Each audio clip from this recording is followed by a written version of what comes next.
Chat! Chat, I believe it's time. Chat, I think this is our moment. Are you ready, chat?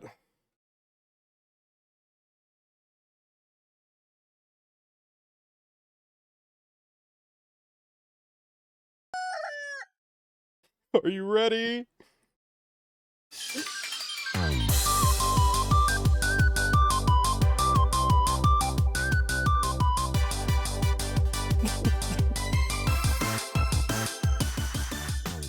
Oh my god, it's so loud.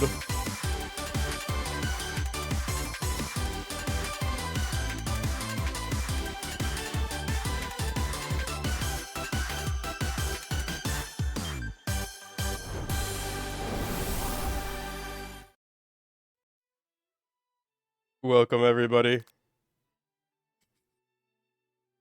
to I Love You, Colonel Sanders, a finger-licking good dating sim. I'm your host for the night, Void Munashi. Get the fuck ready. Get the fuck ready. Because it's time. Oh, Jesus Christ.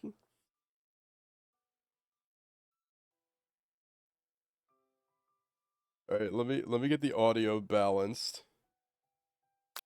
And how this is gonna be my background sound? What do you mean background sound? This should be your foreground sound.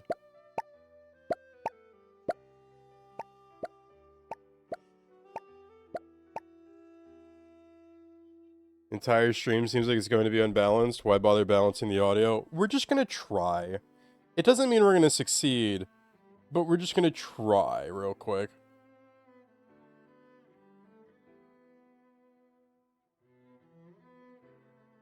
Alright. Welcome, everybody. Let's get right into it. Before we start, tell us your name. Hi. I'm Chef Void. Actually, I probably shouldn't say Chef Void, because they might call me Chef the whole game. Oh my god. It's just chicken and biscuits. I love it. You sleep softly, as the morning sun casts a warm glow through the window of your modest student apartment. The world is peaceful and serene. You could stay in the moment forever. Or you could wake up now. Now! Your first day of culinary school is no time to sleep in.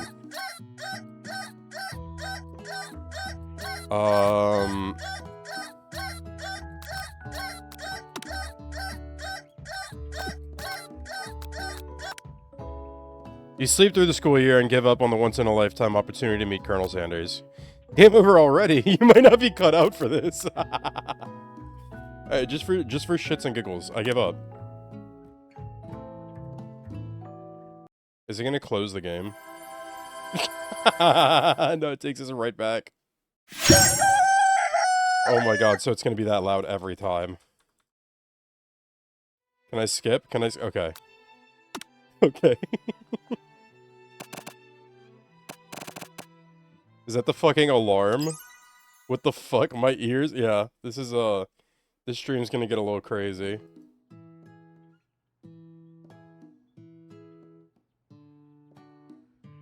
Just don't worry about it. Smack that clock up and at him. Lying in bed, you stare at the ceiling, thinking about everything that awaits you at the prestigious University of Cooking School Academy for Learning. Your mind begins to wander. Who will be there? What will you cook? What should you wear? Time begins to fly by, and you find your imagination getting away from you. You allow yourself to daydream a bit, thinking about the future. It's here finally, your first day of culinary school. So many dishes to prepare, so many students to meet. Your mind is swimming with possibilities when you realize you're running late. You grab a biscuit and burst out the door in a hurry. Mmm, delicious. Just what you needed to wake up those taste buds. Yikes! Wait, let me... There we go. Yikes! You're in such a hurry, in fact, that you forgot to put on any deodorant before running out the door. You're sweating buckets as you rush to arrive on time. Uh-oh. Standing in the quad, you gaze upon the magnificent University of Cooking School, Academy for Learning. Here comes your lifelong best friend forever, Miriam. She's the most adorably awkward person you've ever met, and you absolutely love her for it. Good morning, Void Minashi. Are you excited for the first day of the rest of our lives? Actually, because I sure am. Excited, a little nervous. Okay, a lot nervous. What's the... it's just that this morning I made breakfast for myself, but when I ate it, I couldn't taste any love in the food. What if I'm no good? What if I fail? Classic Miriam. Raised by master chef parents, she's always held herself to a very high standard. Ever since we were little babies playing together and you rescued me from that quicksand box, it's been clear to me that you're the most loving, caring person I know. You're going to do great. But with University of Cooking School, Academy for Learning's famous 3-day only semesters, where the fuck are we? I'm afraid of being left behind and never catching up. Sweet girl, Miriam has always had a flair for the dramatic. This summer, she got so nervous about her first kiss that she chipped a tooth practicing on a mannequin. Should you pep talk her or change the subject to give her some relief?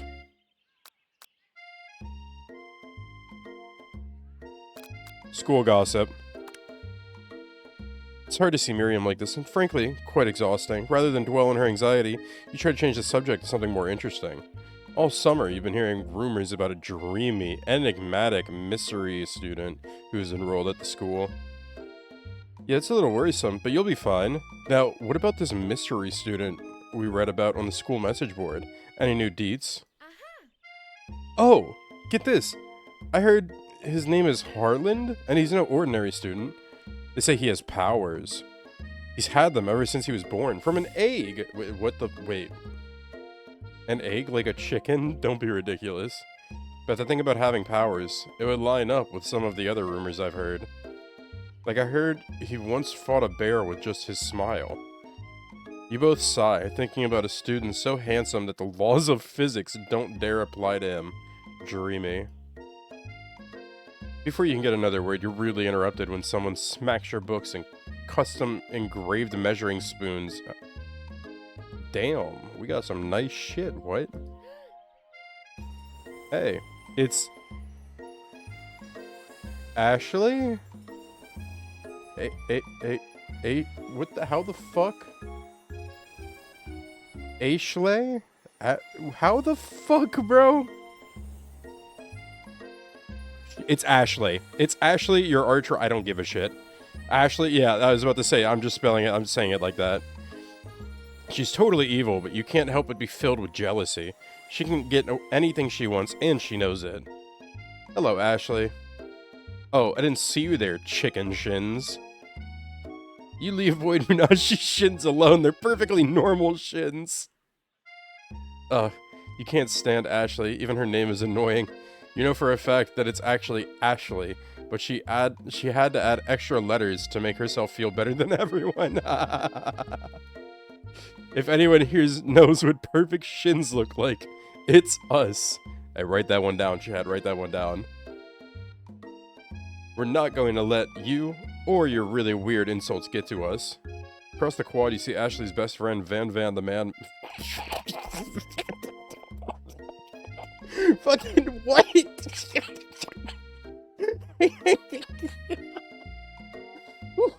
No. Hold on. Hang on. I gotta compose myself. What the fuck?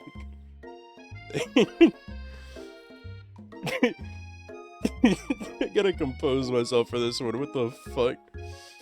Across the quad, you see Ashley's best friend, Van the man, has stopped to look at his own reflection in the mirror. His pants are so tight, you can see him casually working out his glutes while he styles his hair. No lie, they're rockin' glutes. Ahem, Van?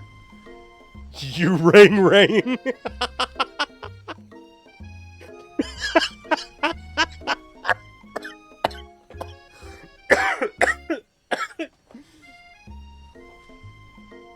Oh, hang on.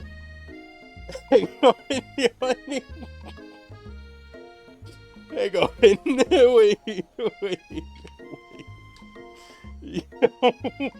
What?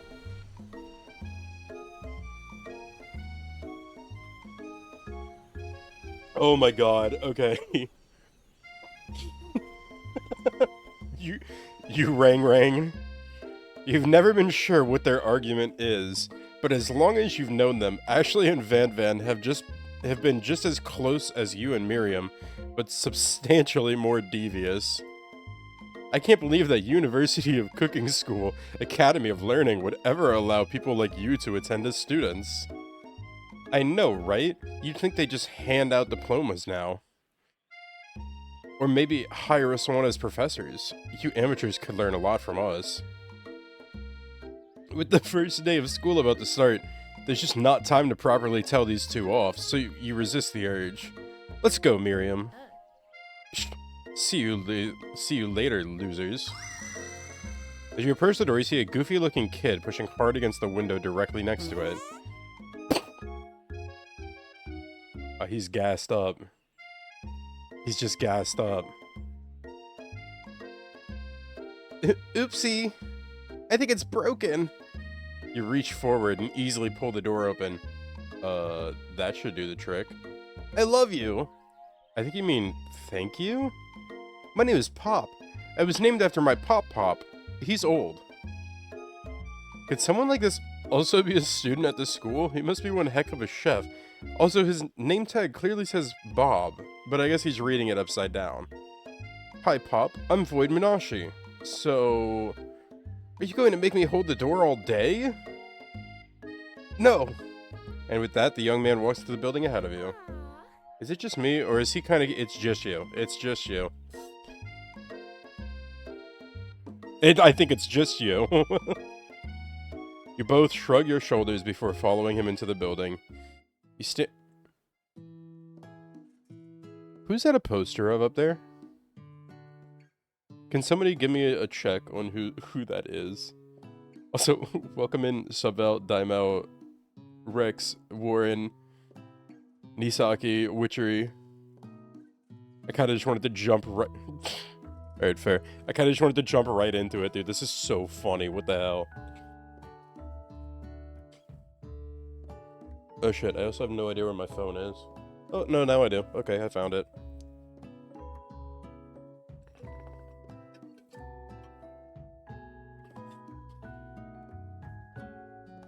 Oh, god damn it.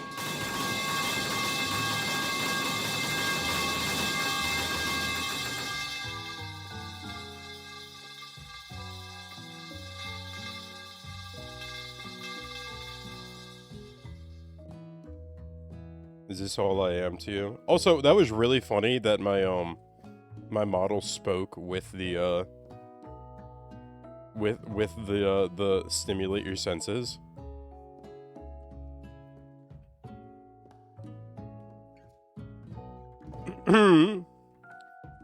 Where was I? Oh, right. We're starting our classes with our friends Miriam and the loathsome Van and Ashley. Oh my fucking god, it's literally Toaster Corgi. What the fuck is going on here? Wait, hang the fuck on. Wait, slow down. Wait, what? Wait, what?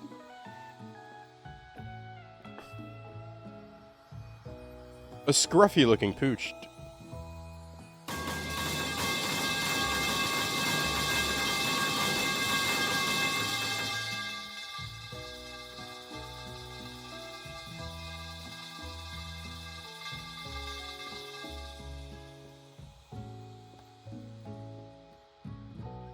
Are you happy?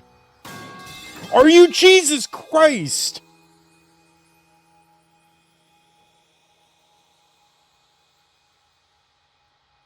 Just, are we done? Or are we still going? Are we done? Are we good?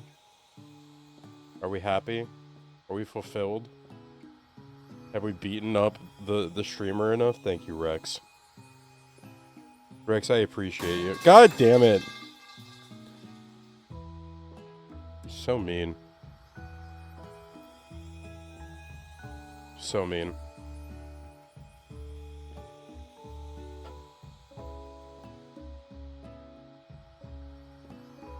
scruffy-looking pooch takes his place at the podium at the front of class. Adorable. I can't have anything, man. I can't have shit.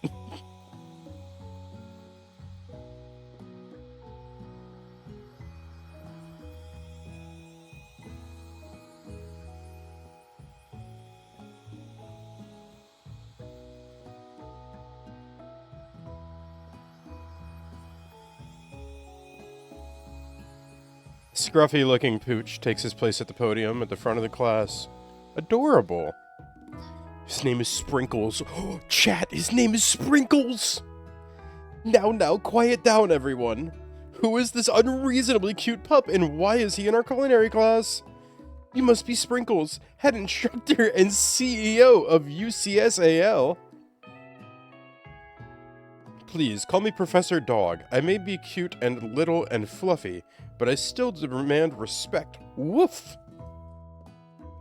What? A cute dog is our professor? This is the best school ever. I guess only a dog's nose is capable of picking up all the nuances of fine dining. Out of nowhere, wind begins to rush around you as a swirl of cherry blossom petals fill the air inside the classroom. I'm chilly, somebody close the window. And then, he walks in. The man of my dreams. You're immediately swept up in the aura of this new student and his remarkable goatee. Who knew anyone could be handsome? Time stands still.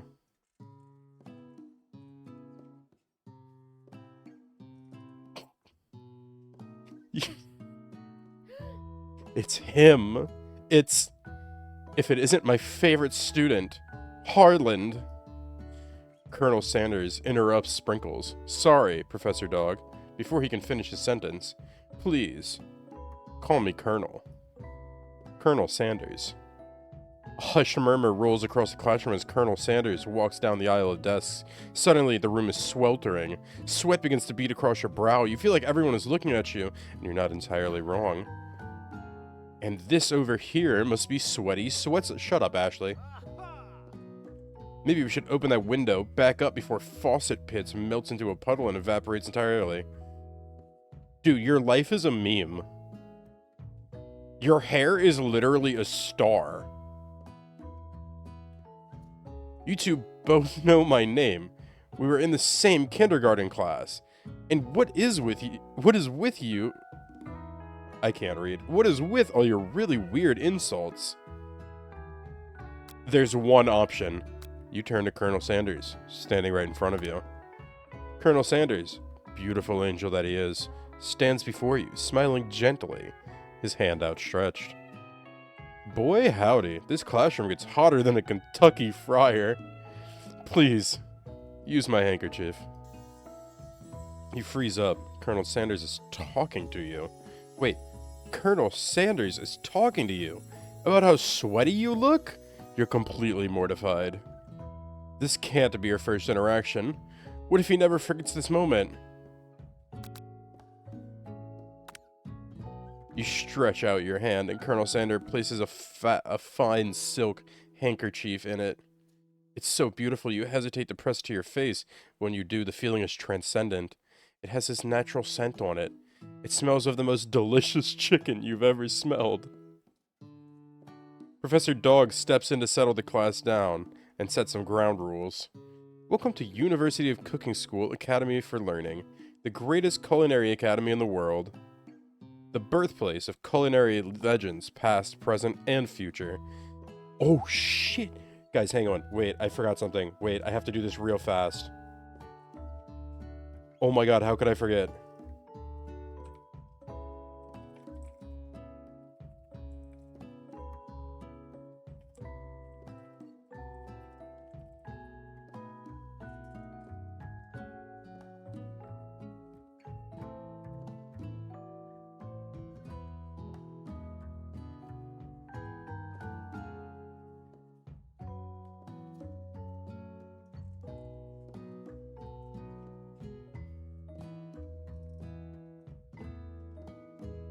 Sorry, I had to ping somebody. What the fuck am I watching? It's I Love You, Colonel Sanders, a finger-licking good dating simulator. Those who are able should be ready to clip at a moment's notice. I get the impression this game is going to be full of moments. Oh, yeah, it is.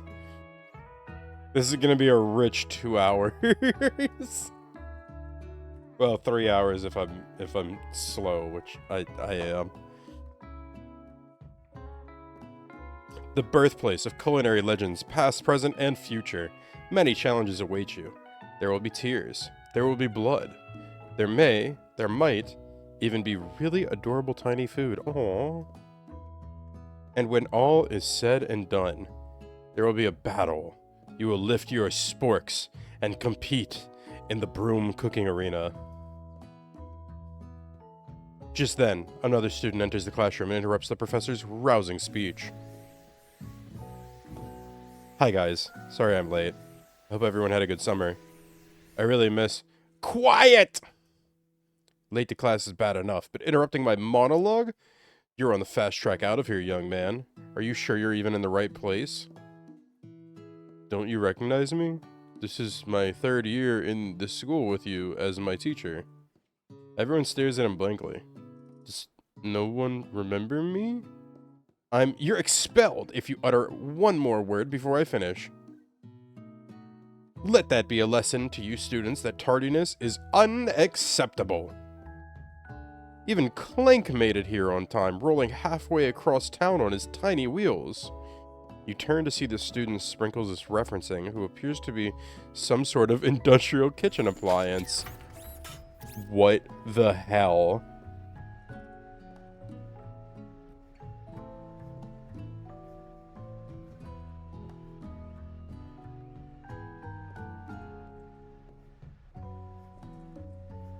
A fully romanceable kitchen appliance is insane. The class bursts into laughter. Oh, Clank, you rascal. What did he— what? Sprinkles walks in the classroom as everyone stands in silent obedience. When he gets to you, he lifts his nose into the air and takes a deep sniff. Your diet is lacking. Based on what I'm picking up here, you definitely need a multivitamin. You should be taking better care of yourself. He's probably right. Never had a talking dog as a teacher before, but Sprinkles' reputation for being smart but tough is well known. You decide to try and butter him up by giving him a treat from your pocket. But what kind? Not the beef, but a rubber ball or a chicken snack.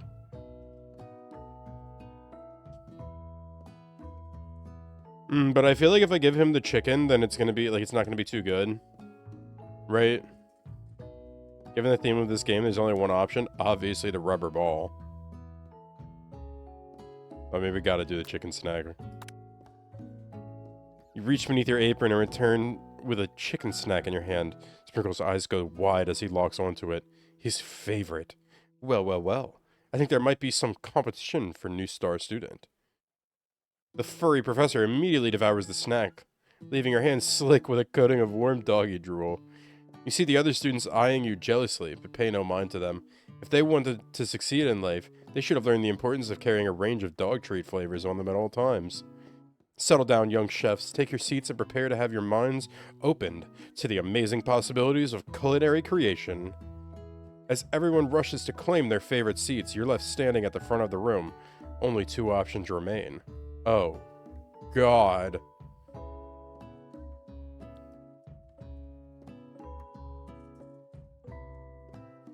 Oh my God. Guys, Colonel Sanders wants me to sit next to him. Can you believe that?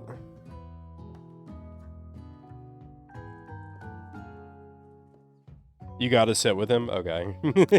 It's alright. You move to take your seat by Colonel Sanders. It appears he brought no books, pens, or pencils. However, his perfect upright posture shows off a seriousness that makes you confident in his desire to learn. Thanks for offering me the seat. I've only had 2 rules. Do all you can and do it the best you can. It's the only way you ever get that feeling of accomplishing something. It's so inspiring. A little off topic if you ask me, but okay. As soon as you've settled into your seat, the professor makes an announcement. Think fast, it's time for a pop quiz. Yay, a quiz about me! This incredibly important and surprisingly short quiz will tell me if you are ready for life at culinary school. Keep your knives sharp and your focus sharper. Here comes question number 1. If train A is traveling to point B and train B is traveling to point A, how important is it to wash your hands before cooking? Extremely. Looking at you, Pop. That's right. Forest is to tree, as chicken is to like feather? Like feather's the actual answer, but like what happens if I pick like night vision goggles, right? Oh my god, we have to go through and try some of these silly decisions later. Really, chicken is a slam dunk? Dude, it's the Slam and Jam. How could we forget? What is the most efficient eating utensil ever created? A spork. I hate it, but it's a spork. What food is best for a broken heart? Okay. Hear me out.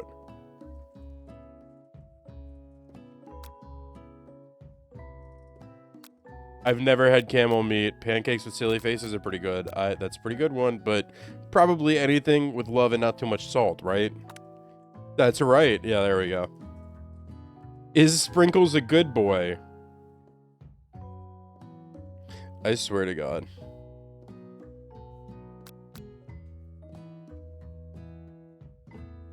Obviously, he's the best boy. Perfect score, 5 out of 5. I am just an A+ student. Nobody will ever be able to get in my way. All right, I'm just saying. I just think I'm better than the rest. Something light, you know?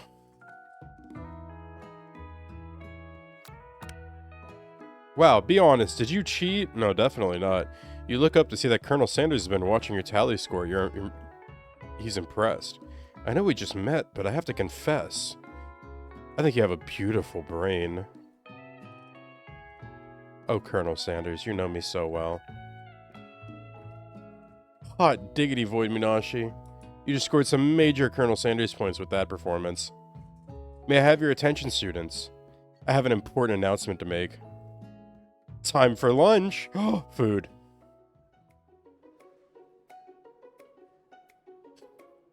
If you don't bang Colonel Sanders at the end of this, I'll be disappointed. I don't think we're banging Colonel Sanders. But I understand. We'll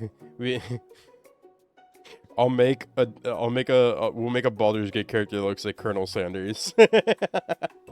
I'm not doing that, but that would be so funny. Wow, the cafeteria is as nice as any restaurant you've ever eaten at. It makes sense that a school dedicated to cooking would also be serious about eating. A delicious fragrance wafts through the room and tickles the end of your nose. Your mouth waters. Do you smell that? That must be our lunch. It smells crazy good. Everyone, can I have your attention? Is it about lunch? No, I just wanted to apologize for my tardiness. You see, Howdy, folks. I'd like to make an announcement. Hey, It's about lunch. Everyone cheers. But Shh. Lunch. She said shh. In honor of the new semester, I prepared something special to share with everyone for lunch. That must be the smell I smelled. Indeed. That smell. You hold your breath, waiting to see what food this mystery student has created. You've heard that he's very talented, but were the rumors true? Is this? Colonel Sanders lifts a large bucket above his head. Its contents glimmer in the light. Piled high are huge pieces of chicken, breaded and fried to a crispy golden finish. The aroma envelops you, and you begin to feel warm and safe. Colonel Sanders has filled a bucket with chicken? What a novel concept. Your stomach begins to grumble as if to say, stop thinking and start eating. For years, I have been developing a secret recipe for the perfect fried chicken. By my calculation, Nothing less than 11 herbs and spices are required to achieve the perfect balance of flavors. You look around and notice that every other student has a pen and paper and is scribbling notes as fast as they can. But that's all I'll say about that. What? You think we want your stupid secret recipe, dude? Pshaw. Nah, my dude. Nah. I'm just, drafting a last will and testament in case, one of those ingredients is, poison. Got him! He looks around nervously to see if anyone else is laughing at his sick burn. What is this face, bro? What is this look on bro's face? He hit that side eye with that lip bite that,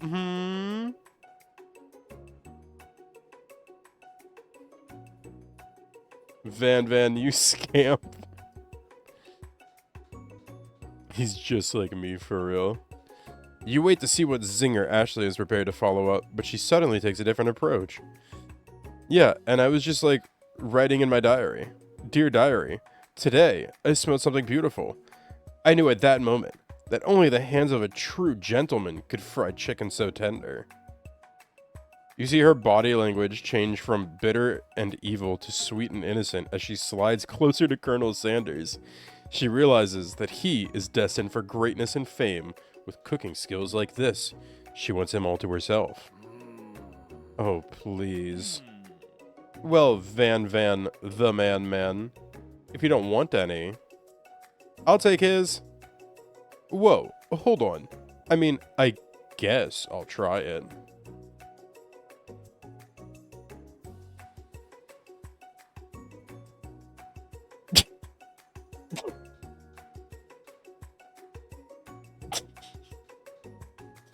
Oh my god. He takes a one bite and his eyes grow wide. He starts contorting his face as he tries to hold in his pure exhilaration and act unimpressed. Easy now. There's enough for everyone. Please, my fellow classmates, dig in. You take one of the pieces of fried chicken out of this bucket and sink your teeth into it. It's amazing. Yo, what? That's my place. Whoa, Colonel Sanders, we're going back to my place already? Testing Colonel Sanders' food. Tasting Colonel Sanders' food transports you to another dimension. Alone with your taste buds, gripping a drumstick in your hand, you float weightlessly.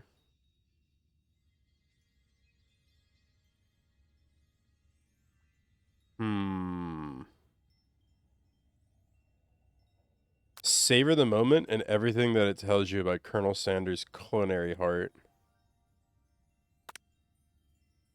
The flavors in your mouth are beautiful, pure, heavenly. What a guy!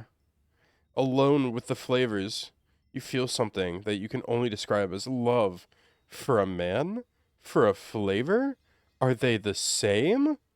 After tasting his food, you try to get some one-on-one time with Colonel Sanders. Colonel Sanders smiles, ever so softly as you approach. He stops what he is doing and allows you to break the silence. Colonel, I wonder if I could talk to you for a second. Anything for a fellow chef. What exactly was on that chicken? How bold to come out and ask. It's an idea I had for a new combination of flavors that will make me my fortune and establish my legacy for all time, as I open a chain of highly successful fried chicken restaurants. No big deal. It's just you and me here talking. I can keep a secret. In fact, I've got some of my own that I'd be willing to trade. What's the rush? The semester is only getting started. We've got 2 more whole days to get to know each other. He's clearly not going to give it up easily, but it doesn't hurt to be persistent. You know what they say about secrets, Colonel? Shouldn't learning be fun? You've got moxie, I'll give you that. Colonel Sanders looks both ways to make sure you're truly alone, and then leans in. You can feel his warm breath as he whispers. Just one ingredient, but you can't tell. I use. It's something my great-grandmother taught me. Wow! You never have guessed that. I have to go back, don't I? Do I have to go back? Seriously, do I have to go back?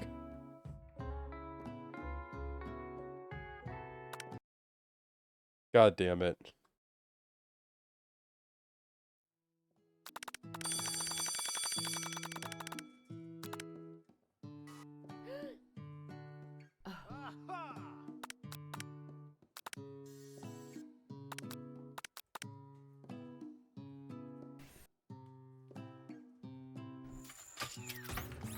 I'm loving this.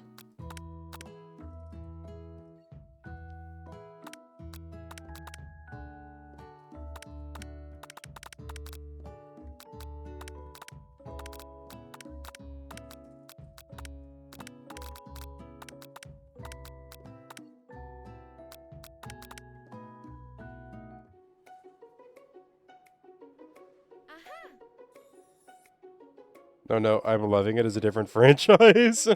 You're so right. Try and identify every flavor. Let the food rest in your mouth and focus on it, scrutinizing every flavor. Salt? Maybe. Pepper? Too obvious. Oregano? Basil? Maybe, but there's something else. Something dark, something spicy. You dig deeper, deeper, deeper. Yes, even deeper still until you find it.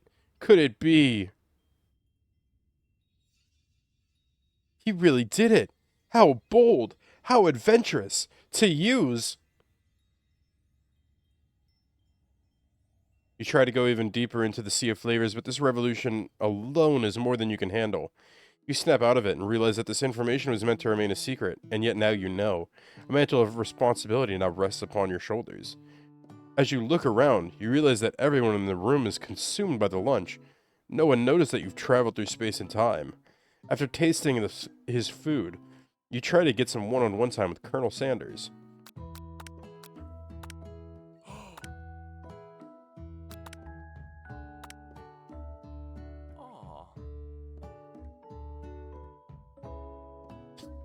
Okay, While you're wrapped up in that huge revelation, you notice that Colonel Sanders has disappeared. While everyone is still in the cafeteria, you decide to look for him. You find Colonel Sanders outside, standing in the quad. Oh, it's you again. Howdy. Sometimes, I like to come outside and look at the school buildings. I think about how my story will continue on after I've graduated. Sounds like you have big plans. I dare say the biggest. I will leave my mark on this world, you can bet on that. Alone together for the first time, you figure now is the perfect moment to show your personality to him.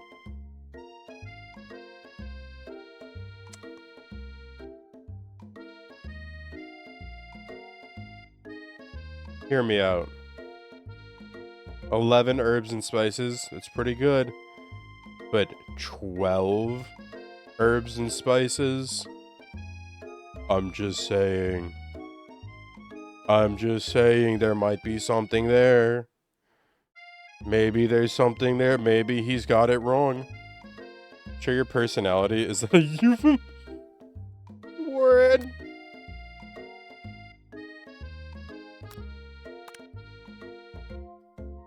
You know, about that, I was thinking about your secret recipe.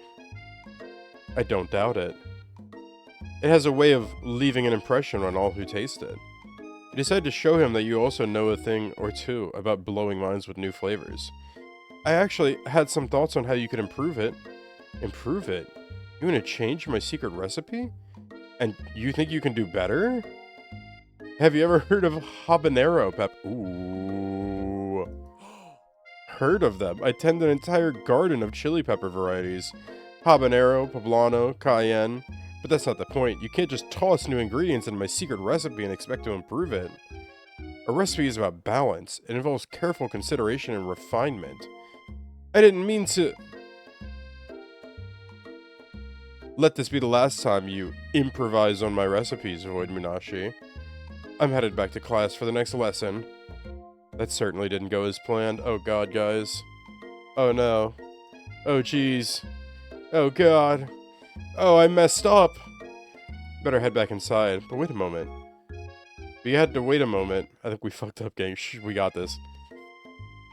You could wait a moment so that Colonel Sanders doesn't think you're desperately chasing after him. You step into the massive cooking arena. Wait, you will never find Why do we have to do this? Why do we have to do this, Subval? Alright. Am I going back to the second bite?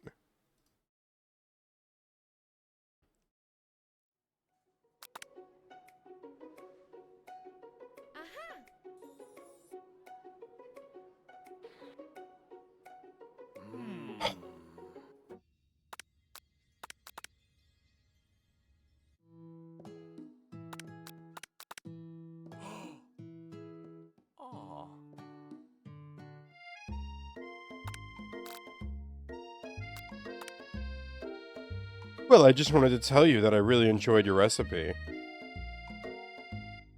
Now you've got his attention. Flavors were complex but comforting. The interplay between salty, savory, and peppery, it was perfect. Appreciate the compliment, Void Minashi. I'm sure you'll be a big success. I know we've only met today, but I'm starting to get the same feeling about you. We should head back inside. The next lesson starts soon. You step into the massive cooking arena where the afternoon lesson will take place. Each student gets an oven and all the tools and ingredients they could need. Look at this place. It's magnificent. Finally, we get to show our stuff. Wait a second. Oh no! We have to show our stuff! What if I totally blow it?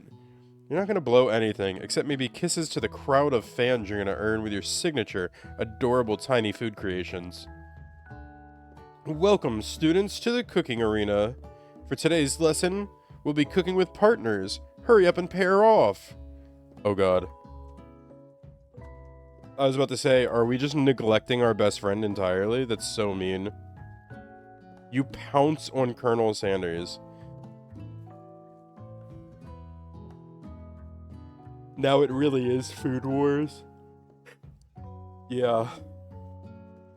Hey, Colonel, would you like to tackle this lesson as a team? A team of 2, that is, me and you, if that wasn't clear. Want to be my partner? Sure, Void Minashi. I'll prepare our station. Without you as a partner, Miriam is left standing all alone. 2 different students will quickly take notice. She gets a banger team, though. Hello, new partner. Beep boop. Oh, my potential partners? I'm so sorry, gentlemen, but I don't know who to choose. Friend duties can be a little awkward, but that's the price you pay for not being alone forever. Who do you want to ask to be Miriam's partner? Clank. 100% Clank, right? We're definitely getting her to work with Clank, yeah? Clank is so much cooler. Yeah, the deep fryer, is that a deep fry? Oh my god, it is a deep fryer, isn't it? Send her to the Clanker. Sorry, Pop, but I think Miriam will be partnering with Clank today.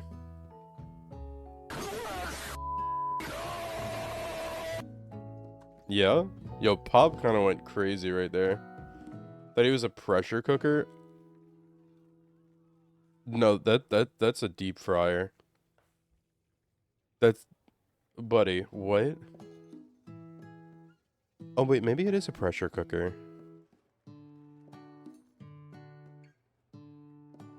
I don't even know anymore. It's okay, I already ate. It's not entirely clear if Pop has any idea what the point of school even is at this juncture. Clank is clearly excited to have some attention. He heats up and begins to roll back and forth. Hold on there, fella. We don't even know what the we don't even know the assignment yet. Technically, Clank might not have a face, but there's something charming and earnest about him. Tissue?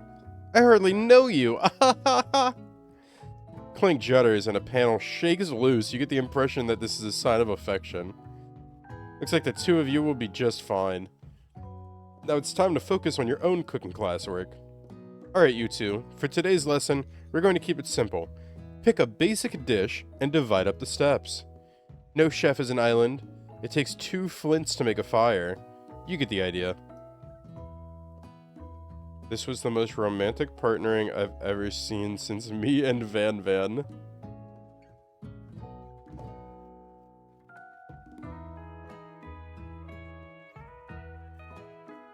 What dish do you suggest to your partner, Colonel Sanders?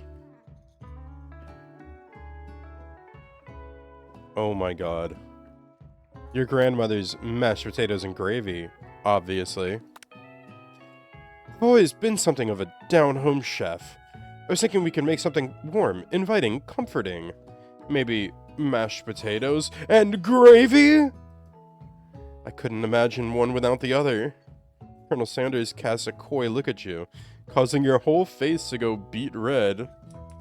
Oh, Colonel. Colonel, you can't do this to me.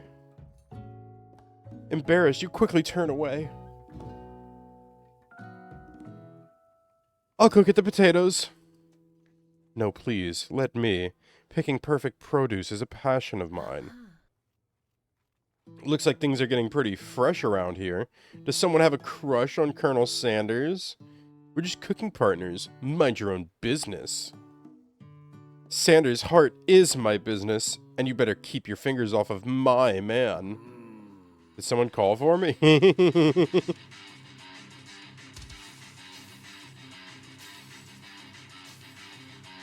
Oh, no.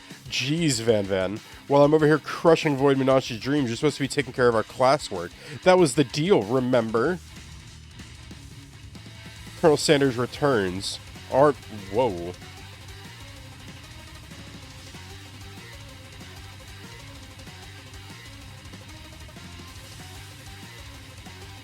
What is with the music? Holy crap.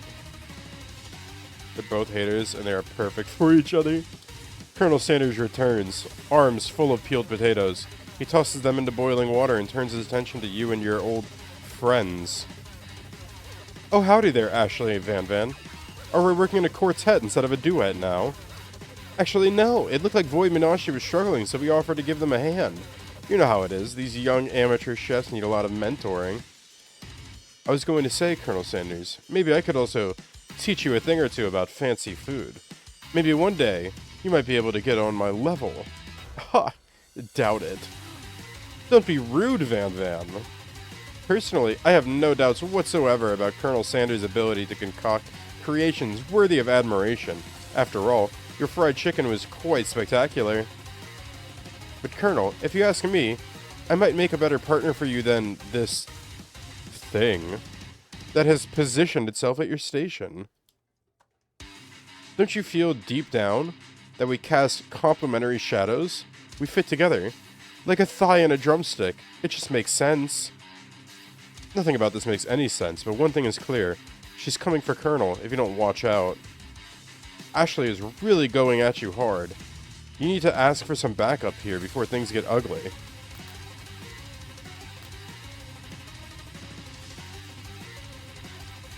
Turn to Colonel Sanders, hunk of hunks in your time of need. I'm here to learn and to express myself via my cuisine, not bicker with prima donnas. Partners were chosen at the beginning of class, so let's all respect that format. Okay? Turn to Colonel Sanders to confirm that you're on the same page. I chose Colonel Sanders, and Colonel Sanders chose me. Isn't that right? A businessman respects all fair agreements, from contracts to handshakes. I took on Void Menashe as my partner for... Why do we have to do this every time? Why, bro? What is... I can't stand y'all. Why do I have to have a specific ending? Holy crap.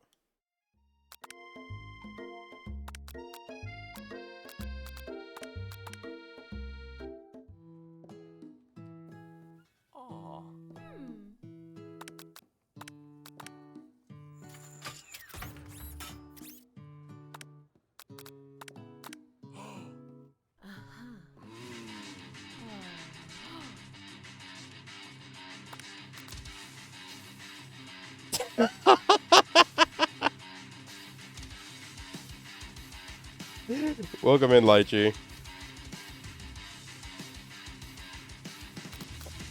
Okay, turn to Miriam, your forever bestie who always has your back. Turn to Miriam, and as soon as you find her, she senses it and looks back. This girl's friend in need radar is second to none. She's immediately coming running over. Is somebody threatening my friend? I will destroy them! I actually think that Ashley and Van Van were just leaving you in the dust. Vis-a-vis my skills as a chef, perhaps. But stepping away from this competition, you are sorely mistaken. Miriam, you're a loyal friend, but Void Munashi is my partner for today's activity. Whoa.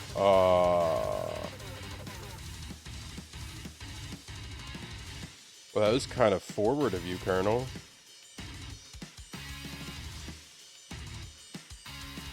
You look for Sprinkles in hopes that he might step in, but he's nowhere to be found. Darn those cute corgis and their short but sturdy stature. You look down at your station and realize that, in the tension of the moment, your hands have been cooking on autopilot. Distracted by the drama, you've already crushed the boiled potatoes into a perfect creamy mashed texture, with plenty of butter and cream for flavor.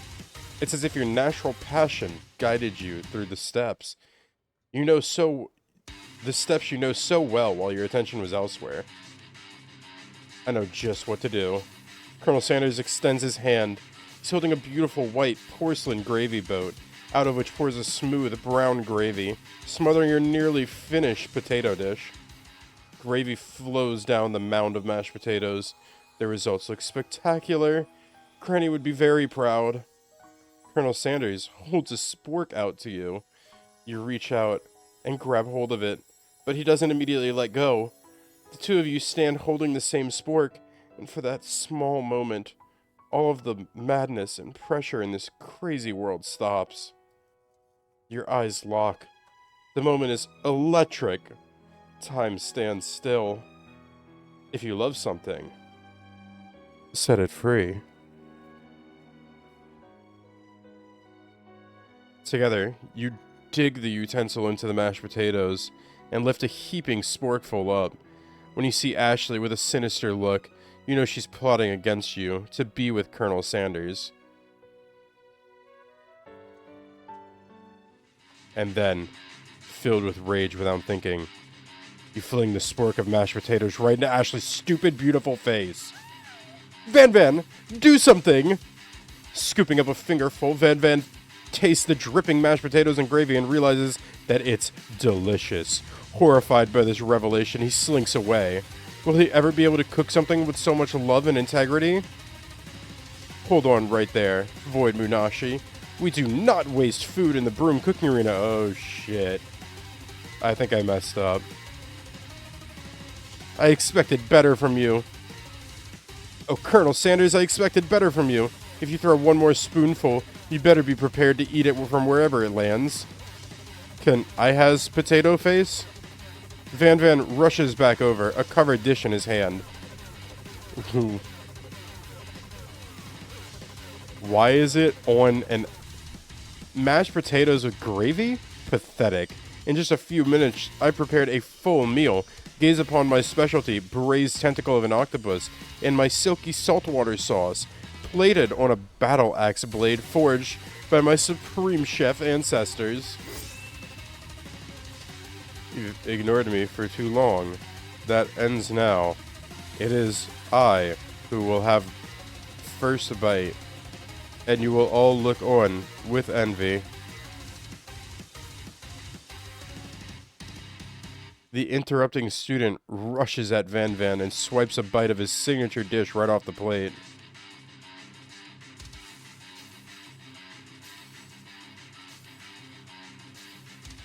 What are y'all talking about? Oh, okay. No, don't! Something about this dish doesn't strike my nose quite right.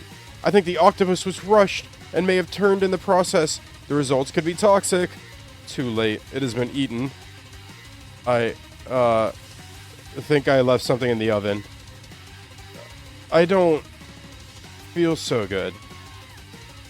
It killed him? Everyone step back and don't take another bite. When you look back at the plate, the rest of it is gone. You notice the tip of the tentacle being slurped up in Pop's mouth. Pop winces in pain for a moment, then is almost immediately back to his oblivious self. Oopsie. Tastes like poison. The entire class has gathered to watch Pop's final moments. Shock has frozen the whole crowd. They are as motionless as statues.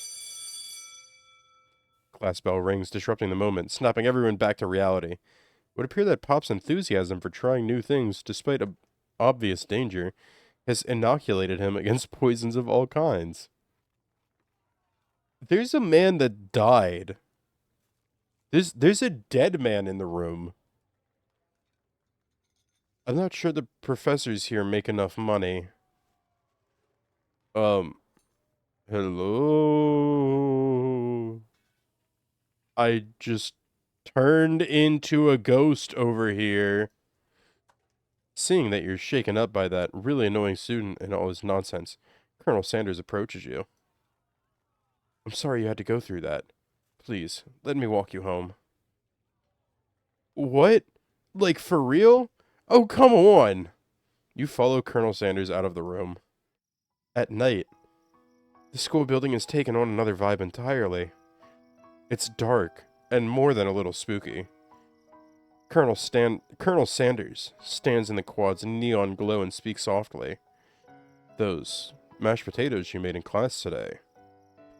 Before you go on, I want you to know. They're not a great representation of my skills. I didn't even realize I was making them. They were amazing. Tasting them, it reminded me of why I became so passionate about food to begin with. Colonel Sanders is getting choked up. Choking is obviously important to him in a way that you find inspiring. Hey, oh, Coke. Let me just read that over again. Let me just run that back. I think my brain was somewhere else for a second. Sorry. Colonel Sanders is getting choked up. Cooking is obviously important to him in a way that you find inspiring. Now might be the perfect time to tell him you're developing feelings for him. Colonel Sanders? Yes, Void Munashi? There's something I need to tell you. Hold it right there! There's something I need to tell you first. Oh, jeez. You see, when I was just a boy, I had a dream that one day I would be the greatest chef the world has ever seen. And every day since, I have been working toward that dream. Day and night, never stopping, never resting. Also, lifting a lot of weights, like so many weights. We should follow our dreams with all of our hearts, that our souls may grant them, like wishes floating on a shooting star. Hey, no, you... Shut up. I'm the one here to say inspirational stuff and be the star of the story. Are we forgetting that your cooking literally killed a guy? You can't prove that. I also saw you kill that guy. What was his name? Somewhere in the distance, you hear a long, sad sigh. It's so sad. Forget him. We're talking about me. Me. I'm the hero. The Spork Monster is here to fight a hero. I think I left the fridge door open. Later, nerds! How dare you threaten me just as I was letting down my guard and connecting with another chef on an emotional level. Be afraid, be very afraid of me, because I'm a monster. See? Wait, what? That's a typo, right? Is he rhyming on purpose? Or is that just a coincidence? But before you can discuss syntax any further, it's a turn-based fight sequence. What will you do? We're gonna defend, obviously, right? Because we're not a violent person, we're gonna defend.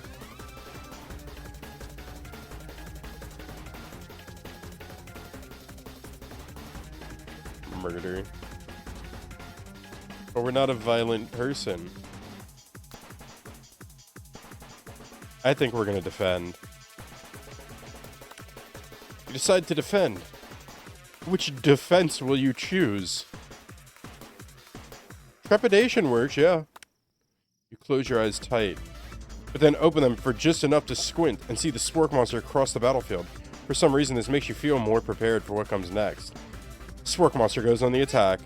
They spit hot gravy at you. You take 1 damage. Fat lot of good that defense did. Okay. You decide to go on the attack. We're gonna cook with love. Cook with love does 1 damage. Spork monster won't forget this. Spork monster focuses their mashed mind and draws in energy from Mother Earth itself. They grow larger and more intimidating. How will you respond? You decide to defend. Which defense will you use? Buff up. You draw energy into your arms, thinking back on all the stirring you did in the kitchen as a child. Your muscles go super swole, and you're ready to take on anything. Spork monster is no quitter. Buffed up and ready to rumble, they go on the attack once again. Spork monster uses Utilitensile. You take 2 damage from the attack. If you take much more damage, you're not going to survive the battle. You decide to go on the attack. We're going to cook with love. Cook with love does 1 damage. Spork monster is oozing cheese sauce onto the lawn of the quad. I wonder who's going to have to clean that up. Feeling vulnerable, Spork monster prepares for its ultimate attack. Rounded Edge. Vile villain, your reign of terror stops here. Colonel Sanders summons the energy of 1,000 chickens. Hot pie power punch. Pot Pie Power Pinch does 10 damage. Spork monster is defeated. You saved me. An injured Spork monster spews steam into the night.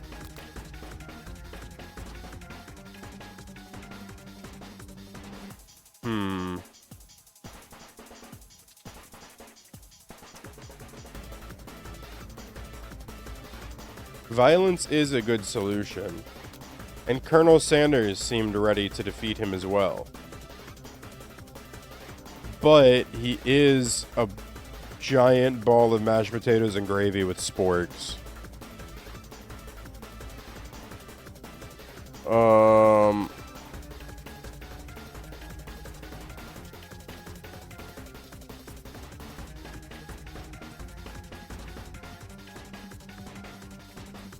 Maybe it's just me. I kind of want to spare him.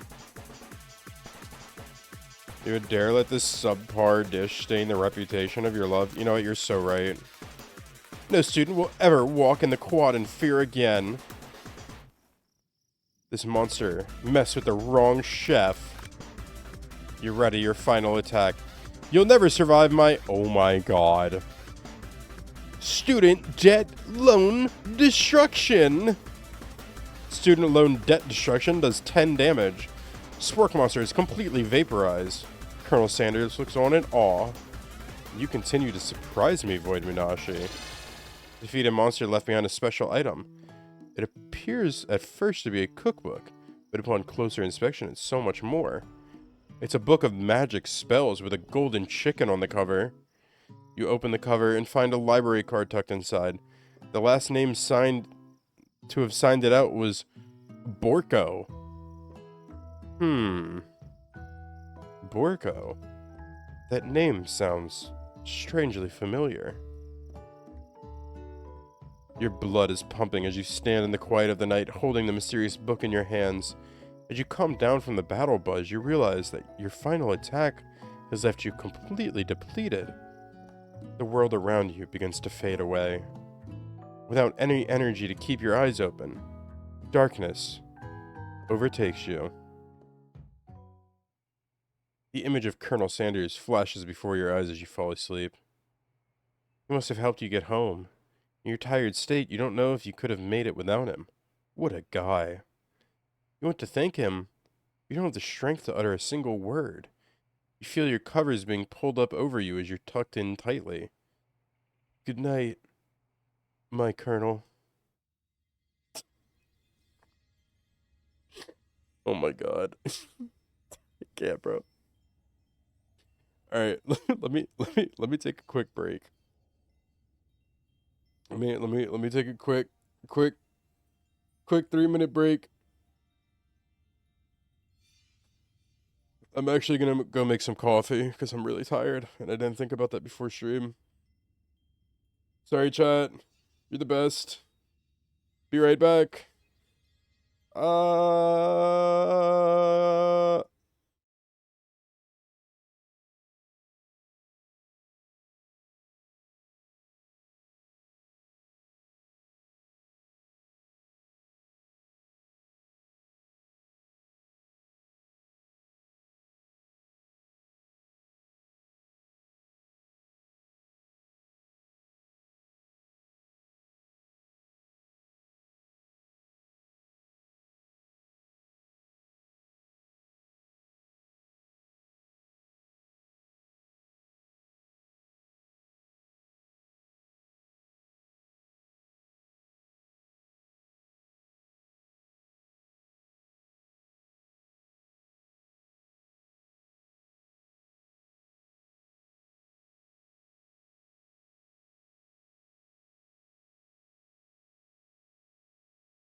Hello. I am back. Coffee's definitely helping already. That and getting an antacid for my stomach. Hello. Also, hi, Lychee. How are you?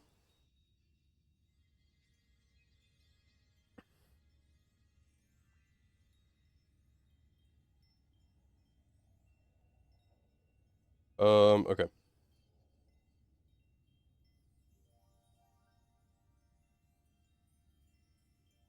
Okay, very important decisions have to be made here. What? You awake on day 2 and attempt to process the wild visions you had. Were they memories or premonitions? Did I miss something?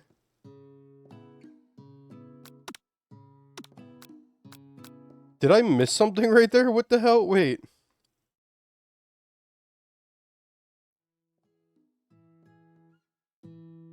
That was my dream, was just all of my friends, I was like jumping by on on what, drumsticks?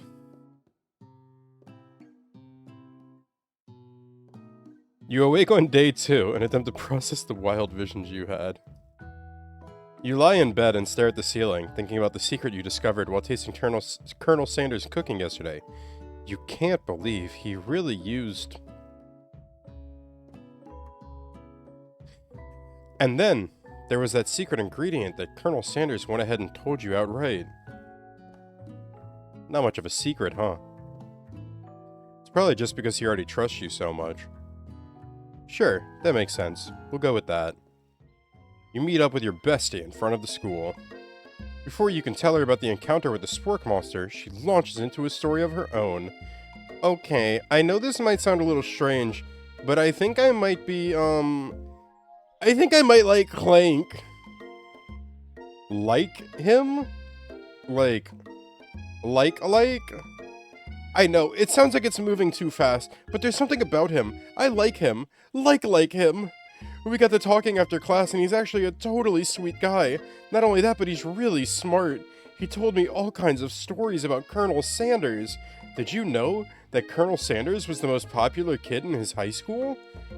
No, but that does make complete sense. Yeah, but he was so popular that he was voted prom king at a school he didn't even go to, and was also the convertible...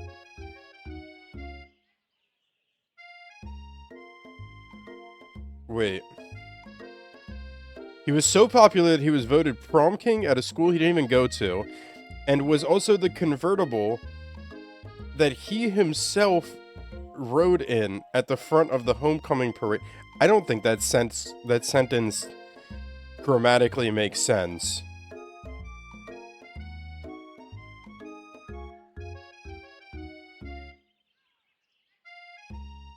They definitely missed something there. I'm just gonna run with it. I'm just gonna run with it.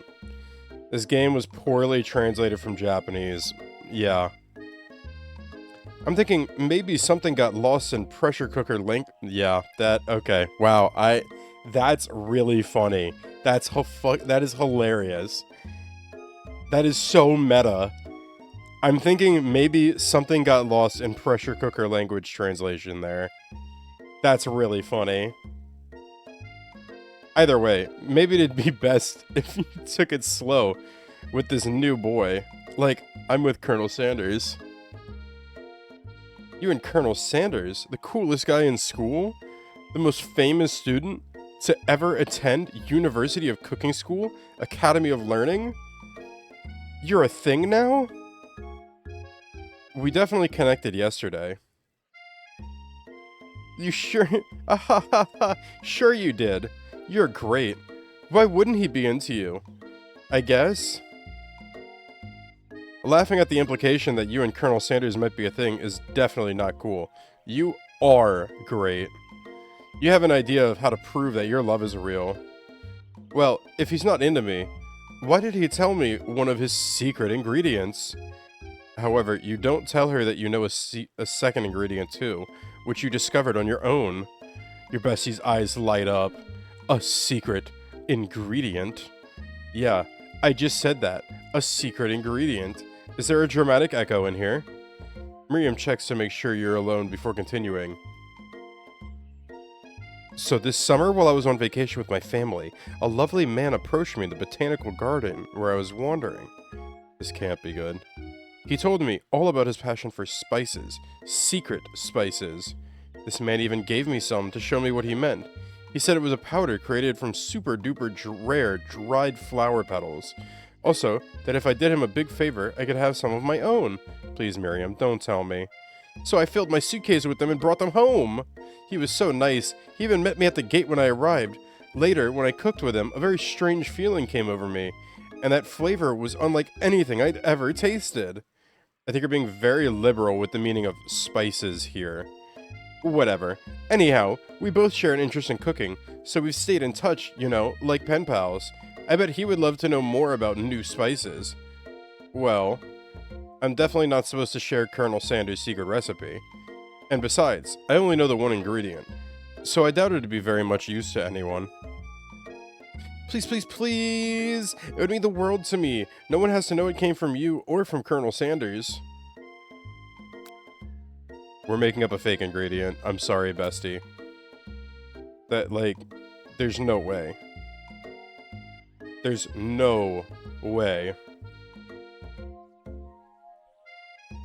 I couldn't possibly betray the Colonel like that. Quickly think of a fake ingredient name. I don't know, how about... It was Eye of Newt. I know, sounds like some kind of witch's potion, but what can you do? Eye of Newt? Wow! Her eyes light up, imagining such a thing, and you figure that you've satisfied her. Oh, that's mustard? Wait, what?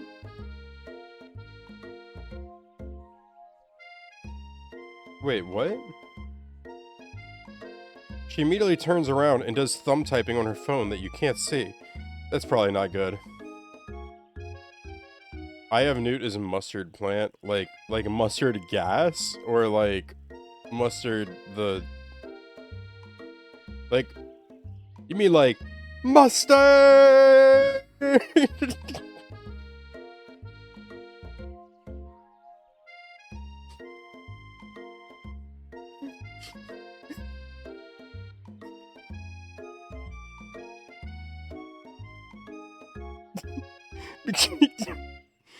Before you can ask her to confirm that she was definitely not texting secrets to other people, you're interrupted.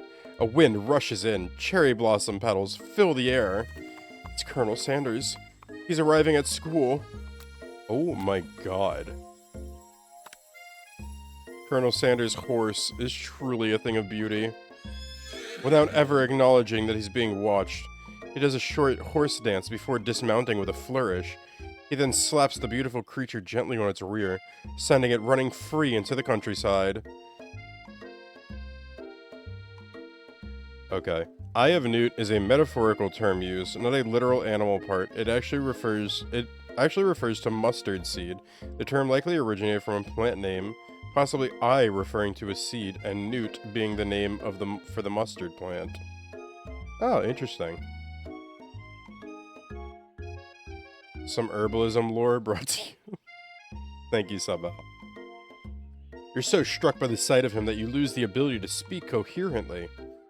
Oh, I didn't realize anyone was watching. Don't worry, he knows his way home.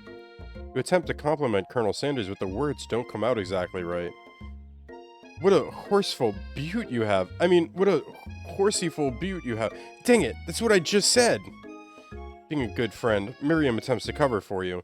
Oh, Void Moon Nashi just gets really nervous around people they like. What? This is not helping! I mean, they got food poisoning and were up all night. It was gruesome. You should have seen it. She gives you a wink and a smile as if to say situation handled. Can't blame a girl for trying. And with that, Colonel Sanders disappears into the school, leaving you and Miriam to follow. When you enter the classroom, you can see your two rivals, Ashley and Van Van, are doing something bad. Sabal, do I have to go back and redo that, or was that fine? I'm gonna assume that was fine. You can see your two rivals, Ashley and Van Van, are doing something bad. By the way they're hiding, you know it must be really bad. Like counterfeiting recipes bad. Experimenting with restricted ingredients bad. Summoning a demon bad? You try and get a peek over Van Van's hulking shoulder, but he sees you coming. Whoa there, little one. I'm not sure you're ready to handle this.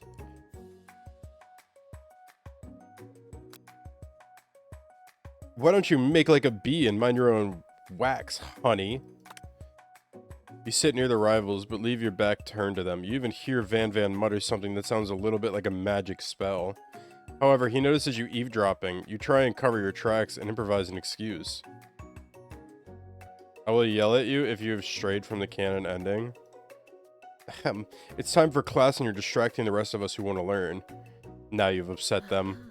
Oh, and you're the Emperor of Cooking, are you? You make the rules? I'm not sure you'd know a good meal if it ate you. Being the best chef in the world takes more than just culinary skills. It takes creativity. It takes panache. Thanks, Warren. And it doesn't hurt to use a little evil. You finally get a look at what it is they were hiding, and you instantly recognize it. It's a book, just like the one you found after your encounter with the Spork monster. That's the same book that I found last night in the quad. Ashley immediately elbows Van Van, who hides the book behind his back. I don't know what you're talking... Right, fine.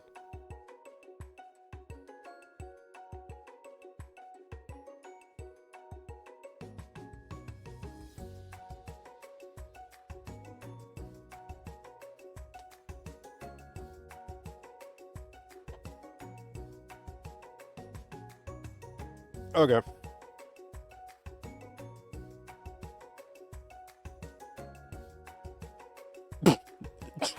Hey, Cad. How's it going? I don't know what you're talking about. That book is a family heirloom, and its contents are secret. You notice that they haven't just been studying the book. They've got Pop pinned to the wall, and they're tossing potato skins at him as he tries to catch them in his mouth. We're playing! Hee hee hee hee! Before you can dig in any further, you're interrupted by the arrival of more students. It's almost time for class. Beep beep. Clank must be running late. He's in such a hurry that he rolls right over Van's meaty foot. Hey, watch it, you bucket of bolts! You watch how you talk to him. He didn't do anything. Bzzz, womp. Who do you think you're talking to? I've never heard such language, not even from a stand mixer. Womp womp. No, your mother was a stand mixer.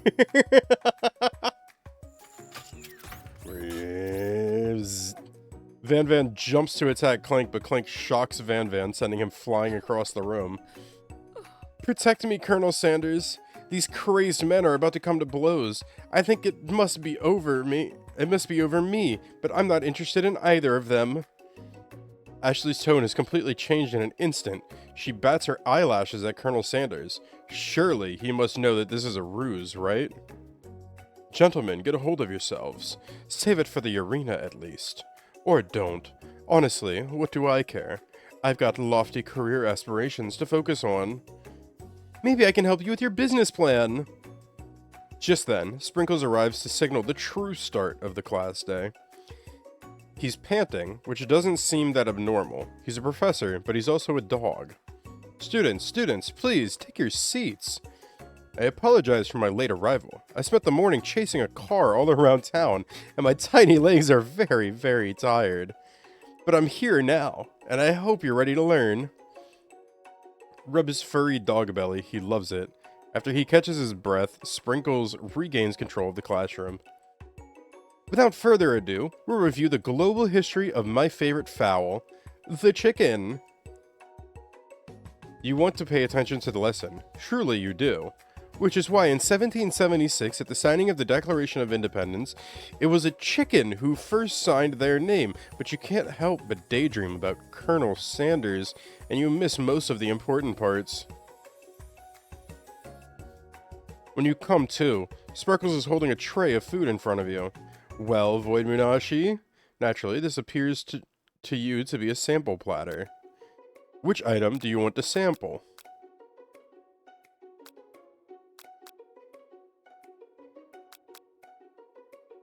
I'm really, really hinting at the idea of a shimmering pepper. A brightly colored pepper stands out from the other items. It sparkles in a most eye-catching way, so naturally you reach out, grab it, and eat it right away. However, your body is not prepared for the heat. The pepper has triggered an intense spice hallucination. It feels like forever as you trip through the universe. My friend, oh. This guy again? I'm here to give you an important message, oh. You must avenge my death and fulfill your destiny. All you must do is... I was saying, to fulfill your destiny, all you must do is... Sorry, I think I've still got some spice stuck in my throat. It's fine. I'll work through to fulfill the prophecy. You must... You feel yourself beginning to regain consciousness. Oh man. You come to and find everyone is staring at you. That pepper was the last of its kind on Earth, and now it's gone forever. You think to yourself, geez, I should pay better attention. We all make mistakes. I'm sure he'll forgive you. Someday. Come on, it's time for lunch. Before anyone can relax, the cafeteria lights dim. And your rivals enter to make a dramatic announcement. Today's lunch will be prepared via timed competitive cook-off. What the hell is going on with these two? What's with the poses?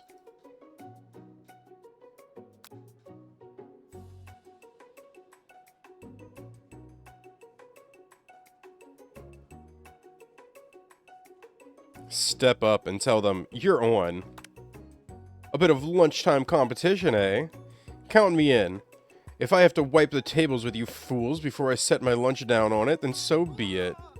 I'm not the fool, you're the fool, fool. Good one, Van Ven. I like your gumption, Void Munashi. I'll be watching your performance.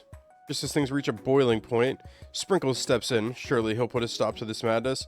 Now, students, settle down. This is a lunchroom, not a sportsing court. Finally, a little sense. You breathe a sigh of relief. At least, not until we turn on the timer! Then a huge light blasts you in the face, flashing the words, timer ready.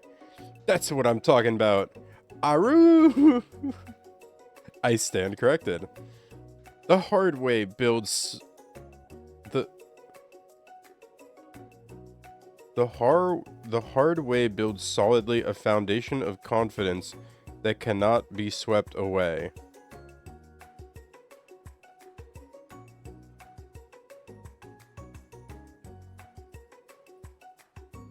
Can anybody figure out a way to read that sentence that makes sense, please? And that's an original quote by me, in case anyone was wondering. I hope its message lifts you to victory. Like a diamond, I was formed under pressure. Now is my chance to shine. I will defeat you myself. You had his chicken, and you made mashed potatoes and gravies on day one, and you're feeling like you can really impress him again here. It's time to boil some water for the potatoes. Think fast. If the timer runs down, you'll be forced to pick randomly. What temperature does water boil at? 100... No. 100 Fahrenheit. Fuck. Wait.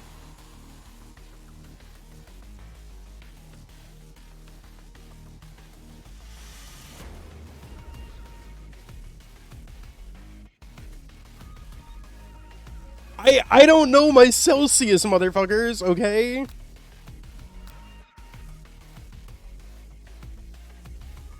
There's no way it's 100 Celsius, right?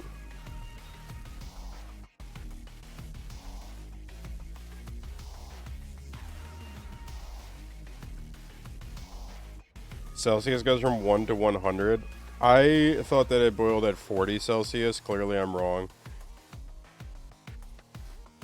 Look, I am but a simple, stupid man who hasn't taken a science class in quite a while. Do I have to go back now?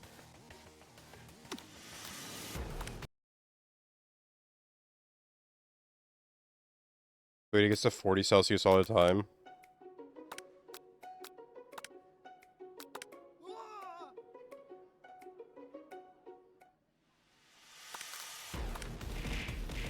You know, that's fair. That's fair. This is fair. I deserve this. That's fair. That's right. But how would you have gotten into the school without knowing that? Next question. Winner gets to rub my furry belly. Let that enticing offer motivate you. You're going to need to season this chicken before you cook it. You don't know Colonel Sanders' recipe exactly, but you have an idea. 11 herbs and spices. That's right. You may not know all the ingredients, but at least you're headed in the right direction. Tail wagging intensifies. Now that you that's the southerner in me. How many herbs and spices? 11. It's time to elevate your craft. What state of mind offers the most flavor? That's right. You must never take this opportunity for granted if you hope to succeed. Your classmates are rooting for you, but Ashley is simply stronger and faster than you. You'd better pick up the pace if you want to survive. When you were a child, your father told you never forget where you came from. Every day you meditate on his advice and draw energy from that place. Now would be a great time to harness that energy. A small town where big dreams are born. That's right. This is your shot and you're not going to miss it. Oh my god. Yo, thank you. Thank you for the gift sub. Thank you for the gift sub, Rex. You try to shut out the noise of the arena and focus on your cooking. What is the sound of success? Sizzling. Oh, sizzling? Sizzling. Bubbling? Don't make me get the spray bottle.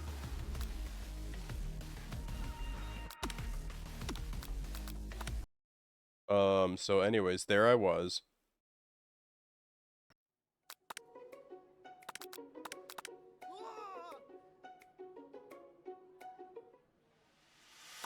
Okay, 100 degrees Celsius. 11 herbs and spices. Gratitude. We're from a small town where big dreams are born.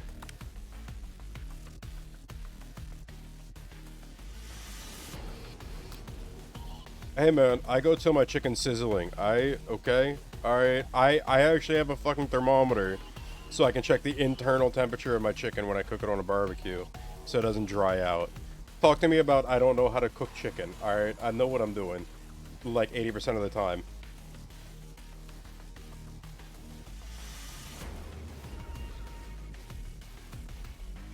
Okay, one moment.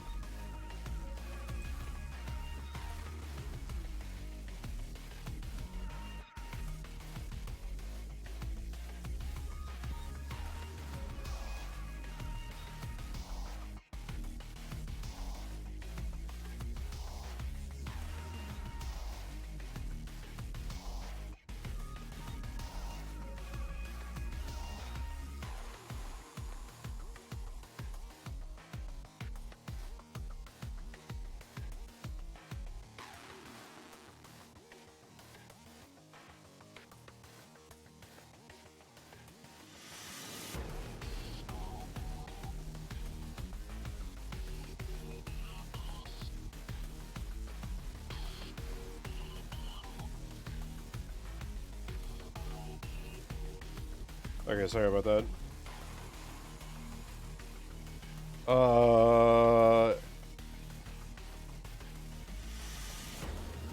Sizzling did sound better to me. Yeah. I mean, you don't eyeball it? That's very northern of you.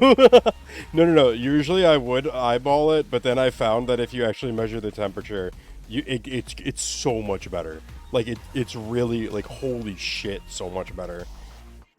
That's why you won't find your way to Sanders' heart. That's so funny. I didn't measure the seasoning for my taco and was like, wow, I'm being so southern right now. Okay, because seasoning is different, okay?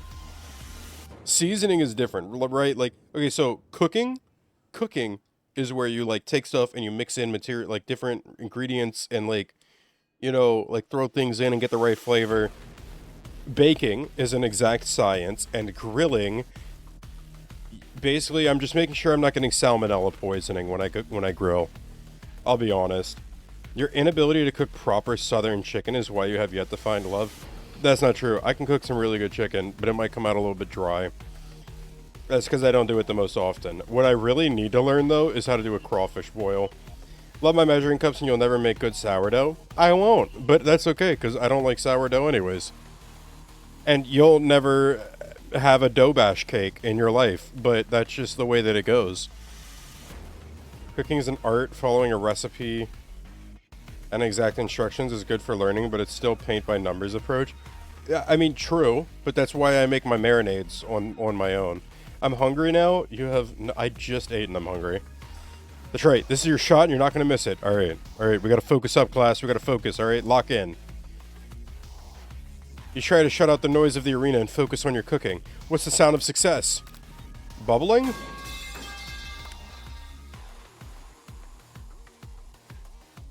What do you mean? Why is silence the sound of success?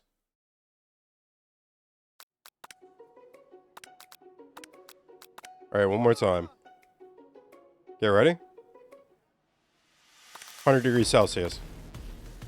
11 herbs and spices. Gratitude is the most important thing. A small town where big dreams are born. Silence. That's right. When they taste your cooking... Oh. Yeah. That's right. When they taste your cooking, they'll be so taken with it that they'll be unable to speak. You notice Colonel Sanders at the corner of your eye. I believe in you, Void Munashi. He's actually cheering you on. Which would be awesome, except knowing he's watching you makes you totally forget what you were doing. Now all you can think about is Colonel Sanders. What were you thinking of? Get your mind back into the competition. You're stranded on a desert island with only one dessert cookbook. Which do you take? What a hunk. I know, right? You know what? Shouldn't you be focused on the challenge? You're falling behind.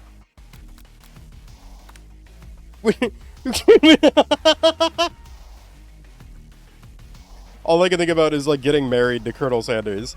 What does that have to do with the crafting? What does that have to do with crafting spectacular fried chicken and delicate baked biscuits? Woof, woof. You're really struggling to keep up. At the next station over, Ashley has already begun plating elements of her dish. It's colorful and complex. To make up time, you toss your biscuit dough into a stand mixer. As you do, the crowd gasps. Hey, yikes. Zzz. I know you love nothing more than seeing a fellow appliance utilized in a kitchen battle, but sometimes that means sacrificing the personal touch. You might not have any hands, but Void Munashi does, and a good chef needs to be touching the dough to know when it's properly mixed. There's an easy way and a hard way. You don't get far by going the easy way. When you hear everyone talking, you realize how serious your error was. You immediately shove your hand into the mixer to rescue your dough before it's over-mixed. Void Munashi, no! I think we fucked up. It's immediately crushed by the quickly spinning beaters. There's no way you'll be able to use that hand for the rest of the match. Colonel Sanders shakes his head in shame. Guys, we have to go back. We have to go back. Groundhog Day. It's Groundhog Day. We can't mess this up. Okay, let's go. Alright, we know the answers. You ready? Alright, stand up and tell them you're on, okay? Let's do this competition. Okay, 100 degrees Celsius. You ready? 100 Celsius. Boom. 11 herbs and spices. Boom. Gratitude is the most important flavor. Okay, a small town where big dreams are born. Silence is the sound of success.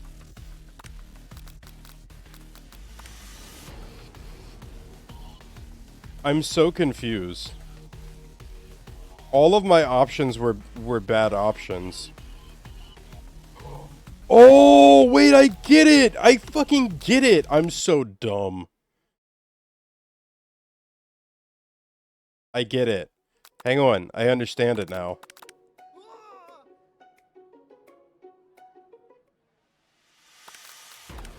I got this. This is the run. This is the run. Watch this. Get ready to hit time. Get ready to hit time. You ready? Ready? Ready?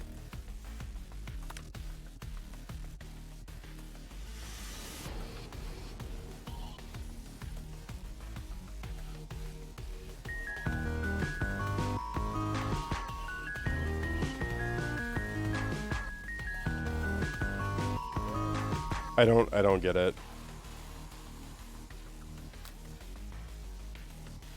I don't get it.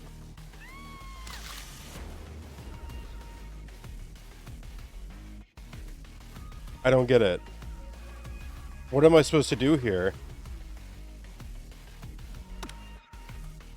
Is this a canon event?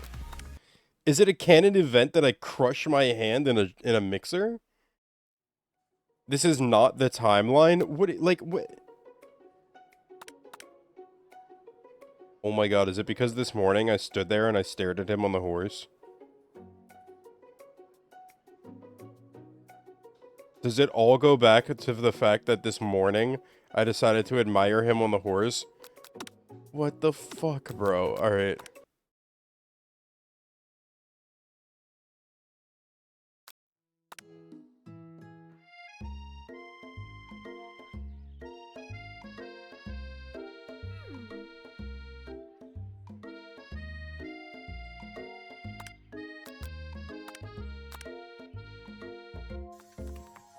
Run to him? Surely he'll sweep you up onto the back of his stallion. You'll ride away together. That'll show her good. Oh, Colonel, my Colonel! However, your sudden movement surprised the horse and it rears you, kicking you directly in the face. The force of the blow completely knocks you out cold. Oh! Oh, interesting. In the darkness, you see a vision. Oh, Void Munashi. I am here to deliver you a message. Not this guy. It is important that you remember this, exactly as I say it. If you forget, the world could end, so you know it's serious. I have been trapped in a realm beyond, but... Oh, wait, really? But a great prophecy relies on my return. Only you can save me. All you need to do is repeat my name 3 times. And that name is... But before we can continue, you suddenly wake. Oh, jeez. You awake to find Colonel Sanders tending to you. He roused you back to life with a satchel of secret spices. Another one. Another one. Another one. Or is that just his natural seasoned musk?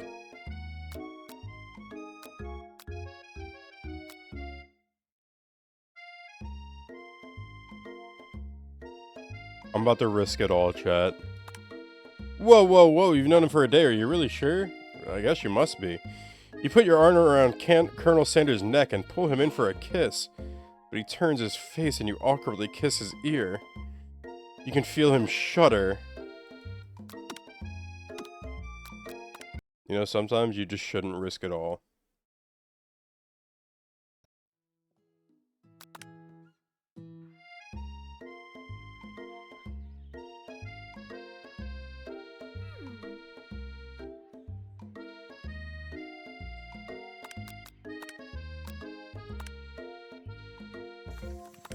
I'm failing, guys.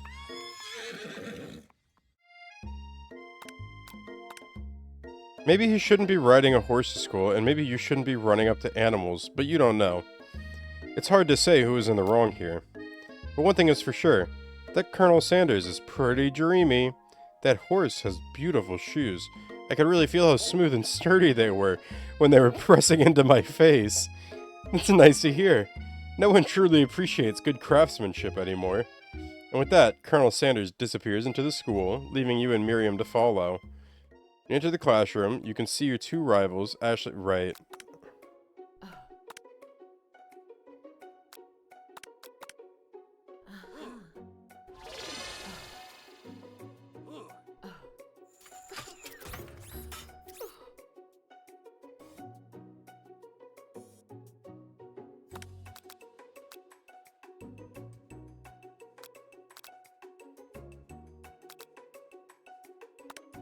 You grab the glass of water and gulp it down. It's cool and crisp like the purest snow melted by a mountain spring. Hey, that was mine. It's from my favorite toilet. You owe me $6. Hey, Subbell, do I have to go back and choose the pepper every time? Or does that decision matter? Droid stuck his tongue in the garage. God damn it.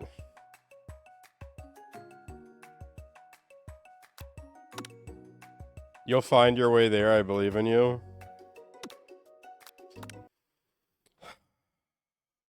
Okay.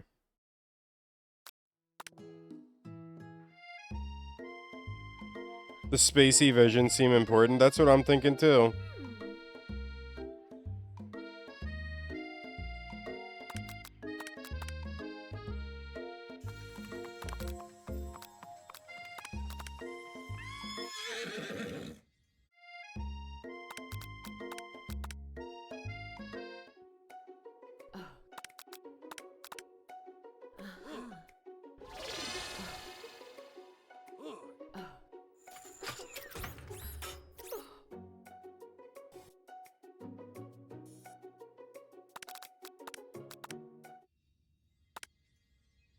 You must avenge my death and fulfill your destiny. All you must do is...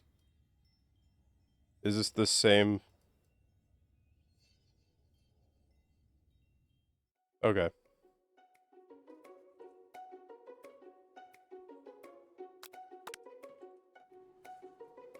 Alright.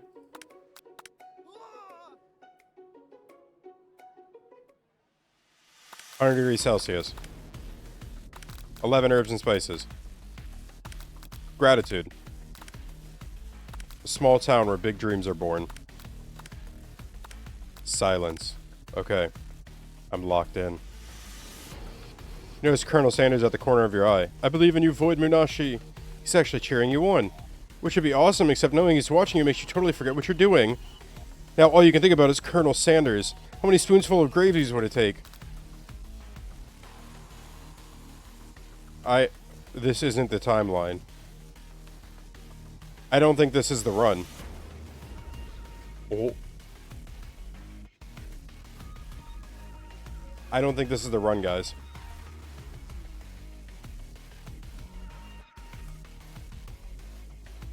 Why do I have to get this canon ending? Like, bro, it...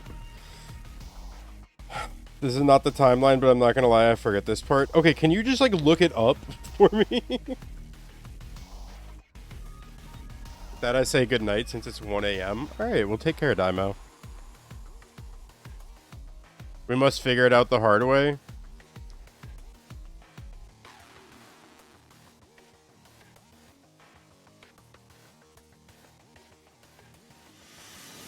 I say just see what happens. All I can think about is Colonel Sanders. Shouldn't you be focused on the challenge? You're falling behind. You and Colonel Sanders walking along the beach. What does that have to do with crafting spectacular fried chicken and delicate baked biscuits? Next station, Ashley's complete. Okay, right.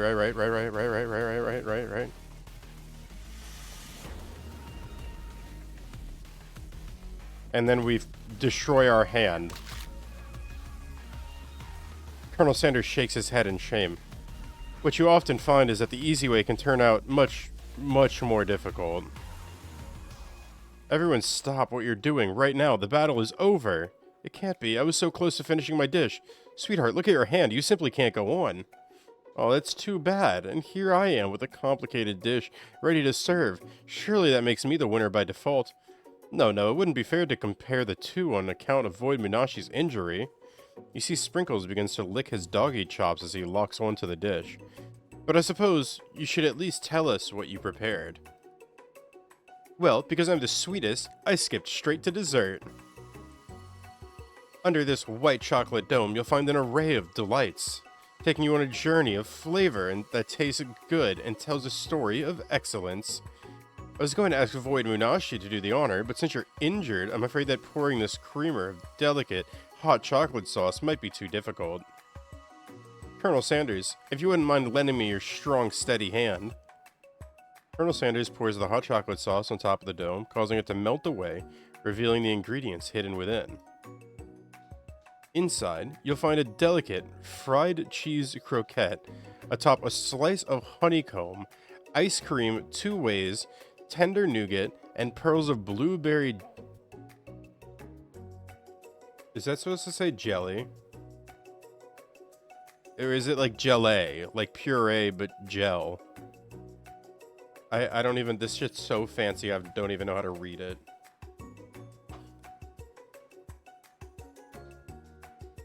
Colonel Sanders seems intrigued, but perhaps not impressed, as he dips his finger in the chocolate sauce. Simplicity isn't your strong suit, is it, Ashley? Oh, you. Hee.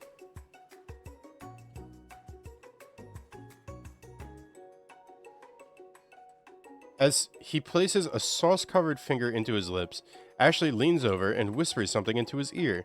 A dab of sauce sticks to his mustache. Internalize the rage you feel.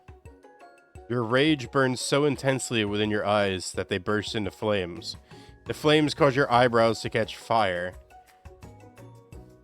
You look like the blueberry gelée right now. And they fall off of your face, which means people have a hard time understanding your emotions for the rest of this semester, perhaps forever. Embarrassed and ashamed by your poor performance, not to mention your crispy fried brow. You run for the quad to be alone.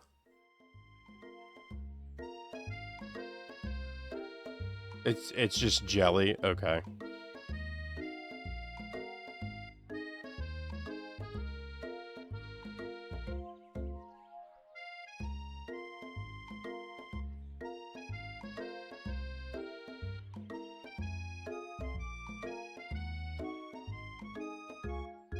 The weather feels like an insult. Inside of you, a storm rages.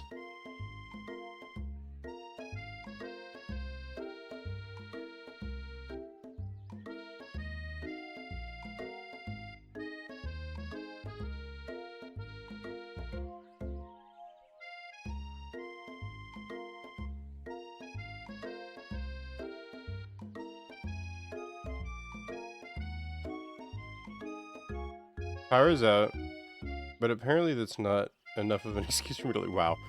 Okay, sorry. The beautiful weather feels like an insult inside of you. Inside of you, a storm rages. It's Colonel Sanders. He's probably here to tell you that he and Ashley are in love and have decided to get married. And he won't even ask you to cater his wedding because you're a terrible chef and an awful person. You try to hide from him, but he approaches you directly. I know you're hurting right now. Not just from the devastating loss, but from that run-in with the mixer and that small fire. We should get that checked out. I'm fine. Can't you just leave me alone? I'm a loser. I'm not fit to fill your fryer. I'll never be a master chef. Failure is a part of life. Not just for you, but for all of us. Do you think I've never failed at anything before? That's exactly what I think. Well then, think again. I wasn't always the man you see before you. Enrolled in a culinary school, incredibly handsome, successful, motivated. Well, handsome, sure, I was born that way. But I've walked other paths, and arrived at dead ends. I was passionate about life, but I failed as an obstetrician?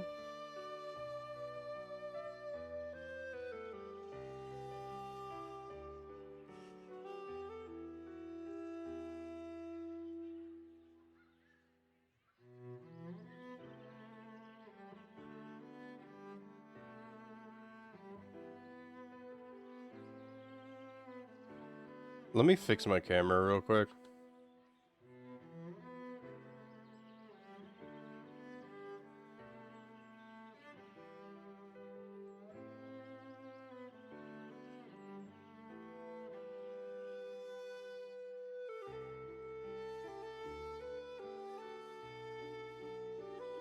Okay.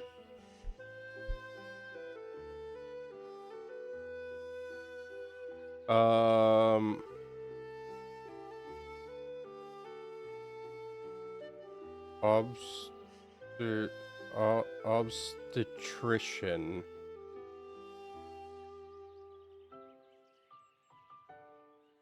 Oh, okay. Also, I'm not gonna lie to you.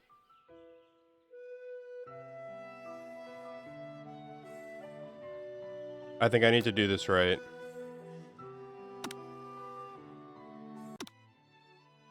Don't worry, we're gonna catch right back up to there. I just have to, do something really quickly. Don't worry, guys. I swear to God we're beating this game. We're gonna make Colonel Sanders fall in love with us, I swear.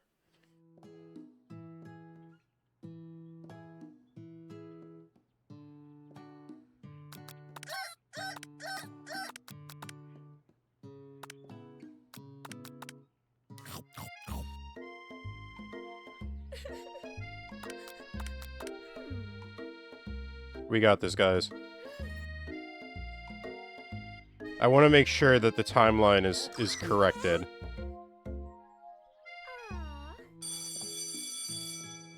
Which is why I'm just starting new from the beginning.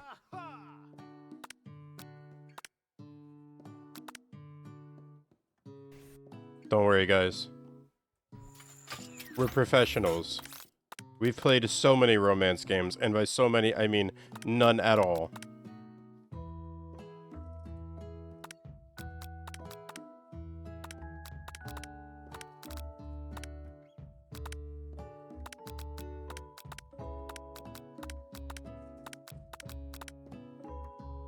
I remember everything.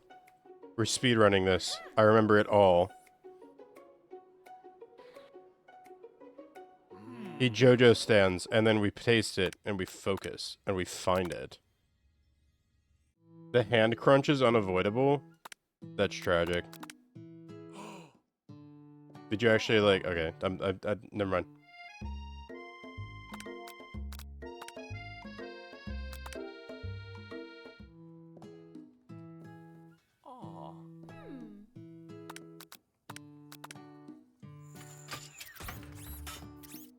Oh my god.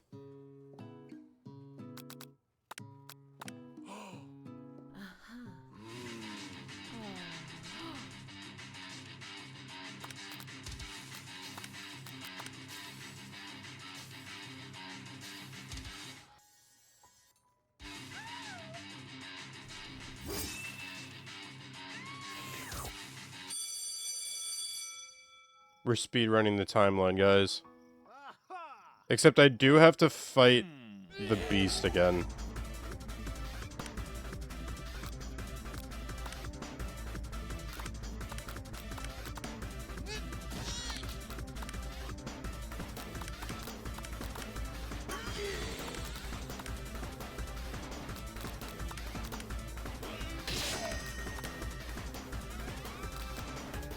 Rowdy Rousette Roundhouse?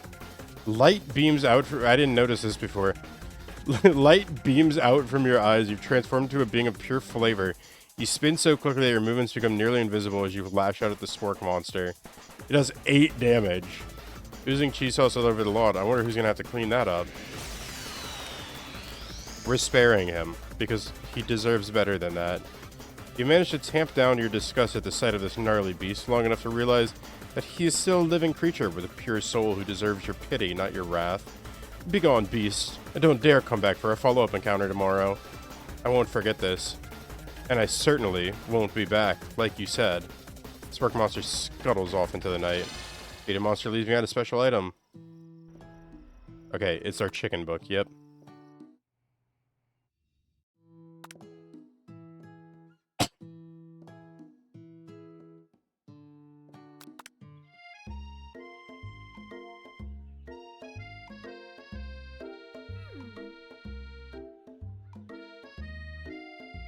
Math homework will be completed, but instead of math, it will be a 24-page essay on the virtues of...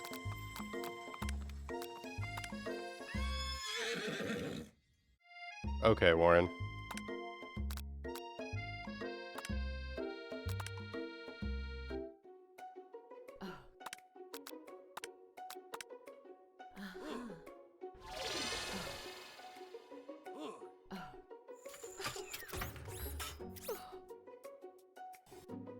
Text status on this person's slides is 11 point. What the fuck? Oh, interesting.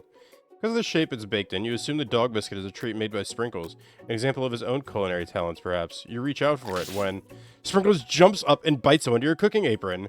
What kind of monster would steal a dog's favorite biscuit? Your apron is left in tatters. The entire class looks on in horror as you fall unconscious from the embarrassment. I never even got to taste it. You fade in darkness, but something is there. The Spork Monster? Borko, what are you doing here?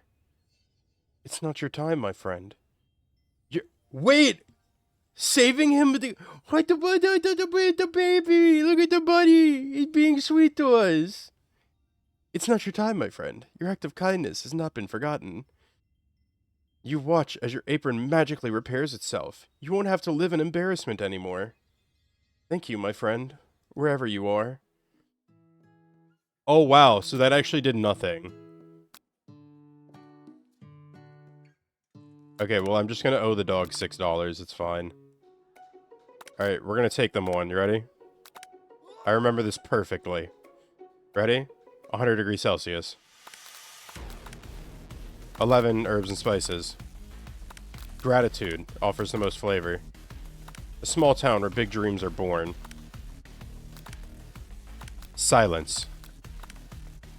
And then we break our hand as we fall in love with Colonel Sanders. We're gonna exchange wedding vows. What? Oh my god. Rest in peace, my hand.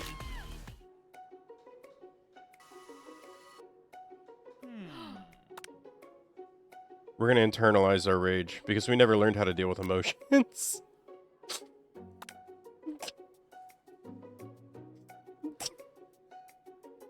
Okay.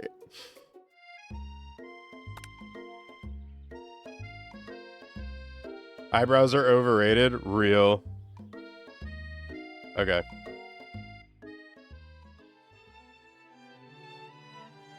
Failure is a part of life.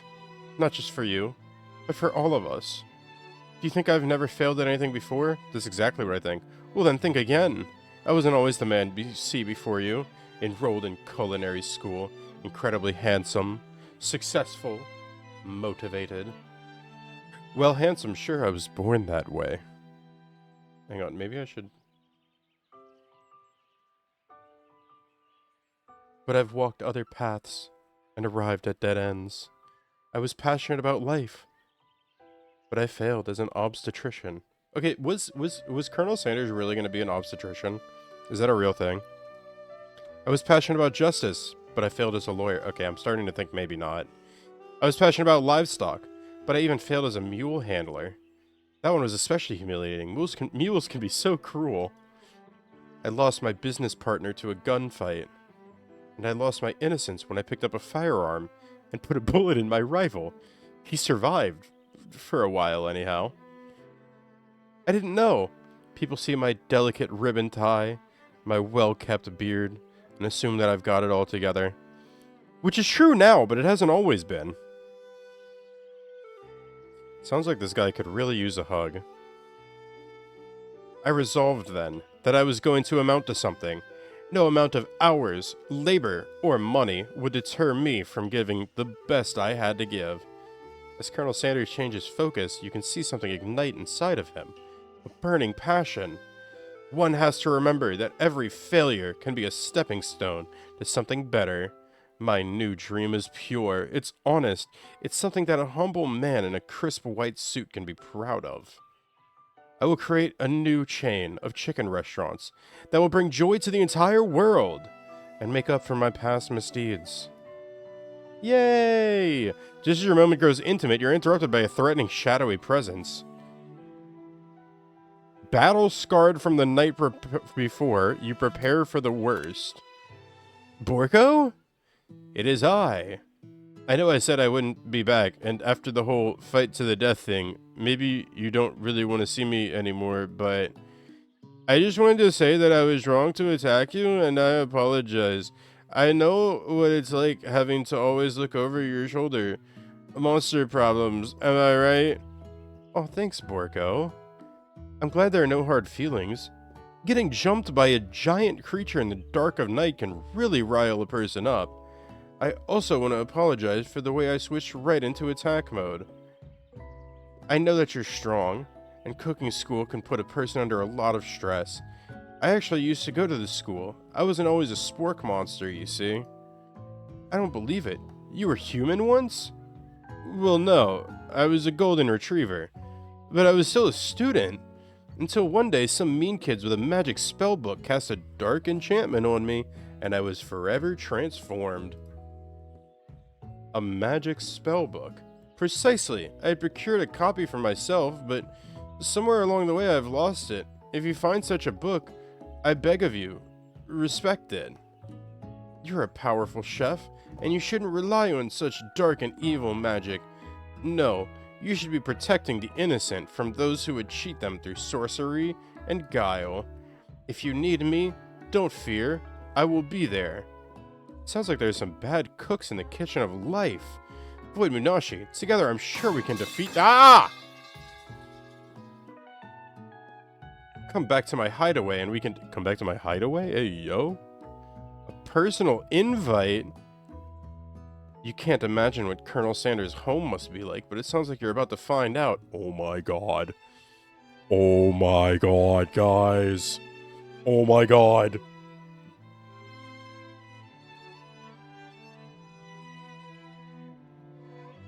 Hang on, I gotta drink some water.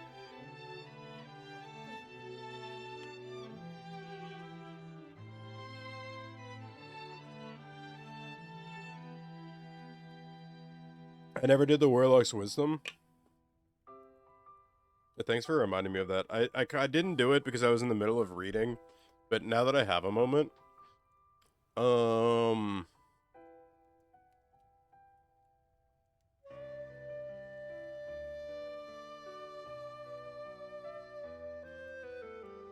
here's my wisdom. KFC might have 11 herbs and spices, but what you need is variety. That's the spice of life. Don't let things get stale, and don't stay doing the same thing forever. Remember to mix it up, remember to do different things, and remember that above all, you should be having fun.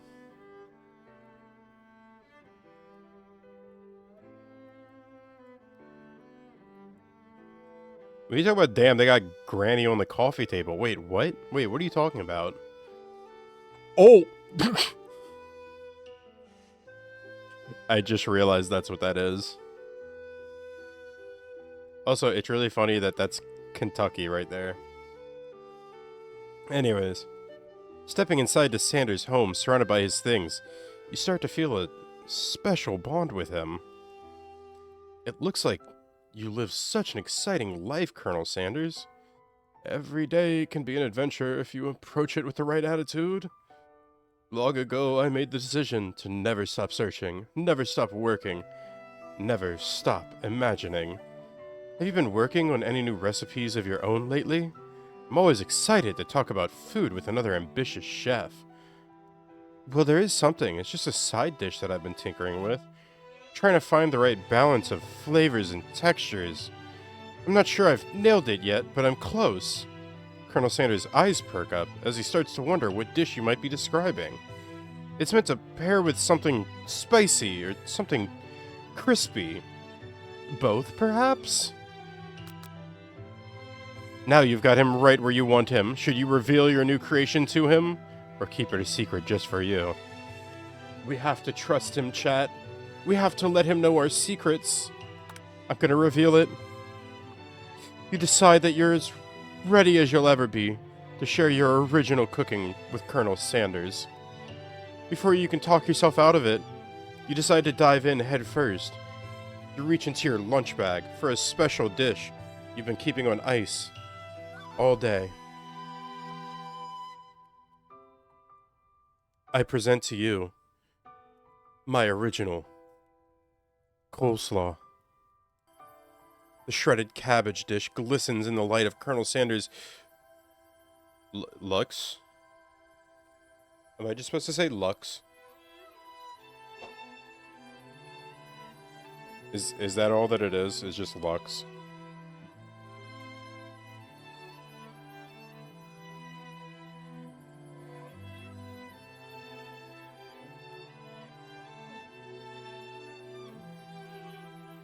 Somebody.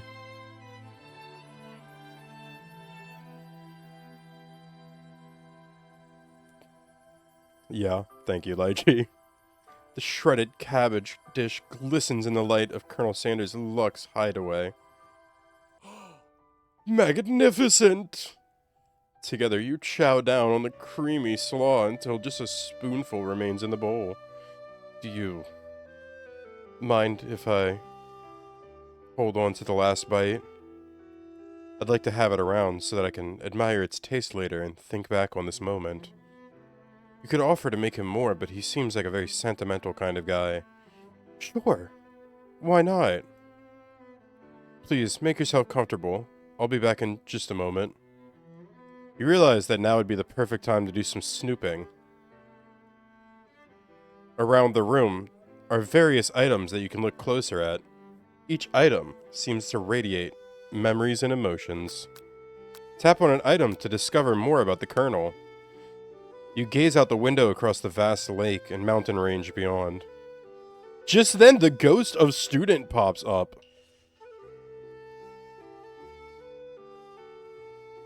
Are you thinking about heading out into the world on a quest to avenge my death?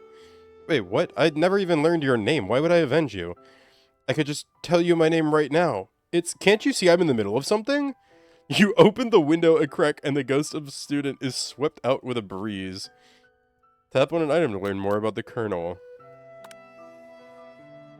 A scented candle. You pick it up and try to identify the smell. Power tool? Freshly starched collar? Piece of wood floating in a lake. Summer of '69? No. It's one of the secret recipe ingredients.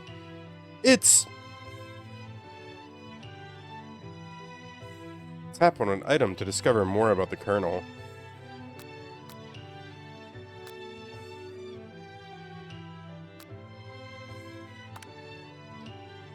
A lock of silver hair is woven through the teeth of the comb. Upon further inspection, you realize that the hair therein isn't just silvery in color, it's actually made of spun silver.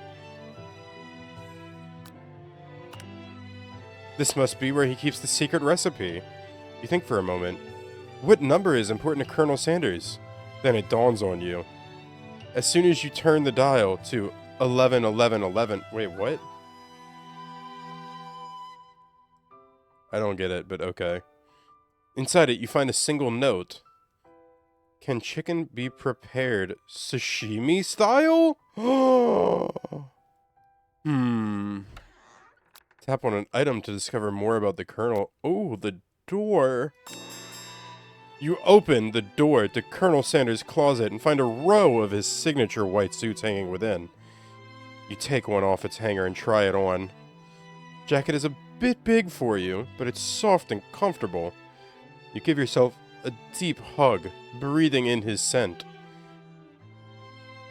Feel like we are crossing a boundary? It will be fine. No big deal. You give yourself a deep hug, breathing in his scent. They say that home is where the heart is. Is this what they meant? Before you can look any further, you hear Colonel Sanders returning. He has a new dish that he's been working on, and he wants you to taste it. You try to act casual, until he asks why you're wearing his jacket. I don't usually loan those out, but I must say, it does look good on you. Oh crap, the jacket! You forgot to take it off! Guys, I think that honesty is one of the most important things in life. You confess. I think I've developed feelings for you. I might be developing feelings for you too, but I'm concerned. I can't let anything get in the way of my dreams. Overwhelmed, you take off the jacket and run for the door, but the thought of leaving Colonel in the midst of such an emotional breakthrough gives you pause. You stop yourself. Colonel? Yes, Void Munashi? I honestly think this may be the beginning of something wonderful. I think you're right. We should take things slow. You talk late into the night and drift off into a slumber. Dream sequence! What a beautiful dream. You awake to a beautiful morning in Colonel Sanders' hideaway. Did you make the right decision on how to respond to Colonel Sanders? Only time will truly tell. Today is a day that could change the rest of your life. You think about the new secret ingredient you just learned about. In some jurisdictions, isn't even legal. But if the recipe is a secret, how will they know? Your thoughts are interrupted when Colonel Sanders emerges into the room. He's holding a gorgeously plated breakfast, and your mouth waters at the sight of it. Here's a simple breakfast I just whipped up. It's meticulous. You taste Colonel Sanders' food and it takes you on a journey. When you return, he's waiting to ask you an important question. So, would you say that we're the perfect match? How presumptuous. My cuisine and your taste buds, that is. Such confidence, such grace. Could he be the world's greatest gift to cookery? Yo, I thought that really said something else when I read this first one. I'm gonna flatter him. You know, I think we might make a great team. A single tear begins to pool in the corner of his eye as he gazes out the window. And with the right business partner, I know I can't fail. Business partner? Could he be talking to you? It's all happening so quickly. Overcome with emotion and confused by your feelings, you're on the verge of tears, unable to speak. The only answer you can find is to run out the door and get home. There's still one more day of school after all. The University of Cooking School Academy of Learning waits for no one. You get home to find something very surprising. Your best friend is there waiting for you. Where have you been? Because I had one heck of a night. I've been so desperate to talk to you about it, but I couldn't find you. I got worried that something had happened to you. It's okay. But now that it turns out that you're fine, I can finally get you up to speed on the saga of Miriam. Sure, but you will not believe what happened to me after school yesterday. I went on a date. I think I can believe that. Since I'd been partnered up with Clank, he asked me to go out with him. Of course, I told him, you'd better keep your dials turned to polite and respectful. I'm not that kind of girl. But he was just interested in spending some one-on-one time together and getting to know me, so I said, yeah, sure. I can get to know the little metallic guy. Long story short, he took me skydiving with his friends, but things quickly spiraled out of control. Did she just say skydiving? As if that's a typical first date to go on with a talking pressure cooker? And now I'm not really sure where we stand. You don't give Miriam time to tell her story, however. Bottling up the details of your own night is too much to bear. And I went on a date too, back to Colonel Sanders' house where I spent the night with him. You what? Nothing happened, but the emotional connection. Wowzers. I hate that so much. Miriam tells you to move on from this whole Colonel Sanders obsession and focus on school. If being obsessed with Colonel Sanders is wrong, you don't want to be right. After a short argument, you both agree to go your separate ways. Oh. When you arrive at school, you encounter your rivals in the quad. You can tell from a distance that they're picking on Pop, though he himself might not quite grasp the fact. Because, you know, he's Pop. What's a swirly? It sounds delicious. Oh, it's great. I'll order you one right up. Or I'll order you one up right away. I'll have my swirly with sprinkles, please. Hee Sprinkles is a dog and a treat. You can get your swirly dipped too. Why don't you pick on someone your own size? Because I'm literally the biggest person at this school? There is that horse that Colonel Sander rides to school. But who would dare pick on such a gentle and beautiful creature? You've got some nerve, Void Munashi, suggesting I pick on a defenseless horse. Now you're twisting my words, and I won't have it. You clench your fists, but the injury from yesterday's mixer accident makes you wince in pain. Doesn't look like you can go on cooking like that. Might as well just give up. I'll never give up. Ever. Colonel Sanders arrives just as it appears things are close to boiling over. A naturally intuitive person, he senses that something has been going on. Is everyone excited for the final day of school? Void Munashi, how's that hand feeling? I'm sure you'll be back in fighting form by this afternoon. Aren't you concerned about my hands, Colonel? Yesterday I almost broke a nail winning so hard. Technically, I don't believe a winner was decided, but your presentation was quite impressive. What is he doing complimenting her? But what about the flavor of my delicate, warm, gooey chocolate sauce? It was clear that you're passionate about how your food is received. That's a lot of words to say it was bland. Excuse me, Void Minashi. I'm more than enough to speak for myself. Maybe you could tell me more of your thoughts as we walk into class, Colonel? I'm always interested in discussing the fine art of fine foods. See you inside, Void Minashi. Oh no. Annoyed by the...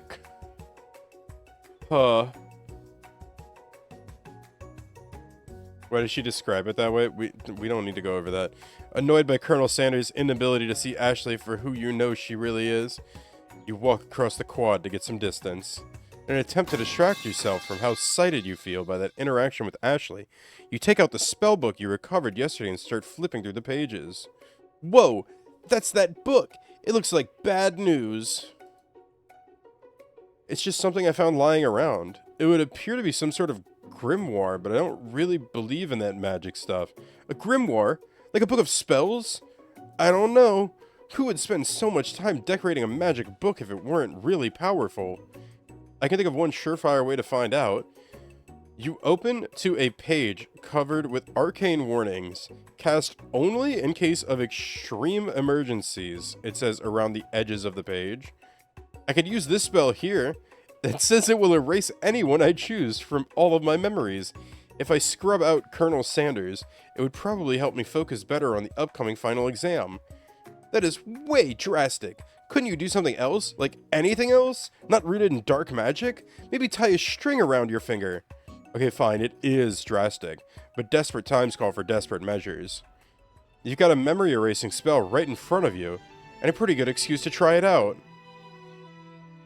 Oh, what shall I do, chat? I don't think that this is the way to love. I can't do it. You take your friend's advice and put the book away. It's almost time for class. Sprinkles is already in the room, waiting for the students to arrive. He clears his voice to make a quick announcement. I want you all to know, I feel something of a dog moment coming on, but I assure you, it's nothing to be afraid of. His cute little nose scrunches up and he begins to breathe quickly. He must be hungry. Reach into your backpack and grab some homework from last semester that you forgot to turn in. Sprinkles immediately goes for it and gobbles the sheet of paper like it's a piece of fresh chicken rawhide. I apologize for that outburst. I know it seems cliche, but not much in this world satisfies, like, ungraded work. My Void Minashi, were you studying something with cinnamon? I have been sitting in on a lecture series about the art of cake baking. How insightful. This actually brings up an important point.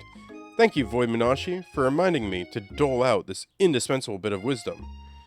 You see, but before we can go any further, Miriam's love drama spills over into the class. Sprinkles is interrupted by whirs and sparks coming from the back of the room. I told you to save it for after class. You think I wanted to be thrown from a plane strapped to a stranger? Miriam and Clank appear to be arguing, but you still haven't learned to speak Clank's language of mechanical noises. But no, you had to show off to your cool kid friends Jeff and Joan. J&J forever. Watch us form a triangle in mid-air as we descend. Triangles are the strongest shape, don't you know? Bzz, bzz. Yeah, well that doesn't make it a great date. Then take Jeff and Joanne with you. You can all hold hands as you pedal down the mountain, or off a cliff for all I can. God damn, Miriam. Clank begins to shudder. Steam pours out of the gaps in his panels, and then a loud ding stops him in his tracks. Beep, bzzz. No amount of seasoning is going to make me want to eat that, Clank. Clank burps out a completely deep-fried sneaker. Considering that he himself has wheels, not feet, it's not entirely clear where it came from. In terms of deep fried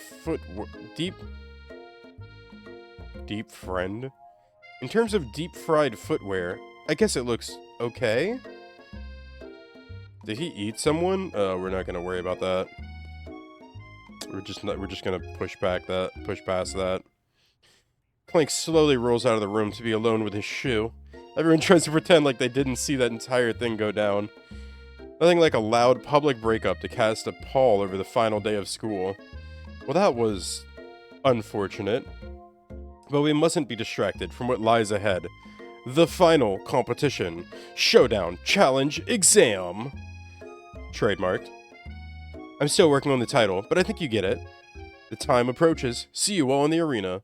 Before you can think about your upcoming competition, there's a beautiful soul nearby in need of a pep talk. Hey Miriam, are you okay? Okay? I'm so mad I could smash a tiny mug, spilling several droplets of hot cocoa all over the floor. How could he embarrass me in class like that in front of everyone? Her tiny cocoa is a delicious treasure, so you know that this breakup is no joke, even if the source of her frustration is such a silly boy. I know that you know this, but I'm gonna say it out loud. You don't need anyone. Me and you, we're gonna cruise through this final test and hit the carpool lane to Success City. Miriam brightens up, imagining the wind rushing through her short bangs, but she hesitates to embrace it. Embrace the feeling all the way. You're not going to saddle up on the Colonel Sanders stallion and ride off into the sunset without me?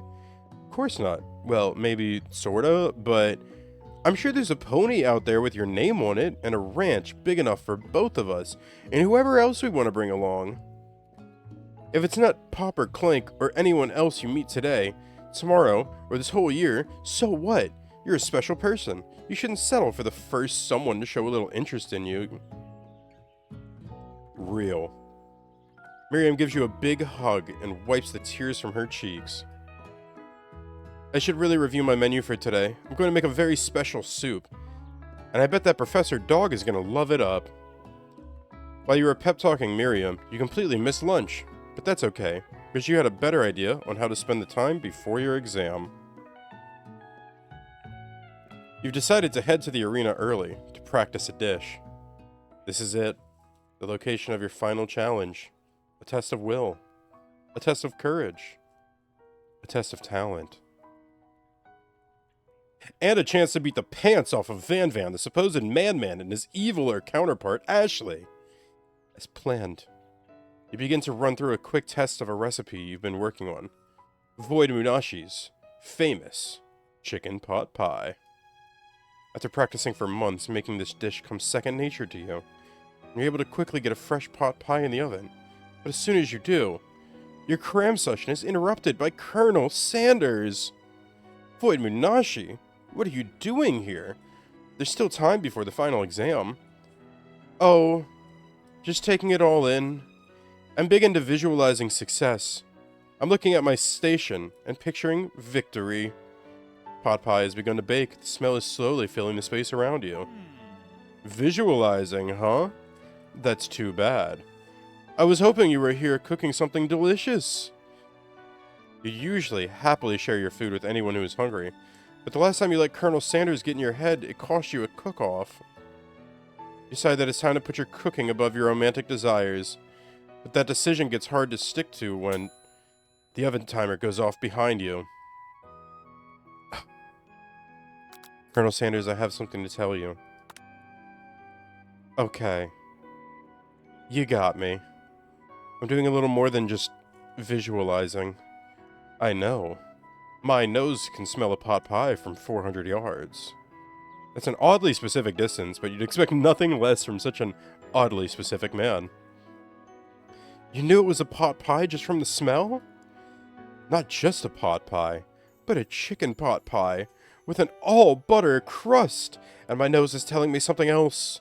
Oh no, is it burning? Haha, no! I can smell that it was made with a heaping helping of TLC.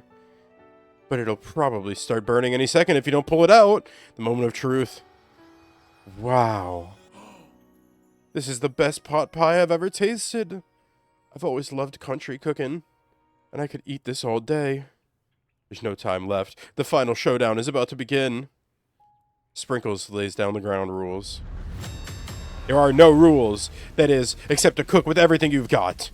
You step up for the cook-off of a lifetime. You decide that mac and cheese, plus the pot pie you've been practicing, are just the dishes that'll push you over the edge to victory.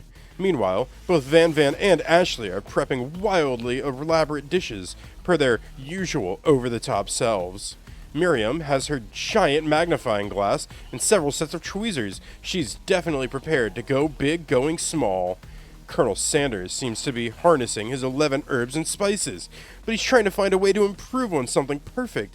His original recipe, registered fried chicken. The intensity in the room starts at a full 10 out of 10 with a frenzy of action. Everyone is calling out really cool special cooking moves as they prepare their food. Wow, this is getting serious. Colonel Sanders batters his chicken as it levitates through the air, just like me. Aguash! Miriam furiously injects ingredients into an itty-bitty pot of broth. Best friend, baster, blaster! Van Van flexes his pectorals as he chops open a sea urchin. Let's rock and roid! Ashley scoops her pastries off the tray with lightning speed. Shallow personality spatula! Even Clink gets in on it. 5-dial pressure point chicken cooking technique! Wait, when did Clink learn to speak English? It's the singularity, as was foretold. We mustn't let it happen, or the appliance uprising will take us all. Van Van quickly unplugs Clank and rolls him out the back door of the arena. As you frantically prepare your dish, you notice Ashley has her spellbook out. Is she going to use some dark magic to turn the tide? You've got a book of your own, and you're desperate not to see her win another battle. Should you take this opportunity to fight magic with magic, even if it's almost certainly evil magic? Remember the words of our great Colonel Sanders. We do it the hard way.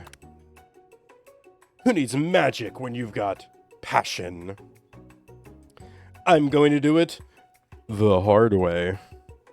Colonel Sanders sees that you've chosen to win on your own terms, and he gives you a subtle wink from across the room. I believe in you, Void Munashi. Miriam notices too. And I've always believed in you, Void Munashi, since we were little kids, because I'm your best friend forever. You turn to notice that Miriam is at your station cheering for you. Miriam, what about your dish? If you're here cheering, who's cooking? Tiny food, short cook time. I'm actually already done. I thought I'd help you. Oh, that's sweet, but Miriam tosses a handful of spices directly into your boiling noodles. It's the secret ingredient. However, she doesn't know that you lied, and the ingredient was made up. And where in the world did she get Eye of Newt from? The boiling pot explodes, sending Miriam flying backwards. The watery noodles begin to swirl in the air, bubbling up into a dark cloud that thickens and congeals before your very eyes. It is I, Steve the Spork Monster. Steve? Wait, what happened to Borko? You're not here to battle me, are you? We Spork Monsters are many. I think Borko had the day off, but you have conjured Steve, and I hate to battle, so I'd say you're doing pretty alright. Oh hey, you're in the middle of a cooking competition. I love this stuff, it's better than TV. You crazy kids and your culinary skills really impress me. Mind if I hang out? I'm sorry, Steve, but I'm kind of in the middle of something. Do you mind? Steve the Spork Monster notices that you've got the grimoire stashed beneath your cooking station. I see what you're up to.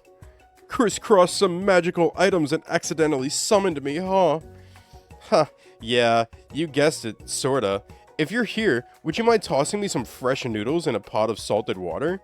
I'd love to. I've always wanted to be a top chef actually. You know, when I was just a little spork pup, Back in the old country, you can feel Spork Monster winding up to tell a very long and involved story. You don't know exactly where they came from, but it seems like it was probably lonely there. Actually, you know what? Maybe you should watch from the stands. I really need to focus on the competition. I understand.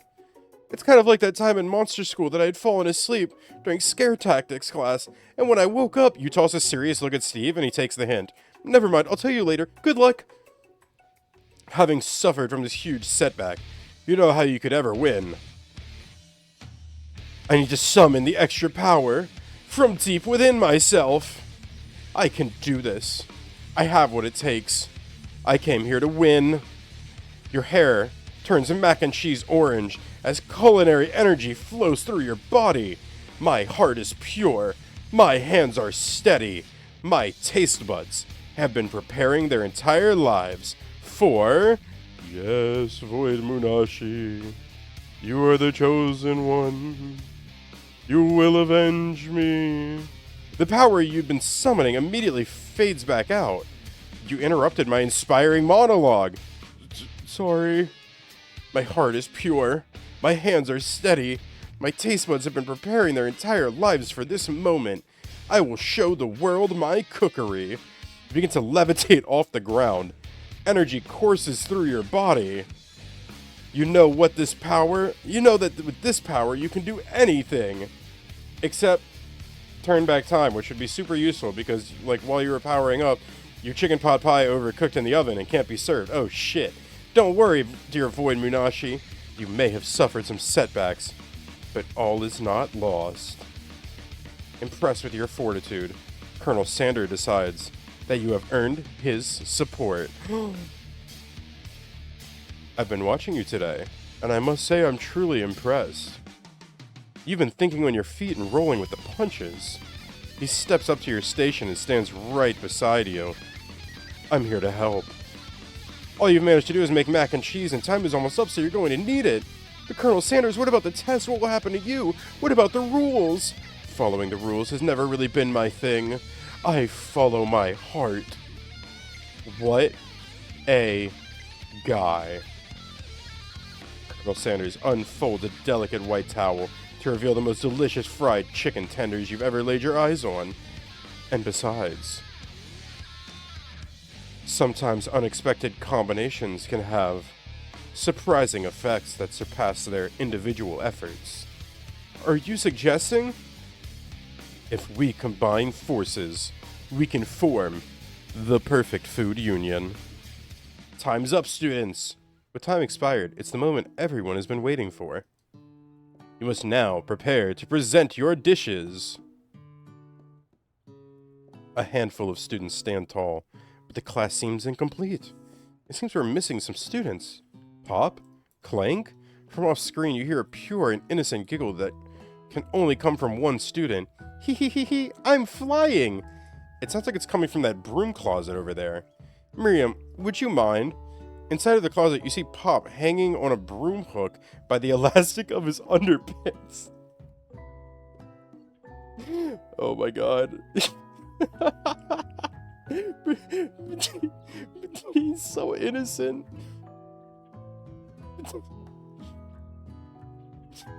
Pop, get down from there right now. Let me guess, did Van Van have something to do with this? When someone asks for a wedgie, who am I to refuse? I thought a wedgie was a salad. It looks like Pop is eliminated from the challenge, seeing how he didn't cook anything. I can't feel my legs, may I be excused? Sure. You kids and your pranks.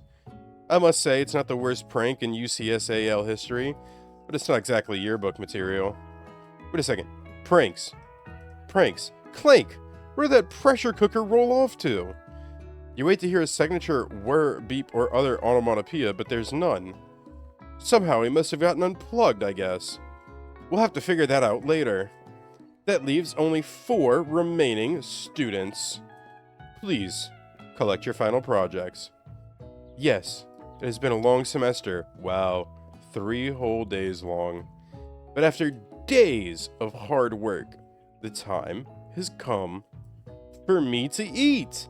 Miriam, please step forward. Now describe your dish. I've made tender udon noodles in savory soup, My word, it's so delicate. Is that a teeny tiny Naruto Maki I spy floating in its itsy bitsy bowl? Yes, chef! Please, call me Sprinkles. Chef is my father's name. Yes, Sprinkles! And some green tea made from baby tea leaves that I picked myself. Sprinkles carefully snips around the dish before opening his mouth and letting just the tip of his pink dog tongue dip into the bowl. Sublime. Would anyone else like a taste? Oh, come on. I'm not one of the dogs who doesn't even floss. I even have a really cute electric toothbrush for dogs.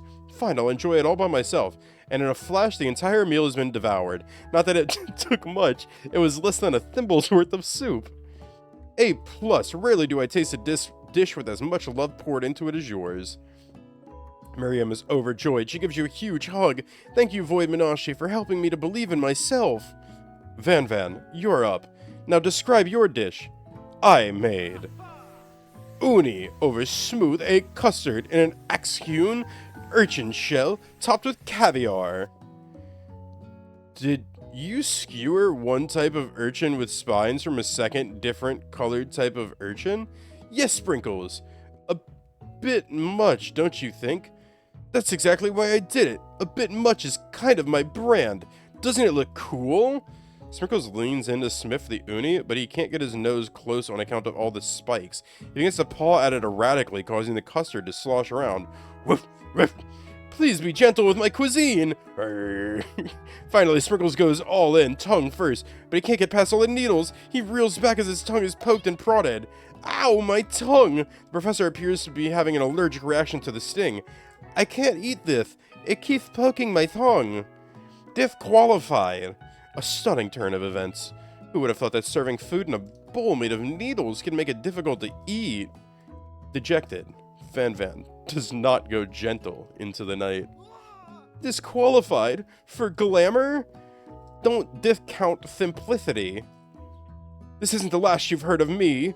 Before forcing us to endure his swollen tongue for another moment, Sprinkle graciously laps up a bowl of milk. I know, yeah, I'm a dog and I drink milk, get over it. Sometimes it helps calm my agitated tongue. Next student, Ashley, it's time to step up. Now describe your dish. I made orange blossom Turkish delight and a light rosewater syrup topped with French meringue and connected by sugary glass. That actually doesn't sound too bad. Indeed, it's quite delightful. However, I'd ask that you please refrain from eating it or attempting to taste it in any way. It's very fragile and meant to be a display piece. Don't eat the food? At a cooking school? Got toast in your ears or something, Void Minashi? I told you, it's a display piece. Actually, I must say it is beautiful. However, this is a cooking competition at a cooking school. Yeah, which is why I cooked it. I did an extremely good job cooking it, too. I didn't realize we were having an eating exam. If I wanted to be judged on eating, I'd go to College of Eating, a school for the hungry. I suppose you could smell it if you absolutely insisted, but don't breathe too hard, you might disrupt the sugar spiral. If the food cannot be eaten, it cannot be judged. You are disqualified. Rage overtakes Ashley. She finally cannot keep her two-faced routine up.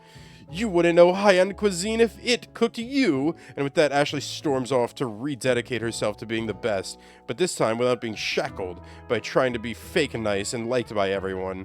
This isn't the last you've heard of me, either. If this class gets much smaller, I'll be teaching myself.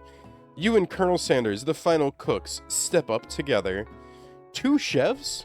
What began as a bowl of delicious mac and cheese has become something else. He examines it closely, sniffing and eyeing the bowl. Uh-oh. I don't have a good feeling about this. From somewhere in the room, a literal drum roll plays. Just when I thought I've seen everything in the kitchen, you give me this thing. and completely blow me away. In my 49 dog years of life, I've never tasted anything so delicious and perfectly balanced. It's so delicious, in fact, that everyone passes the class. You pass, and you pass, and you get a pass. Everyone gathers around and partakes of the mac and cheese bowl. They all seem to transcend this reality into another dimension. You win! Together, you and Colonel Sanders have made a new menu item. The new menu item is so impressive, even that Van Van and Ashley are drawn back in by its magnetic fragrance. When they gaze upon your mac and cheese bowl, they admit that you are indeed an excellent chef. Sprinkles declares that you have passed. Everyone has passed. There's supposed to be more battles, but come on, how could they be better than this one? Now that the school year is complete and everyone has graduated, the students return for one last assignment, to get their groove on. The cafeteria has been completely redecorated in order to... Why did that scare the shit out of me? I think... Dude, my allergies are killing me so much right now.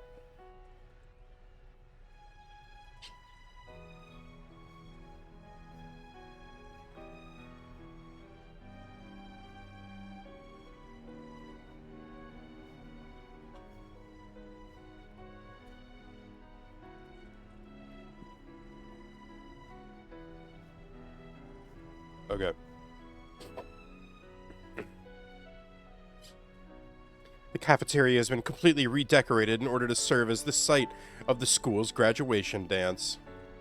Compared to the massive high-tech cooking arena, the humble decor seems downright cute and cozy. DJ Dog is in the house! Oh, oh, oh. You knew that Sprinkles was a master chef, but also a world-renowned turntablist? Who says you can't teach an old dog new tricks? Van Van and Ashley tell everyone that they've committed themselves to righting their wrongs. They did while they were the villains.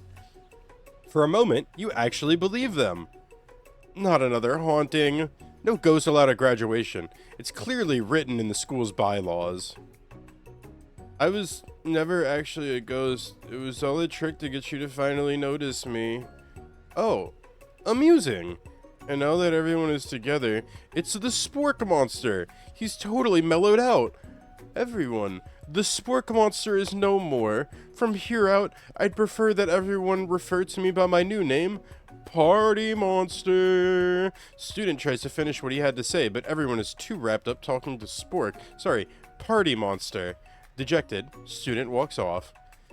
Maybe things didn't work out for Miriam romantically, but she found the love in her cooking. And you know she's gonna do great. A red carpet rolls out across the floor of the ballroom. It's like a Hollywood movie premiere. Who could command such an entrance? It's Pop? He arrived late to the dance, but apparently for a good reason. Walking the carpet, you see perched atop his dirty chef's hat. A crown? Welcome back, Pop. I know you weren't able to complete the final exam and accept your diploma, so we had to mail it directly to your father. We figured it was the least we could do for the school's dean. Oh, now I get it. And we get a new wing on the school, not to mention the honor of educating the son of the chancellor of such and such. The music at the dance is interrupted by the sound of sparking and electrical hissing. It's Clank, who's arrived late to the dance. Now that I've graduated, I can reveal my truth. Whoa, he's still doing the talking thing. I am Clank, and I am not of this earth. I am actually from a faraway planet in another dimension. What? What? I actually feel like I knew it the whole time. Now that I have learned the ways of your kind, I must return. Miriam, will you come with me? I don't know what to say. Besides no, obviously. I've just begun to learn who I really am. This isn't the time for me to devote my life to figuring out who you are, Clank.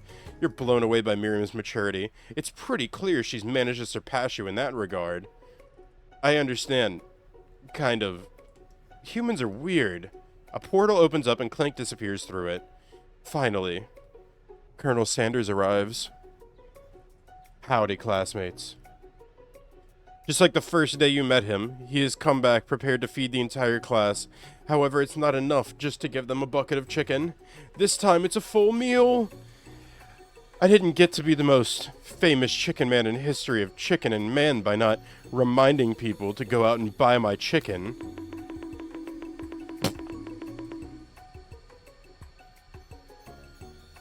Hitomi, the timing is insane.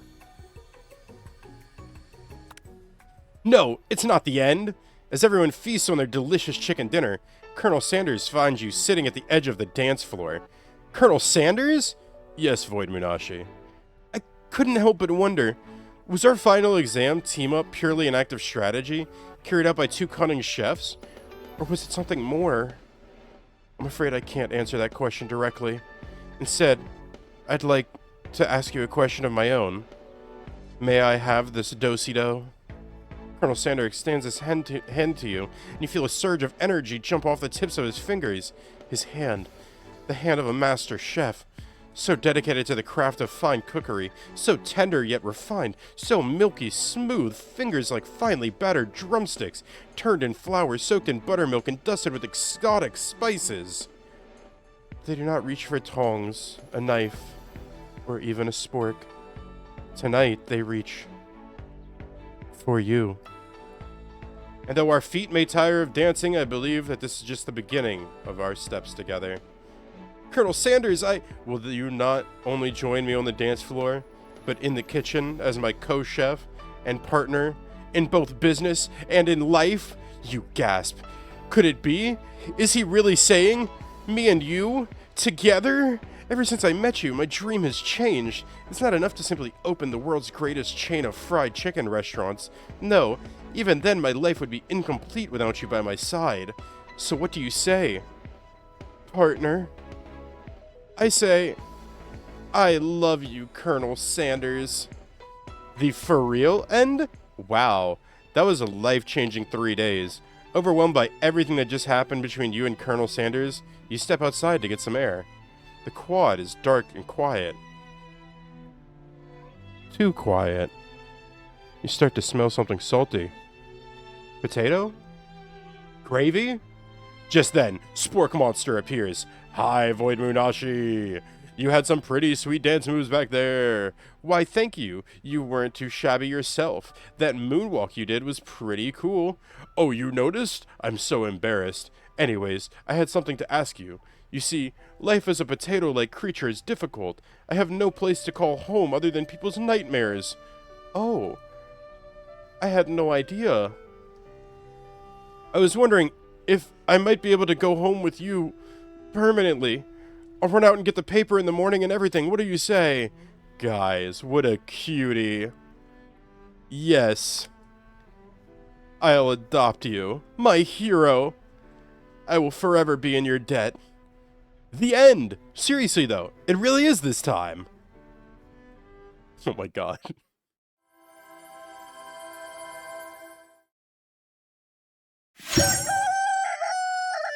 Oh, it's gonna be so loud.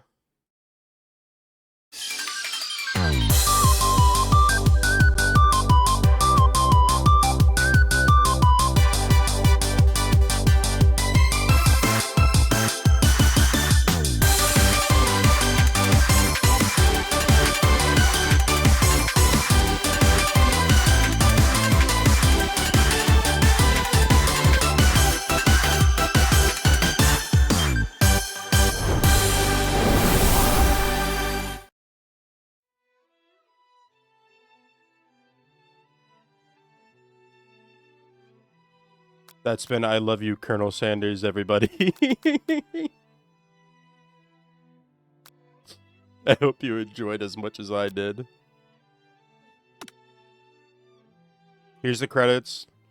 It is by KFC, W&K, and PsyOp. It's free on Steam. Very silly. Not an ad, but very silly. Okay. So, can't wait to watch it again. Yeah, for real. Alright. Alas, didn't get the ending where you just die? What? Alright. Okay.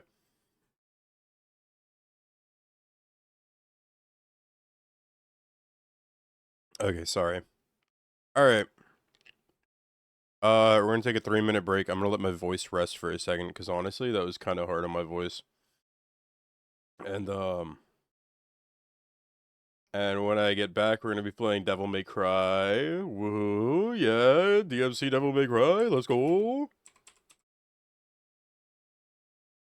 Um, I can't remember. I don't think this is the definitive edition, but I do have all of the DLCs. So, there's a dude tweaking out on the bus. Have you tried not being on the bus?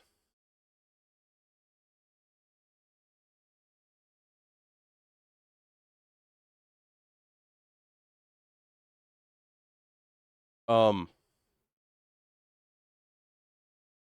okay, Rex. Rex, let me do this. Rex, just sweetie, let me handle this for you. Sugar, sweetie, Rexy poo. Let me do this for you.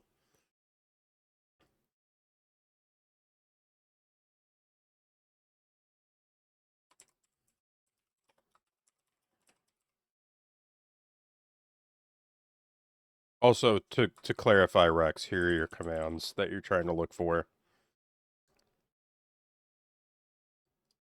Okay. All right. All right. All right. All right. All right. Okay. 3 minute break. 3 minute ad break. Be right back. Real fast. Bada bing. Bada boom.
Yo, what's up, chat? Um, so here I was, absolutely chilling. um, Turns out the Devil May Cry is really weird when I try to plug my controller into it, since it's not an Xbox controller.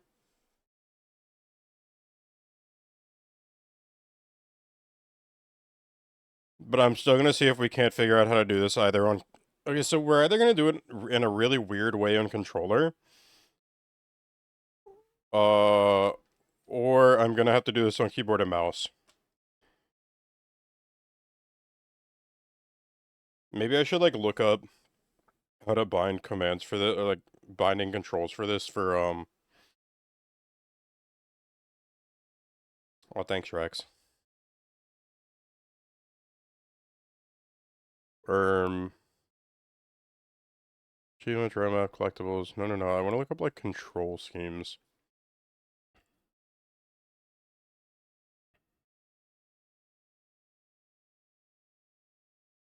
Let me look at guides. Modding or configurations. How to skip cutscene, disable that, skip intros, that is very good. Player, okay. PlayStation DualShock 4 button prompts. Download the button prompt mod.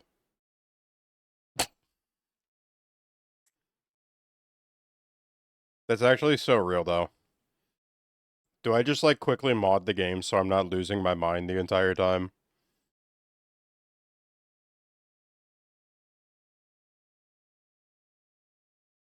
Run the text mod, click the folder icon to select the target application, look at the exe. Have to launch the game through text mod every time you want the prompt. So luckily it doesn't save the locations of the exe and mod when click... Wait, what? Luckily it does save. Ah. Mod the game. It does seem that's what I'm going to be doing just to be able to get, like, the... So I can read the controls correctly. Dude, the image on this is wild. But honestly necessary.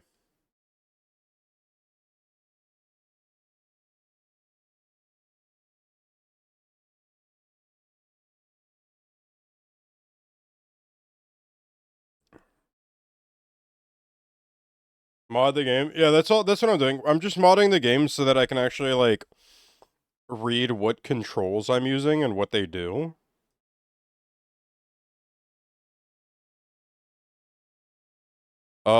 I didn't realize this was something I was gonna have to do. But it's not the worst problem.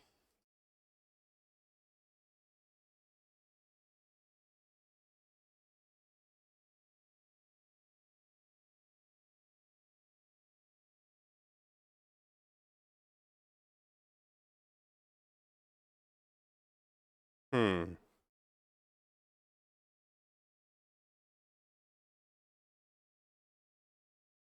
Mm-hmm.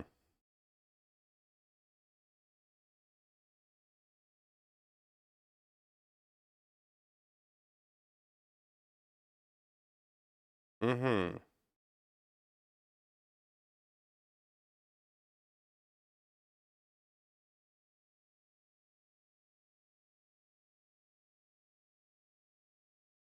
What the hell?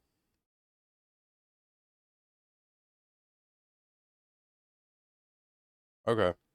Sorry, I found something really confusing that I have no idea what I'm looking at with this.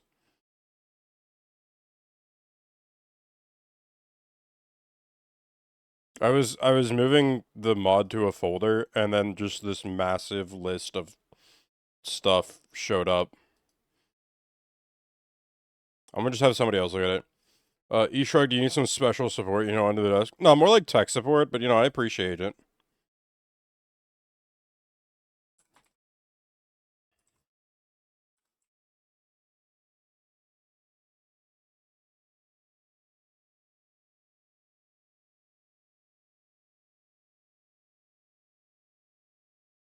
Okay, let me see what I'm doing with this mod. Description. Replaces the Xbox 360 icons with DualShock 4 icons. For DMC5? That's not what this is. Use TextMod to install.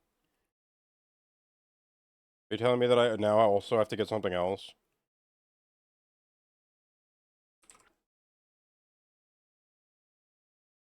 Hang on. What the hell is...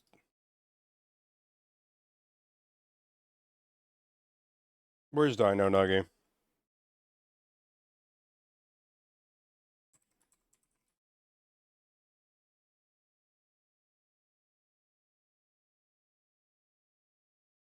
The run TextMod. But it's not part of the install, it's something different. Oh, here it is. Download and install TextMod. I found it. Wait. TextMod, which is part of okay, yeah, okay, alright, wait, I found it. We're good.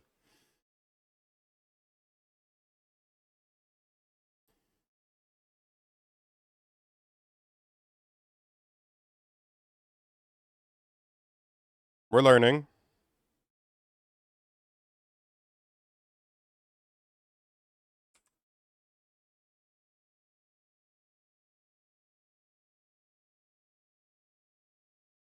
Okay. Okay, chat. I got TextMod. I'm running TextMod. What the hell do I do here now? Download the button prompt mod. Run TextMod. Click the folder icon to select the target application. Locate the exe for the game.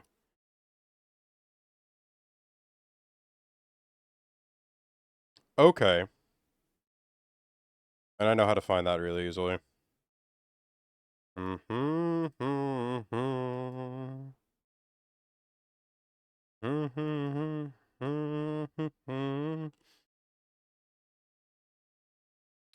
Maybe when you get a... Oh, hang on. Then go into... there? Oh, okay. There's the exe.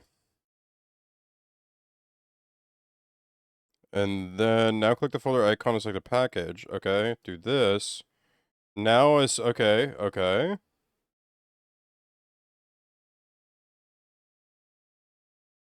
And then I run. And then it should work.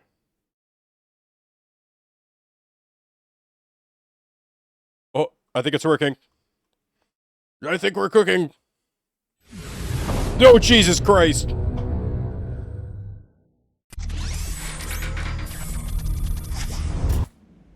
It might be just a little bit loud, chat. I'm so sorry.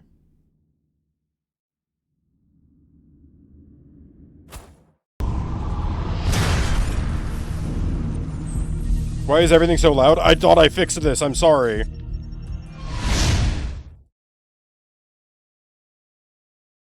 We're fixing it. Just hang on. Just wait. We're fixing it.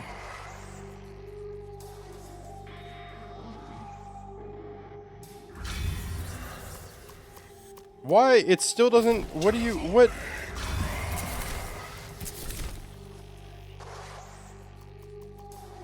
Well, that didn't work at all.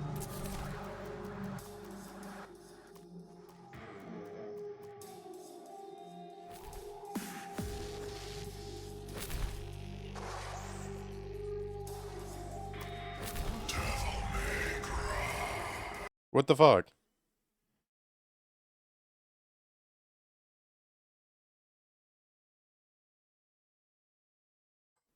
Oh. Oh. Okay, hang on.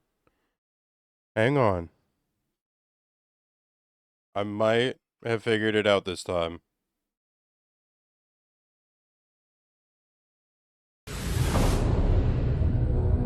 It might be a little bit loud again.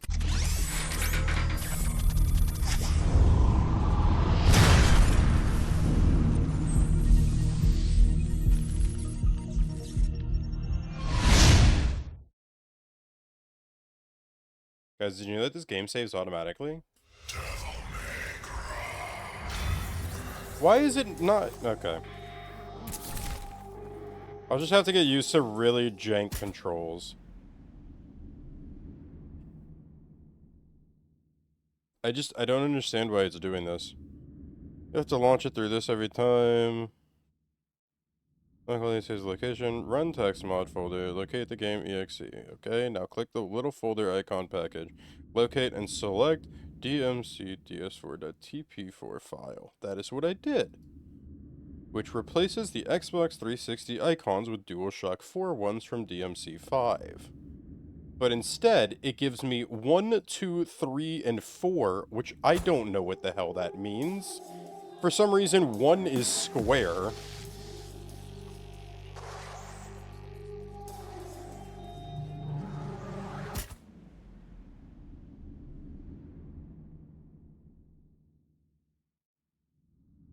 I don't get it. What, like...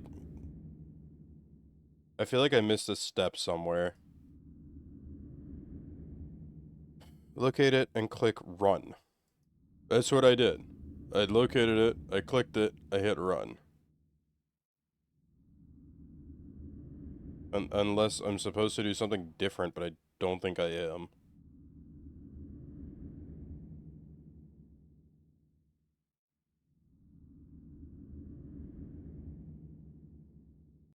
I'm gonna try this one more time.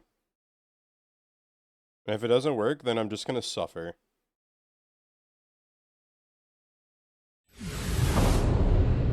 Please just skip. Please skip. Please skip. Please skip. Please skip. It's so loud. Please. Please. Please, bro. Please. Please, bro. Why are you doing this?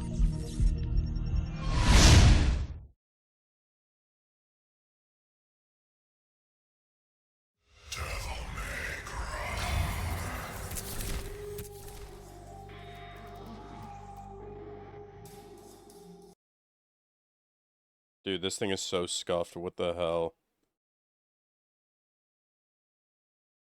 FPS drop, interface fix. Okay.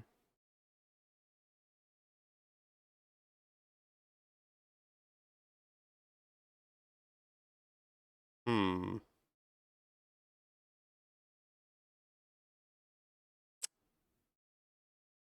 Yeah, I might have to learn keyboard controls for this. That would be pretty interesting.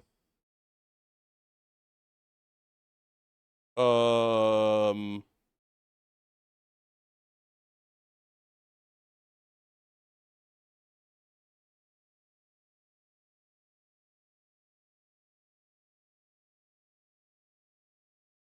I see why. You know what really annoys me is being a fan of PlayStation controllers, but being forced every single time I want to do something that I have to use like an Xbox controller for anything on PC.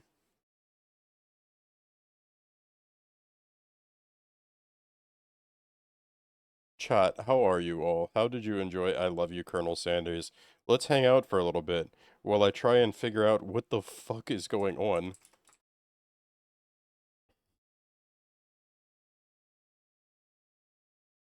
Sorry.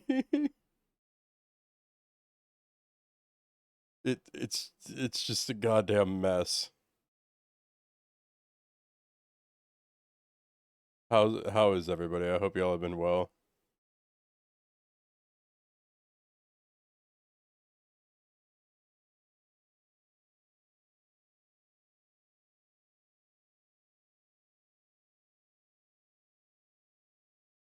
Tired mood.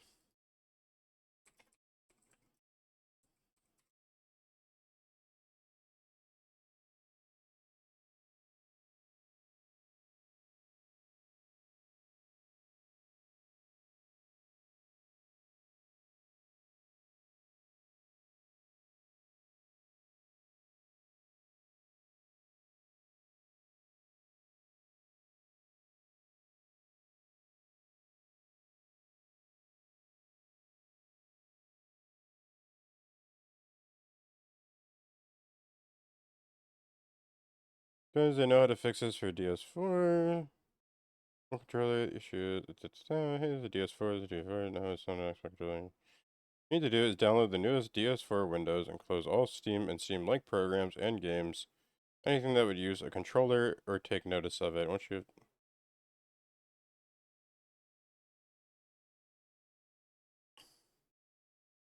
Huh?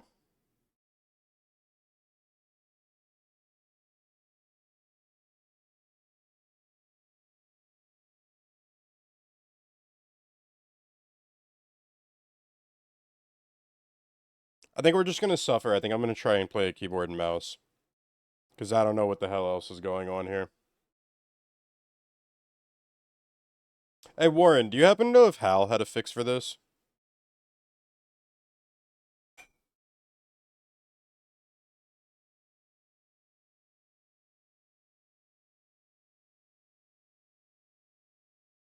It's gonna be really loud again for a second.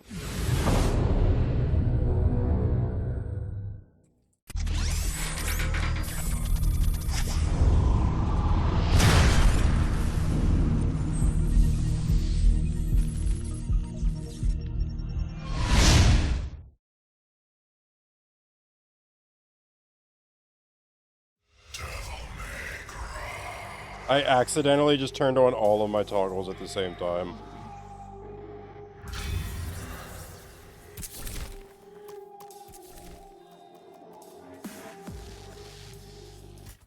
Alright, let me pause the music then. Okay. I'm just gonna work with it.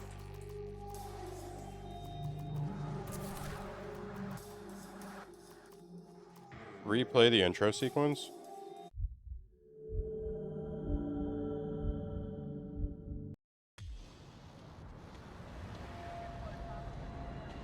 I didn't even know that this was a thing I might have accidentally skipped.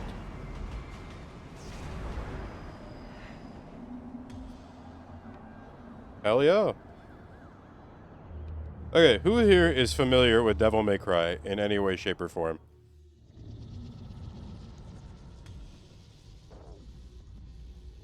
If you're not, don't worry. Trading Friday. No, you can't have more time. You know the terms, you know the consequences. No, this is not a veiled threat. This is a direct one. Should you fail to comply, the collapse of the economy will be on your head. I will make sure that you are stripped of power, shamed, and hated. Is that clear enough for you? Yeah. Friday it is then. You have a good night, Mr. President.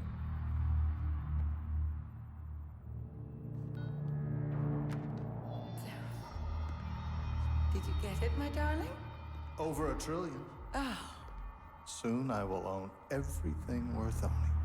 I will control the world through debt. I have absolute power.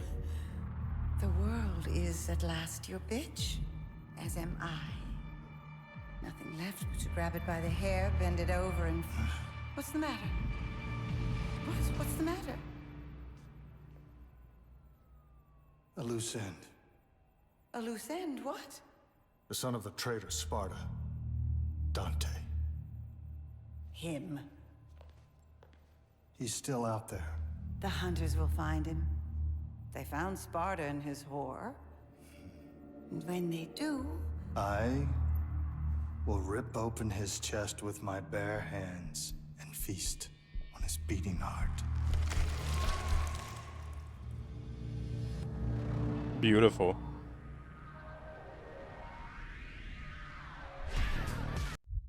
So, I think that that's actually just a cutscene when we start a new game, not gonna lie.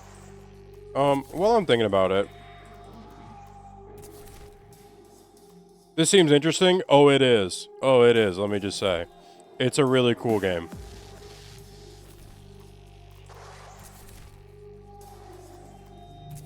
Hell yeah. Neo Dante, Dark Dante, or Classic Dante.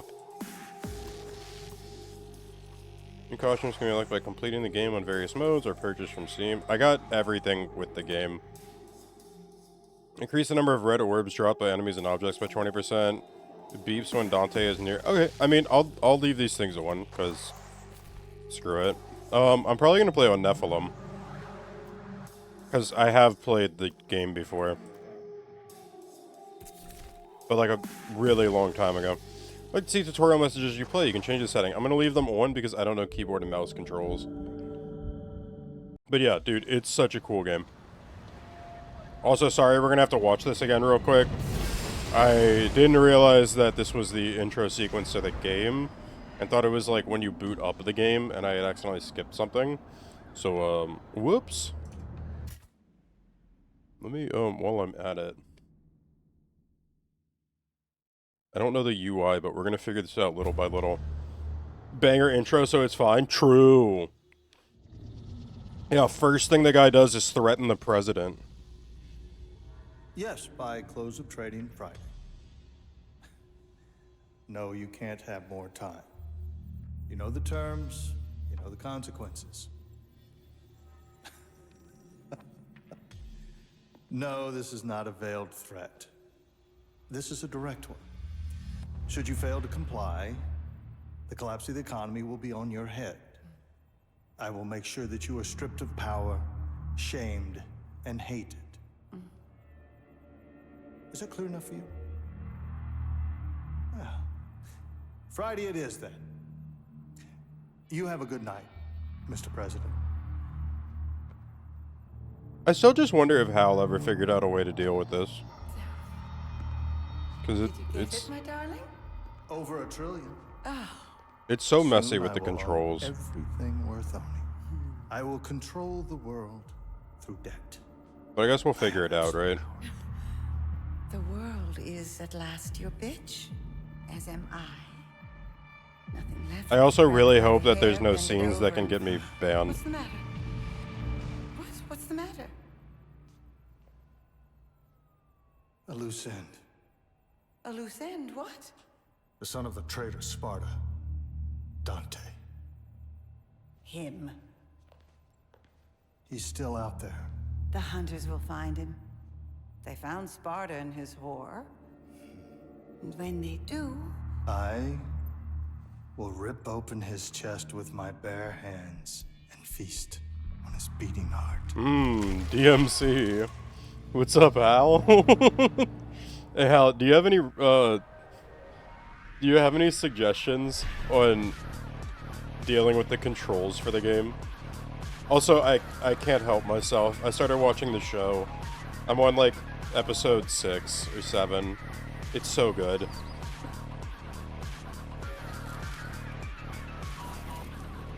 What do you mean, my eyes? Oh, yeah, yeah. You're gonna get flashbanged here, sorry. What about the controls? On DualShock, it's just really weird. Yeah, you played controller. So on controller, it's just like, it doesn't have button names, it just has numbers. Is it one of those things that I'll just like figure out?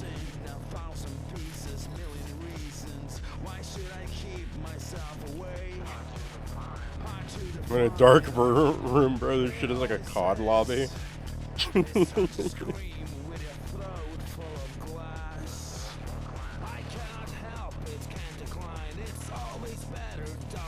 I love Dante. You use Xbox controllers, you had buttons, then this one is definitely a me problem. I'll figure it out. And I'll just like remap things as necessary.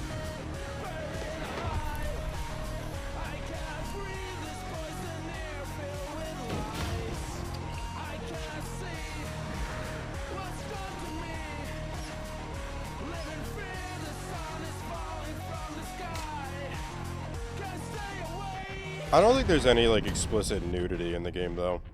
This is a game of all time. It sure is a game of all time. You had a nightmare about this game after you played it? It's like, I'm sorry to hear, but that's so wild. The demons have been increasing their power for millennia. They're on the verge of controlling mankind. Citizens, we've been kept asleep in a manufactured illusion for too long. We must wake up. The masked lunatic you saw there claims to represent an organization called the Order. Now, this group has claimed responsibility for several serious attacks in recent weeks. He is undoubtedly a traitor and a terrorist. And I, for one, am not for the death penalty. One way to do it. legally shoot the son of a bitch.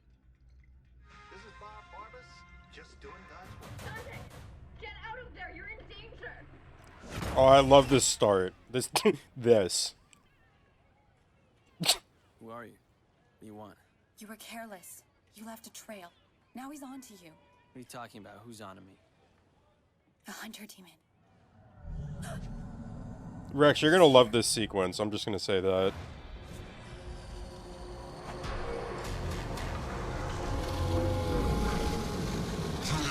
He's dragging you into limbo. Demon scum. It's too late. You're gonna have to fight your way out.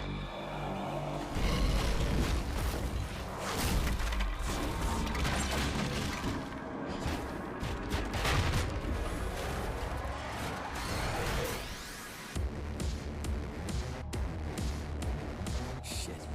Back in limbo. Bad day for a hangover.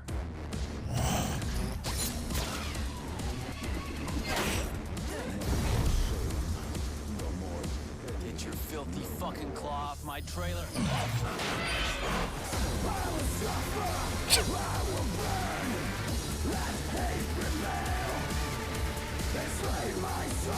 They got away with it so well.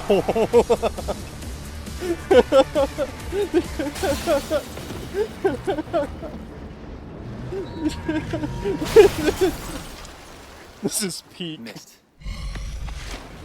They like barely skimmed by on that one.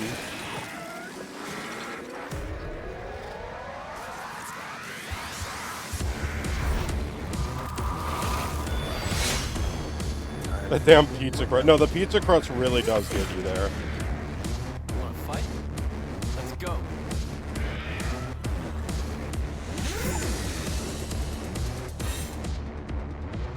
Four? Oh, no, no, no, no. That's terrible.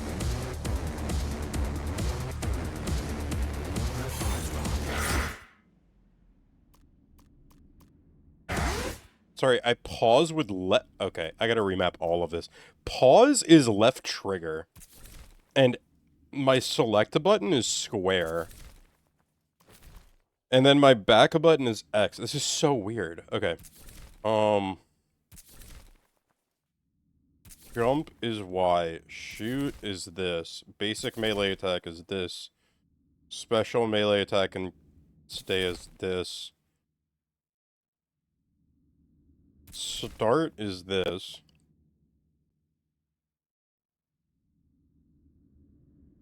Yeah, I don't really know what's going on with this at all.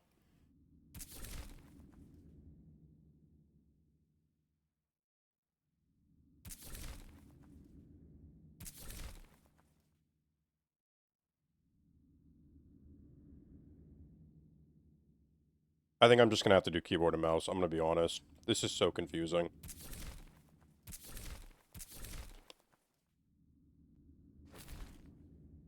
I'll figure it out. Jump, shoot with right click, basic melee attack is left click.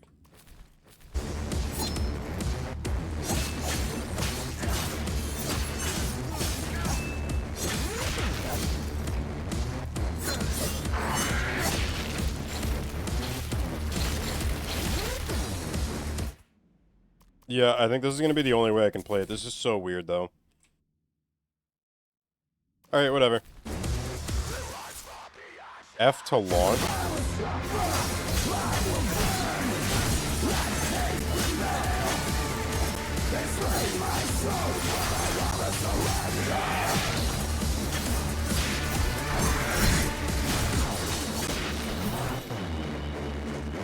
Alright, it's coming back.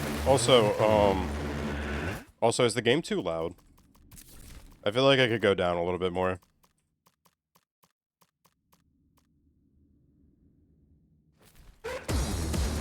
It's like you change the levels and nothing changes. What the hell? Oh, wait, it changed a little bit.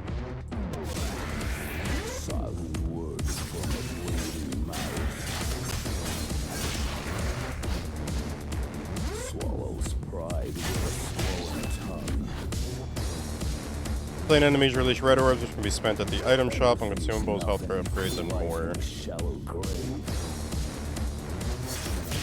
Perfect volume. Oh, okay, thanks. This is gonna be terrible. These controls are horrible.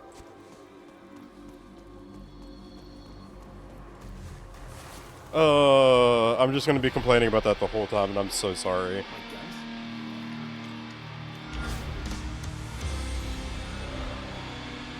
What an intro for the guns, for real.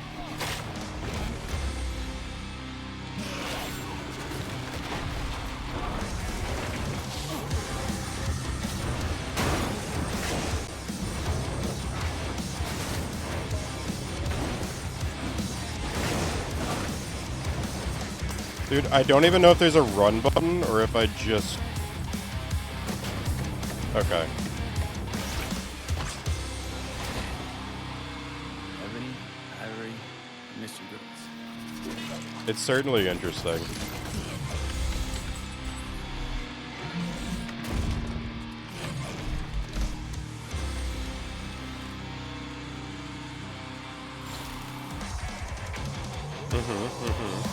I remember these guys. Right on cue. Yo, this guy is playing key.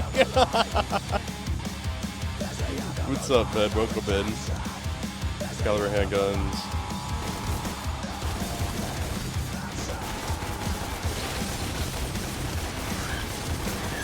Have you played any of the other DMC games? Nope. This is the only one I ever played, and I played it back on Xbox 360.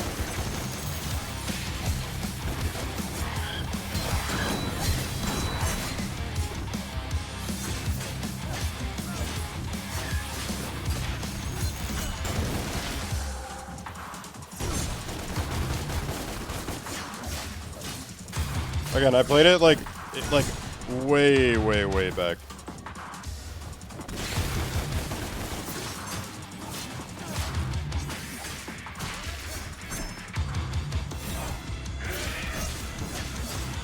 You 100%ed 1 through 4, so you're just missing the platinum on 5 and the reboot.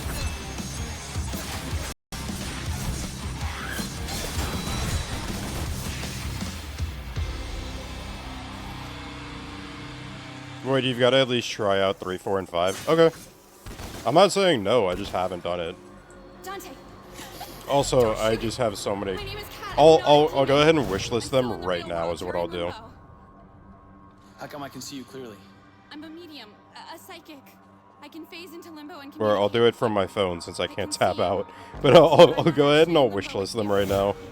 I know that like everything is on sale right now because of the anime. And dude, holy shit, the anime. I'm risking my life here for you. I want Like y'all have been watching, like as far as like Waz and Hal, y'all have been watching it, right? The hunter has dragged you into limbo. Yeah, dude, it's so good. It's they got his character so right. Don't want to fight the hunter. Like my favorite moment was like Follow me. episode now. 2. I don't want to say it, but it's just episode 2 has was one of my favorite moments. You completed the show. I got through episode 6 right before going live. Okay, let me see. I wishlisted the HD collection. I gotta add DMC.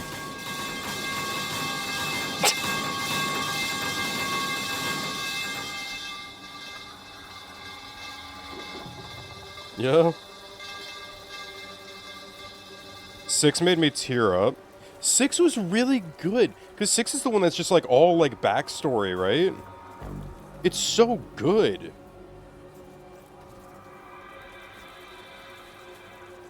Okay, and then wishlist 5. And so then just to check. That's 5, 4, and the HD collection. Okay. And then I'm gonna just get them and play them when I get the chance, basically. The only sad part about this game is that you kind of have to play it twice if you want to do everything. Or at least you have to, like, go back through missions, because it's like, I know that I can't get through this until I get a later ability. Where'd she go?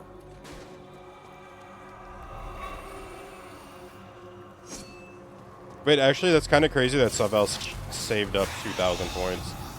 Lost souls, souls trapped in limbo.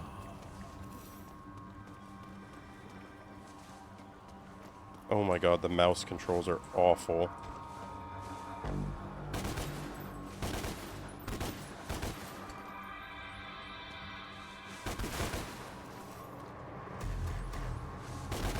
You're back down to 2 points. That's crazy.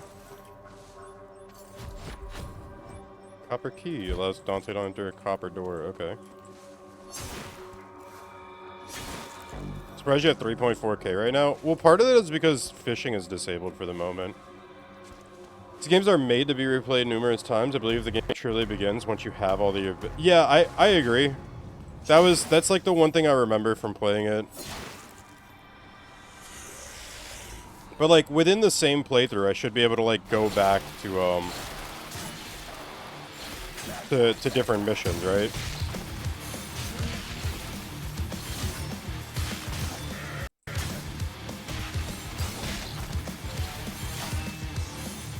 Even though fishing was disabled, you just haven't been redeeming anything. I mean, fair.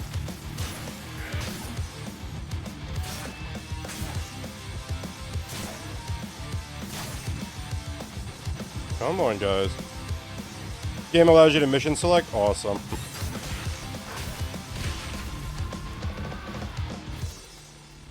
Upgrade points. Killing enemies and collecting white orbs fills Dante's upgrade bar.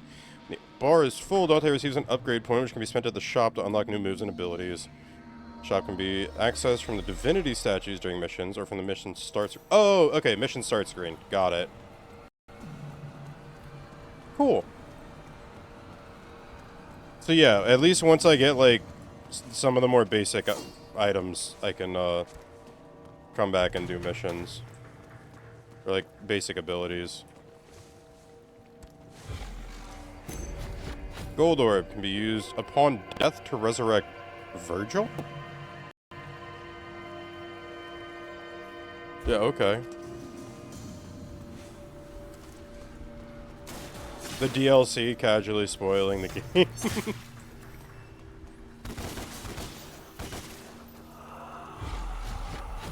Small vital star. And then I know I just heard that thing. It's like on the other side of that wall.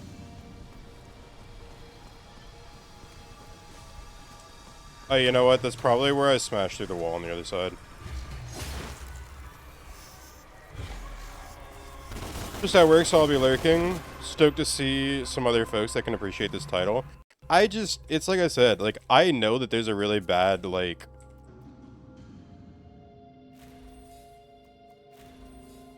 I know that a lot of people aren't huge fans of the game.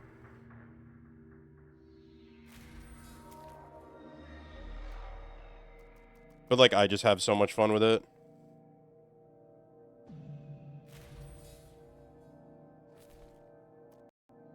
I probably should have gone for, like, some of the abilities, but oops. I remember this is just, like, the faster way to walk around.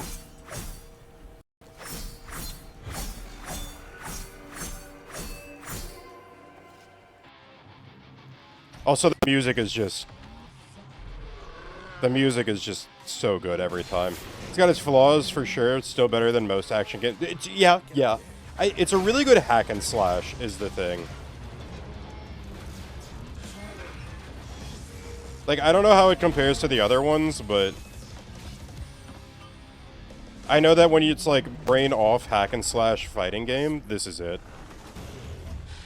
I'll be keeping an eye on your progress. I appreciate that. I can't believe what I'm seeing.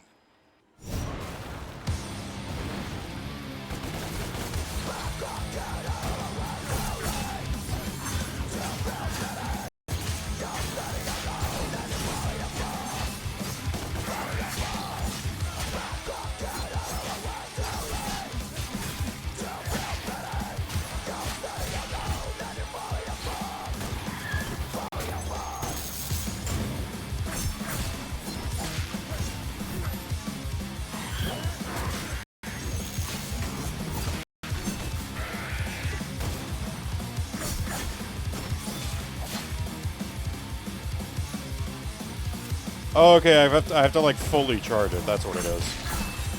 How do I pick which target I'm locked onto? Or is it just random? Banger soundtrack? Yeah, every time. Every Devil May Cry has such a good soundtrack, dude. And like, this is like somebody who hasn't even played most of them, right? Get down here and fight.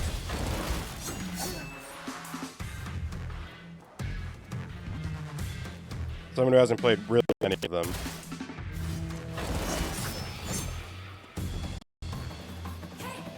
Through here.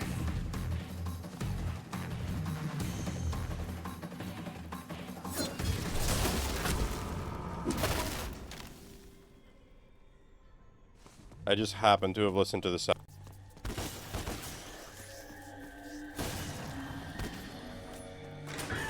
Get lost. The game sound. I don't even think this is like an audio device issue. I think this is a game issue.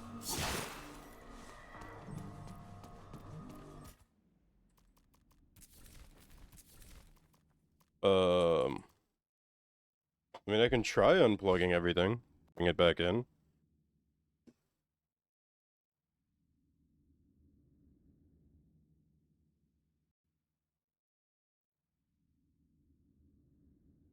Or did it just straight up break? That would be crazy if it just broke. Oh, no, there we go. Would love to watch this, but I'm so exhausted right now. You're gonna head to bed? Wow. I'm kidding, man. Go get some rest. Oh, hey, we have one of those. You'll be lurking? Yeah, no. Oh, dude, go get some rest, seriously. Kill all enemies within the time limit. Enemies only take damage in the air.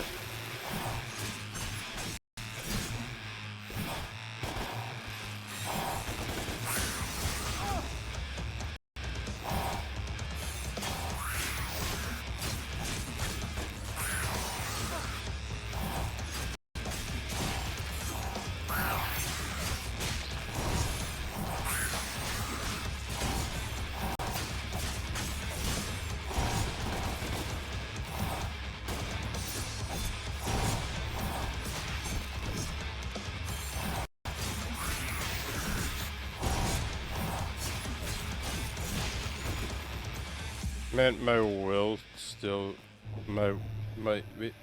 oh, your PC will still be on install. Yeah, no worries. Health Cross Fragment, collect 4 to get new Health Cross. I'm guessing Health Crosses are like my health upgrade item. I think that's right.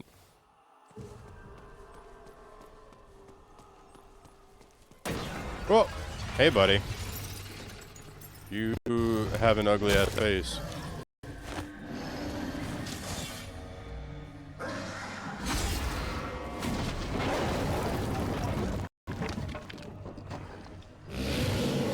Get back here.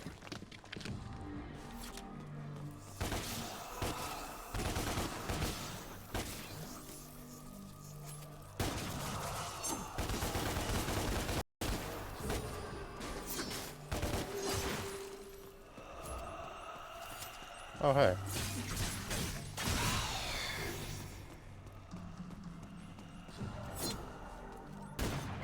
Oh, I know what I need for that.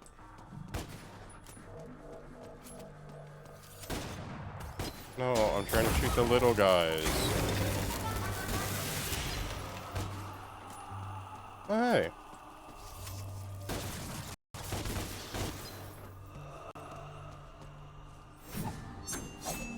Okay. Oh!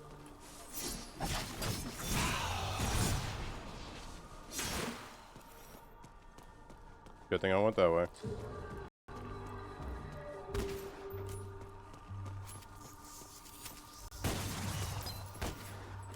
I feel like there's no reason to not just be charging your guns every time you get a chance.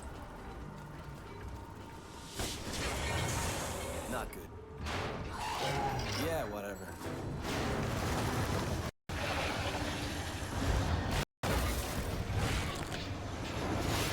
Ah.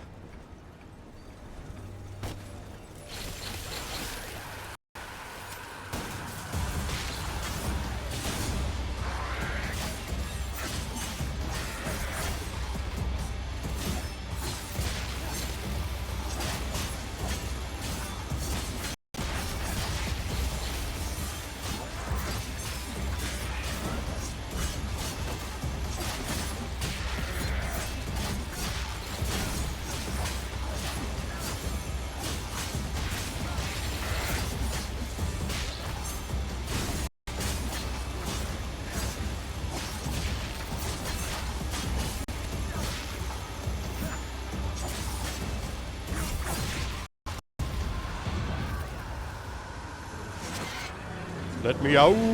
Let me out! And the audio cut out again.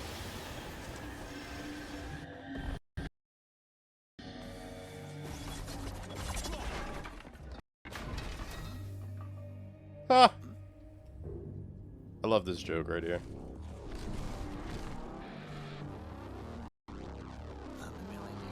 So, is the reboot supposed to be, like, before the events of all the other games? Or...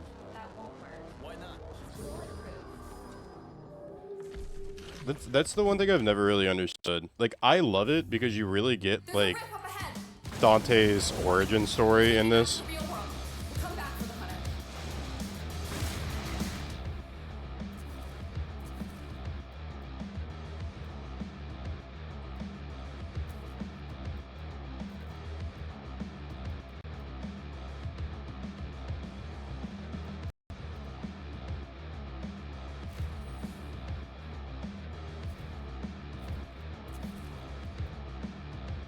Oh, nice. You can straight up buy health crosses? That's crazy.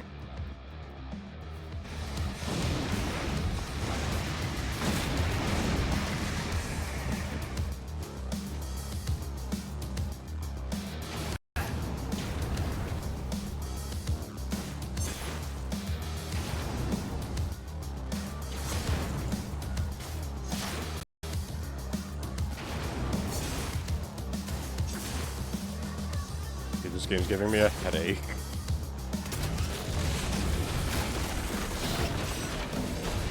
This is wild. This is wildly unoptimized for PC. Dante, wait.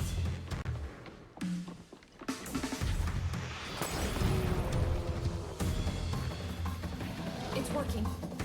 You can fight him now. It won't be easy. Hunters are brutal fighters. I just hope that some of the other games are like this, because I know I had a lot of fun playing this one. Can you still hear me? Yeah, I hear you.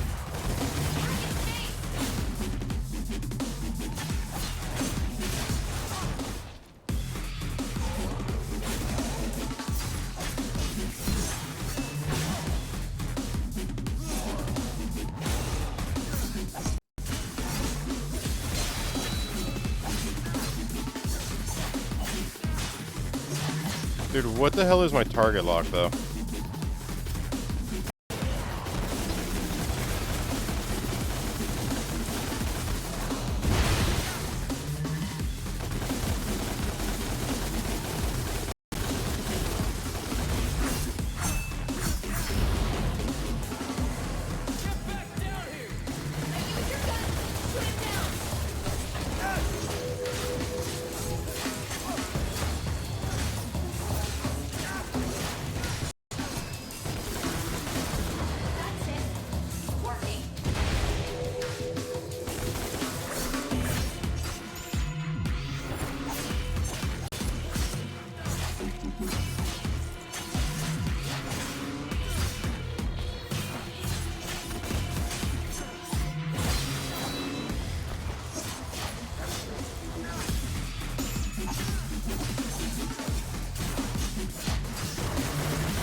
The Ninja Theory reimagining? Yeah, does anybody want to explain that to me?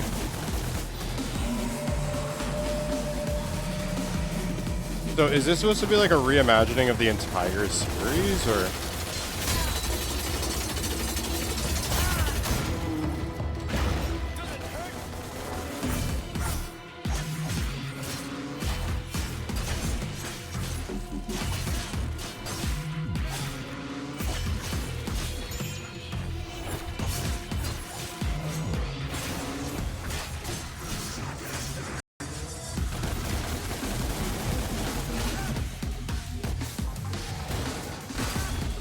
I see the parry window on it. The parry window is when you see it glow.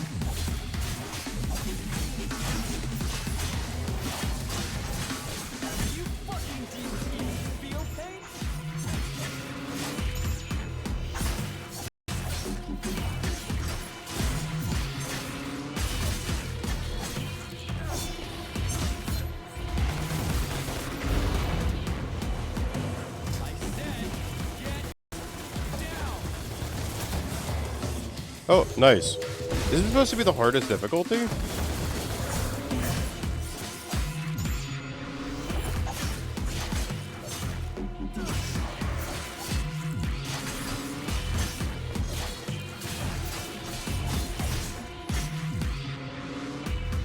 Oh.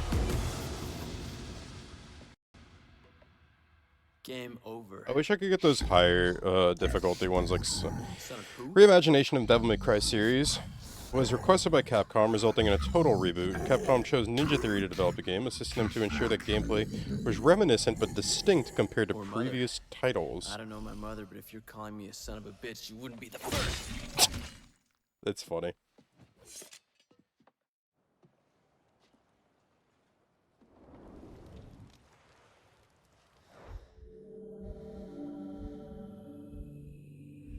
My mother.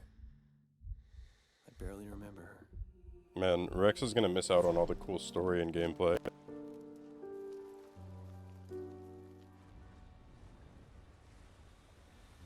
That's okay.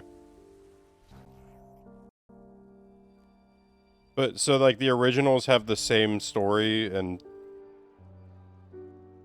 I just don't understand. So, is it still, like, similar? Like, is it still, like, hack and slash style game, and, like, it tells kind of the same story, but it's just a reimagining? Like, it's just developed differently? Are you okay, Dante? How do you know my name? My boss knows you. He wants to meet. Please? I helped you back there. I didn't ask for your help.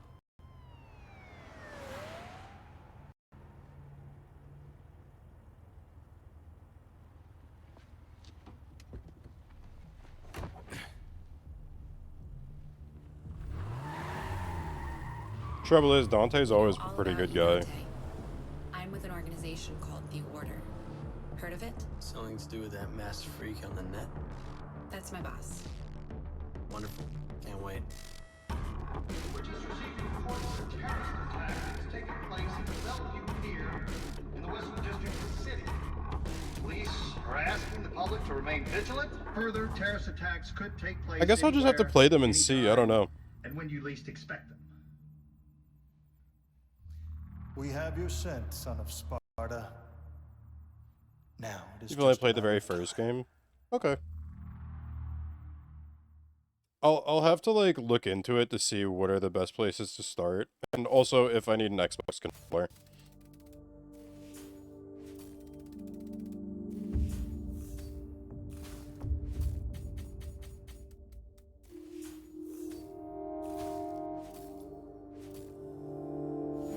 Nice. Savage. Stupid, savage, sadistic, stupid, savage, sadistic. Alright, which which song was that from? I can't remember right now.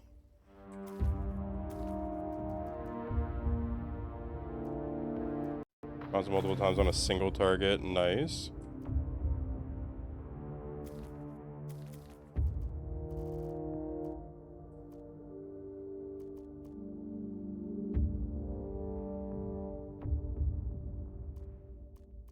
I feel like opening up a lot of the basic ones are better. So, like, Trillion Stabs is really good for keeping a combo up, I remember. Overdrive is really good for comboing into things. And then as far as items, I mean, I imagine I just save for health crosses the whole time, basically.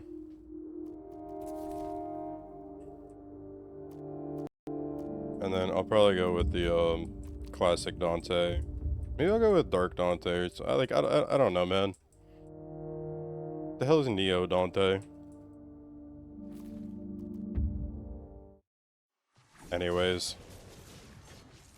I know that I just need to, like, get some abilities unlocked before I start going back and doing old stuff. But it's a fun little break, especially after I Love You, Colonel Sanders. Enemies in that game are just marionettes, really repetitive hack and slash. Well, I'm guessing that's why Hal was saying 3, 4, and 5. I know that she recently went through and played, like, all 5 of them. Or, like, all 5, and I think she played this one, too. The demons are amongst us, Dante. They are enslaving mankind. The world is asleep, brainwashed, and helpless. We're fighting back. And I'm sure I'll learn why it's such We're a a small handful of strange... freedom fighters. We are the last and only line of defense. All I know is this one is, like, it got a really bad rep. You got no chance. We don't leave things to chance. We've accumulated vast intelligence on the demons and their collaborators. World leaders, bankers, pop stars. We can hit them where it hurts.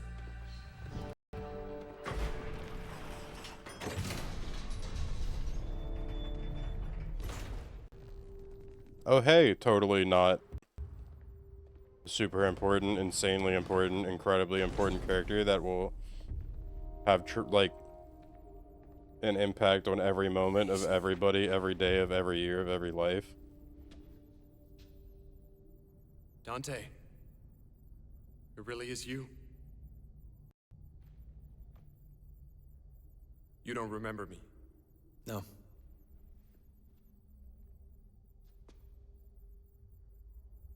How much of your childhood do you remember? Not much. I had meningitis when I was 7. Wiped my memory. Why? They told me I had a car accident that resulted in total amnesia. Age? 7. Your point? Well, meningitis is a human affliction. You are not human, Dante. All war is fought with deception, and you have been deceived. Your past has been hidden from you for a reason. Rewind a bit. Who are you again? My name is Virgil. I established the Order to help find a way to fight the demons. Besides swords and bullets, you mean? Such weapons can win battles, but not the war. We use force, yes, but we also use intelligence, politics, propaganda. You really believe you can make a dent? Make a dent? With the two of us working together, I believe that we can defeat them. So that's what this is about. You need me to fight the demons, help you save the world. What else were you planning on doing with your life? You guys do seem Wow, really nice, there's but, such a... more of a loner type. Trust issues, work alone. There's such an audio issue going on. Dante, I don't think you understand what is at stake. If you want to leave, turn your back on me, I'm powerless to stop you. But you'll be making a grave mistake. The delay. Not just for yourself, but for mankind. For mankind? Yes. What makes you think I give a shit? Please give me a chance to show you. Show me what? Who you really are. Dude, it's so horribly optimized for PC, it's so funny. Like, I remember these being coherent and making sense. And then there's whatever's happening here. It did. I really like Ninja Theory games. You can really tell this is a game they made, TBH, because of how it looks. I'm trying to think of what other Ninja Theory games I've played. I know I've played some. Let me look at what they've made.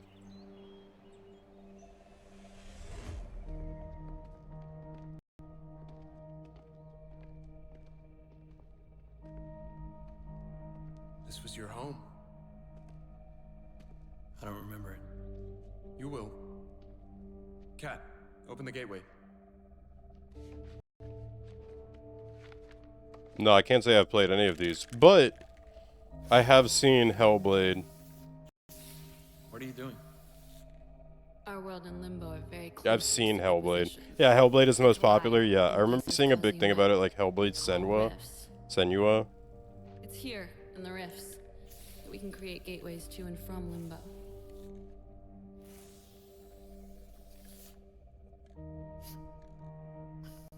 Doesn't smell too good. What's in the can?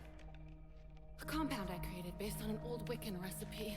Sea salt, shark oil, iron shavings, desiccated squirrel semen, wolf hair. Good stuff. Go ahead. The house holds secrets. I found mine. Now it's your turn. How'll I get back?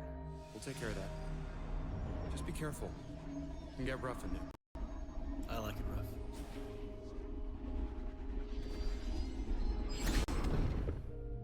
Is this really going to work? He doesn't seem to care. He's raw.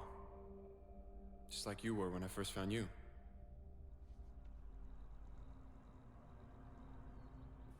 Senua's Sacrifice is damn near at the top of my all-time favorite games list. I mean, to be fair, they make a really good hack and slash game. It's just, like... I don't know. It definitely... I can, like, feel that there are some flaws with the game. But also, this was originally designed for, like, the Xbox 360, so...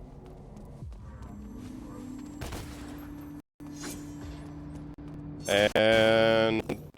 Oh, right, because I'm playing on... Right.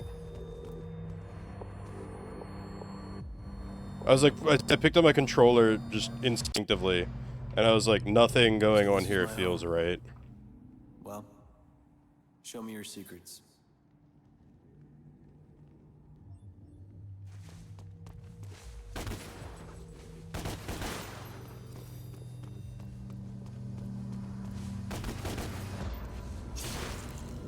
Am I able to, like, no? Okay. We're that far back in gaming? Okay.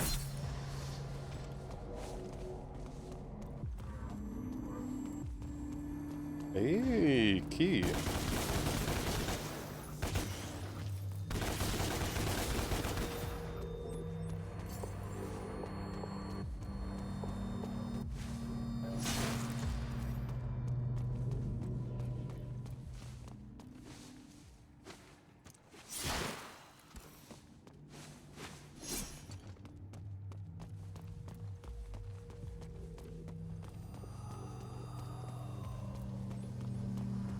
Yo. I mean, I guess I'll need that later.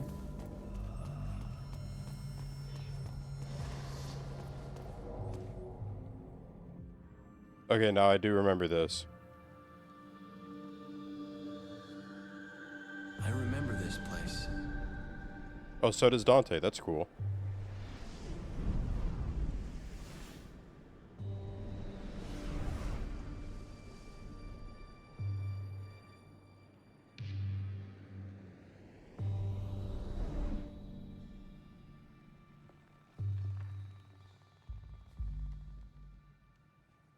And who the hell are you? Sparta. My dad.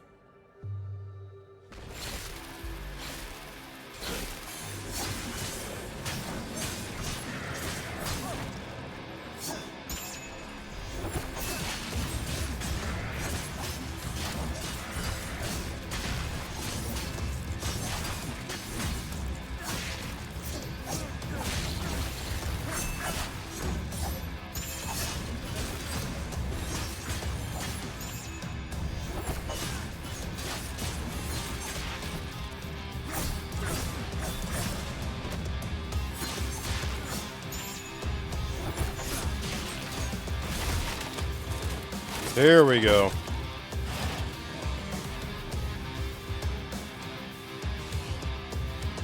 You're up next.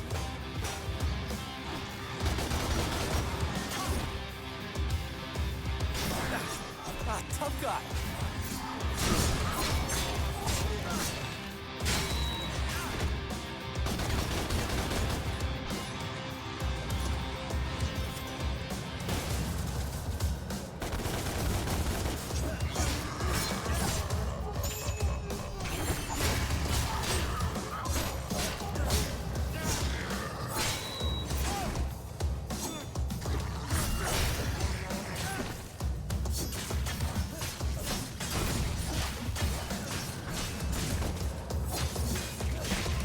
There we go. Sales of this game and a previous game, Heavenly Sword, basically funded what the devs call a dream project in Hellblade: Senua's Sacrifice. So, okay, but like, were the sales on this game really that good? Like, I hear so much negative review, which is like, that it makes me then question, because like, I just remember that growing up, I really enjoyed it, you know? So it's like hard for me to believe that like, Hell yeah! it's such like a, oh, this game was so bad, you know?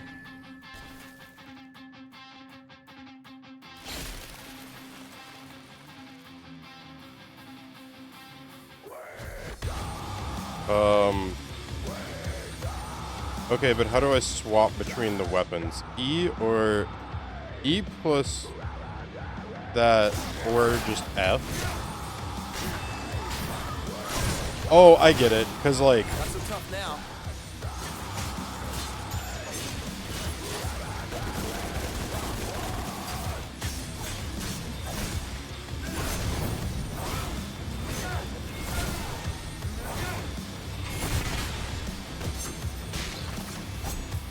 oh, I get it.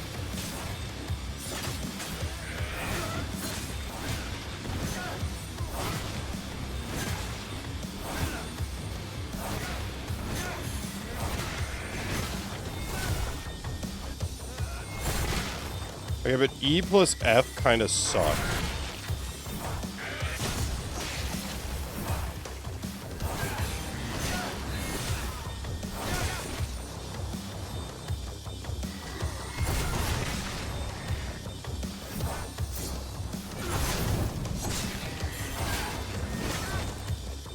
Whoop.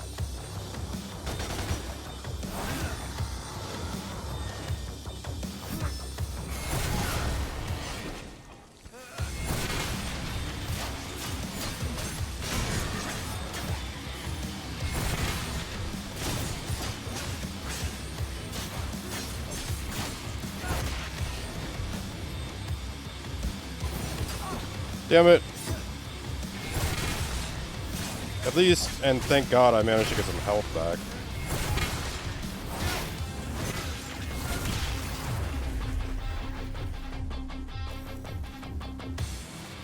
Yeah, E plus F is absolute bullshit. Who's there? Man, no shot.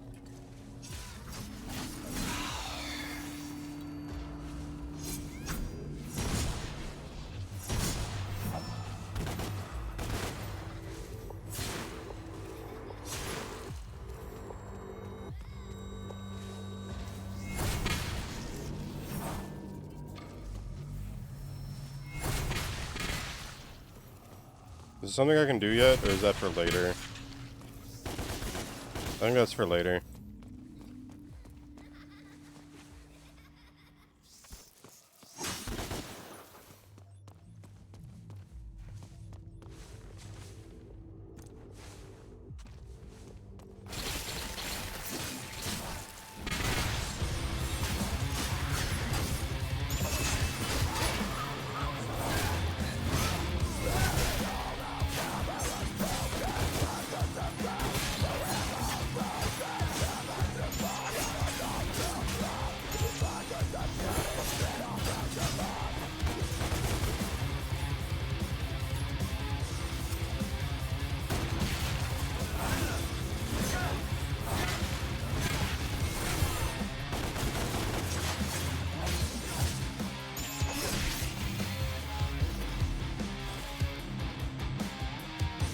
Hey, let's go.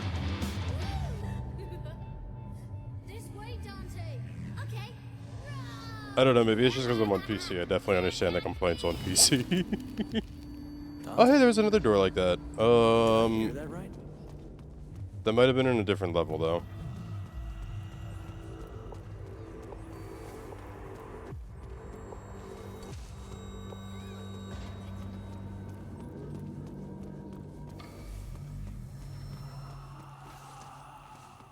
Or was it?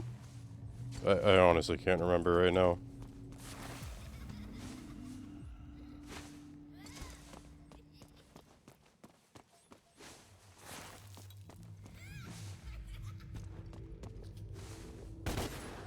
Where was that lost soul that I missed, though?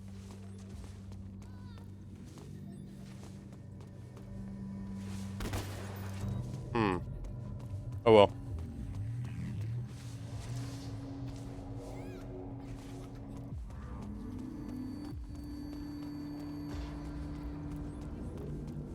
Press onward we shall.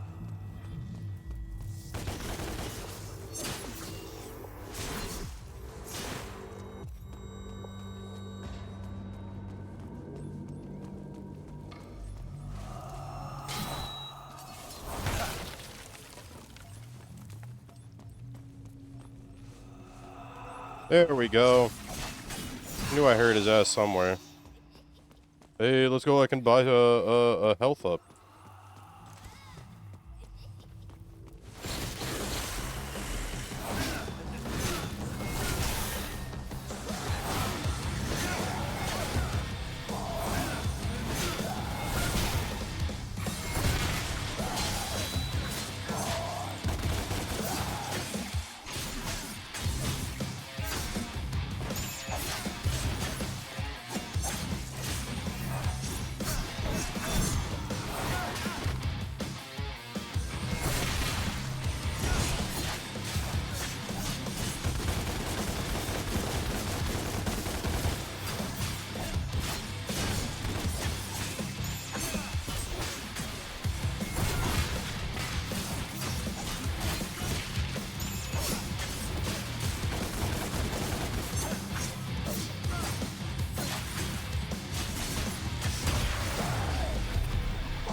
I'm so screwed when I get out of this. My health is so low. That was me. I remember this.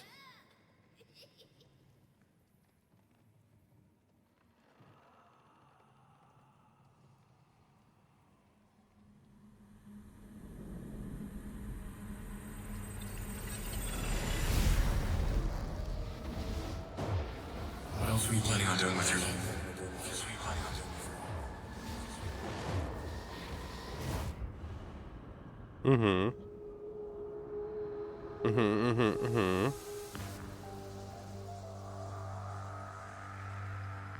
Big statue.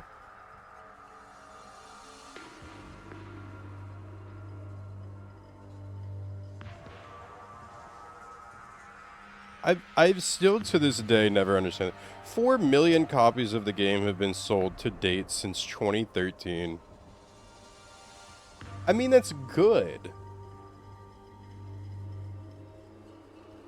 Where am I? I feel like there's much better, but 4 million is still a lot. Definitely not something to discount at all.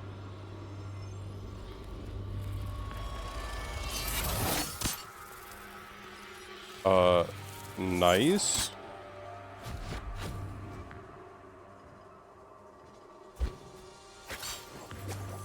Oh yeah.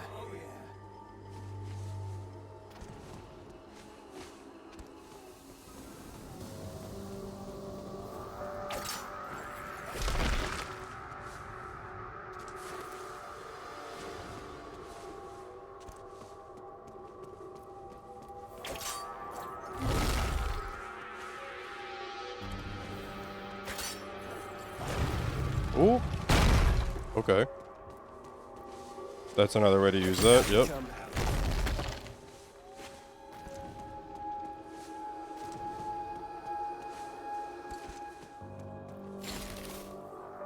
Eve was right click to pull in enemies.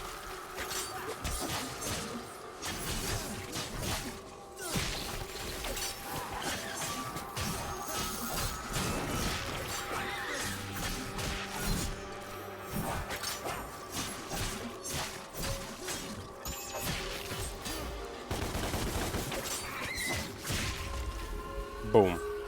Critics gave it favorable reviews. Average consumer did not. That's just like, okay, I mean, I feel like that's kind of a normal thing. Like, I don't think that's the craziest thing. What now? But like, still, you know? I don't know. Maybe it's just me being picky. I think that definitely at the time of release, and I think maybe if it wasn't so poorly optimized on PC, I'd be having a great time right now. But I will say it definitely does still stand as a really good action game to today. I think it was Waz that said that. I think that's very true.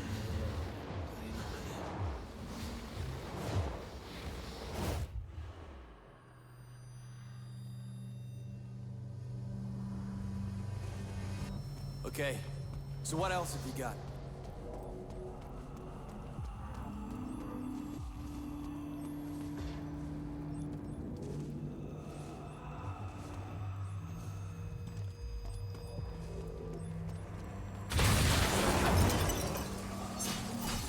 No, he's like right up there, right? Yeah.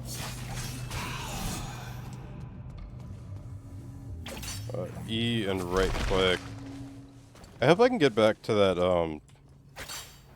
what are they called? Divinity statues? What? Okay, it carries momentum. Good to know.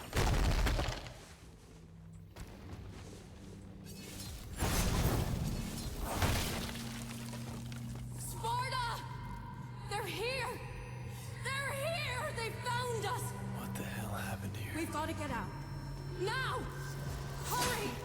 Come on, quickly!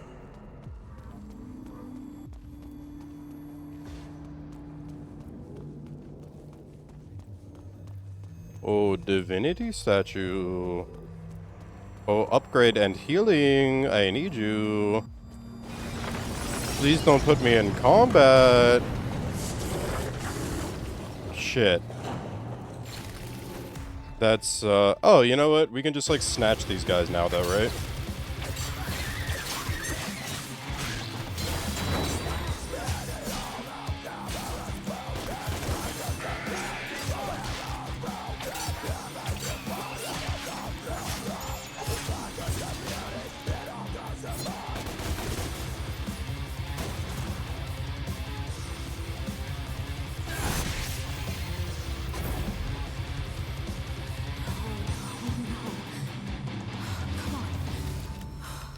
How did they find us? I know that voice. Okay. Alright, we're good. We're good. We're good.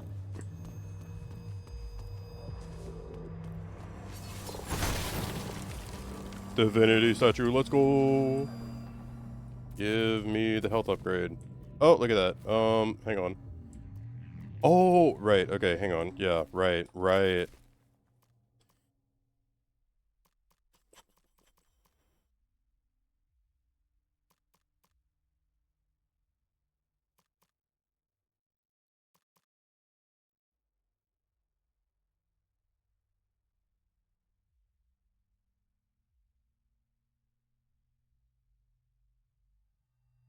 Okay, I like that, but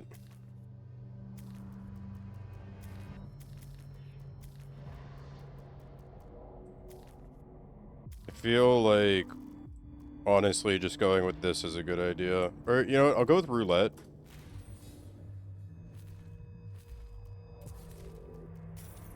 And then we'll buy a health cross that I think increased our health. I really have no way of telling.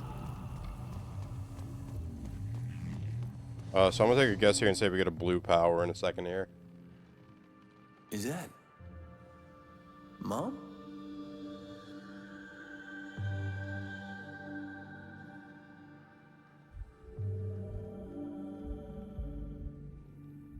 I love you, Dante.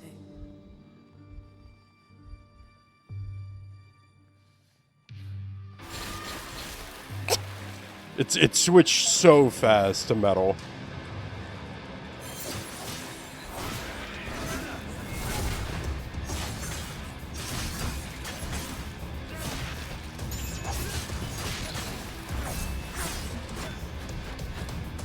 Blockbreaker! Ophion Demon Pull used for opening vulnerabilities and enemies you can block.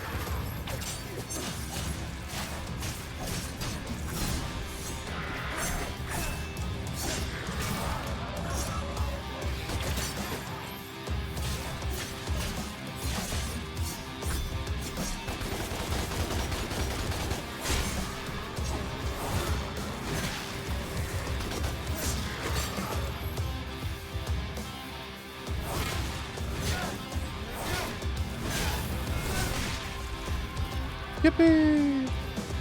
Flawless kill. Let's go. Alright. Why did... Wait. God, I heard something. Alright, whatever.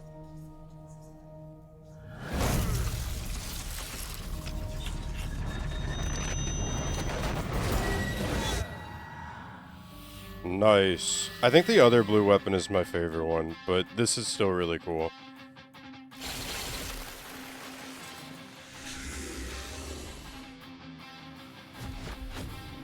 And I'm guessing I pulled like Q to use it. The Osiris. Angelic Sight, particularly used for dealing with large crowds of enemies. Yep, it's Q.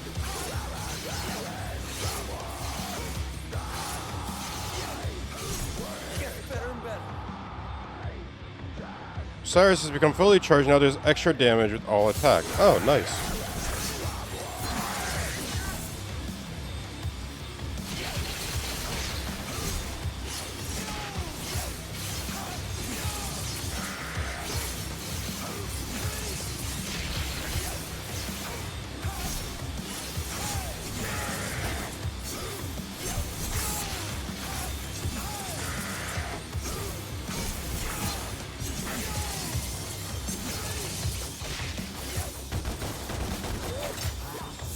Yo, what's up, Magic Conch?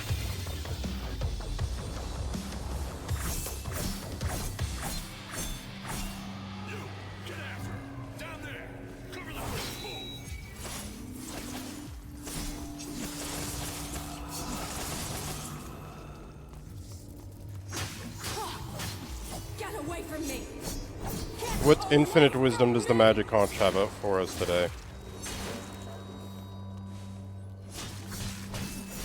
Other than get gnomed, loser. What's good? How are you doing? We're hanging out after romancing Colonel Sanders and winning the hearts of the many, as well as we adopted a spork monster. I think that was a thing.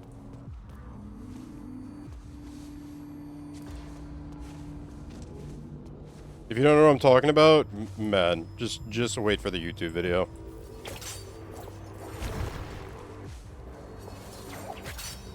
It was an adventure.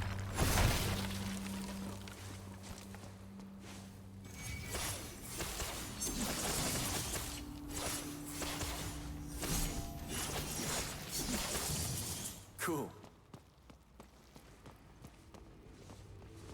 Why can I not look at what's over there?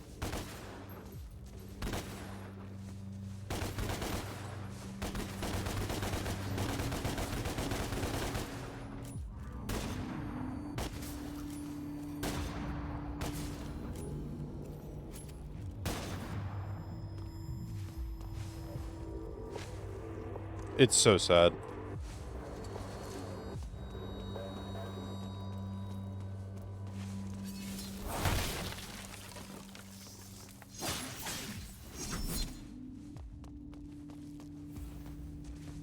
I heard another spider. Where is it? And if I could turn my camera.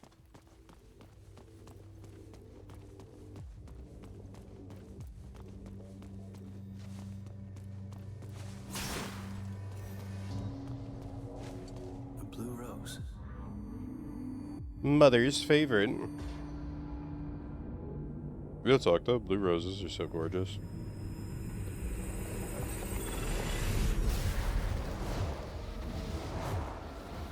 What else were you planning on doing with your life?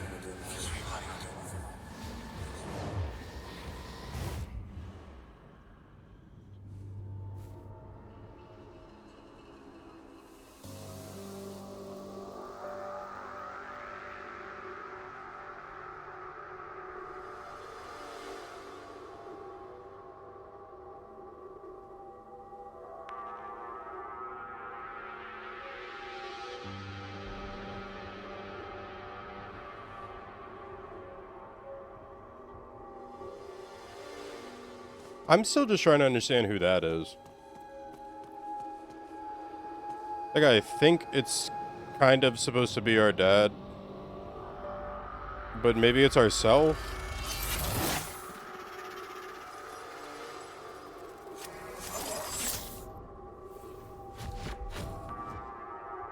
Angel Lift. Yeah, that one's a lot more fun.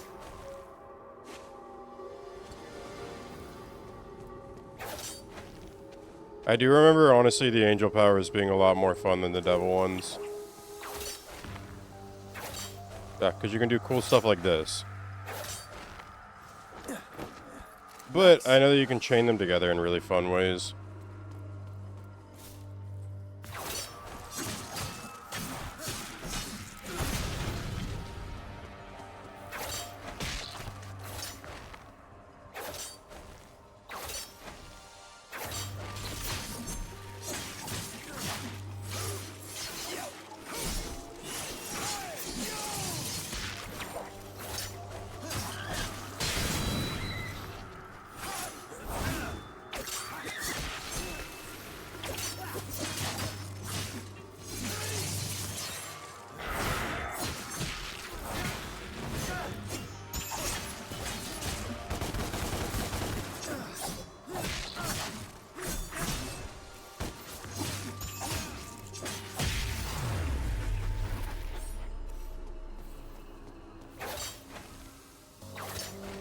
Yeah, like this. Really cool ways.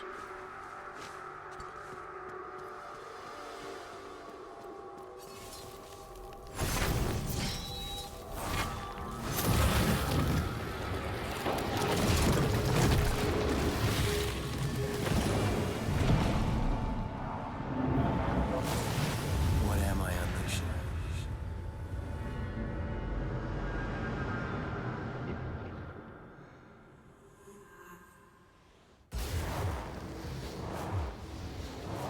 Dante, I don't think you understand what's at stake.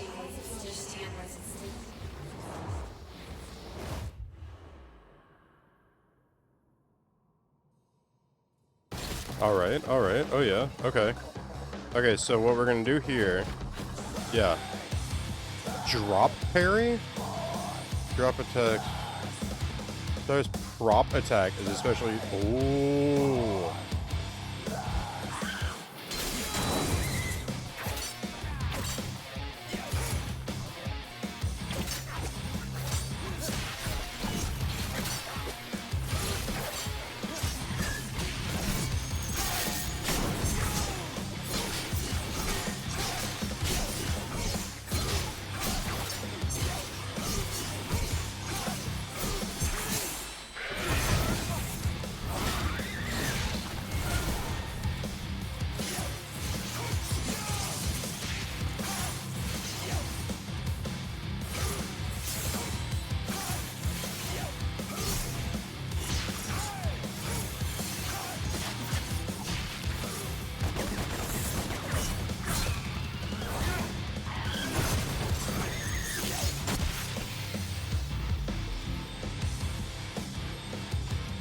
Nice.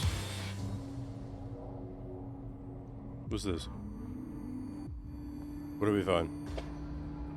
What's the oh picture family picture, friendly family picture without faces. No, of course the faces are punched out. I remember. I understand it now. I remember my mother. Her name was Eva. She gave this to me. I had a brother too.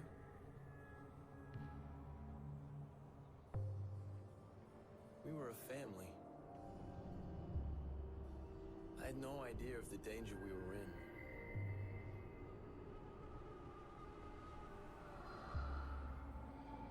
The demons found us.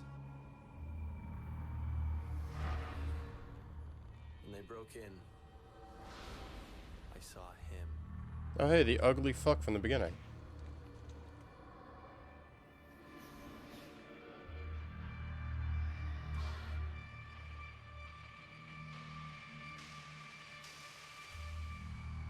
She gave her life so that we could escape. I will never forget what he did to her. So I think that's one of the interesting things that they haven't. Sparta Oh, hang on. took my brother and I away. He separated us. Hid us safely amongst the humans. Wiped our memories to protect us. That's why it all went black. Until now.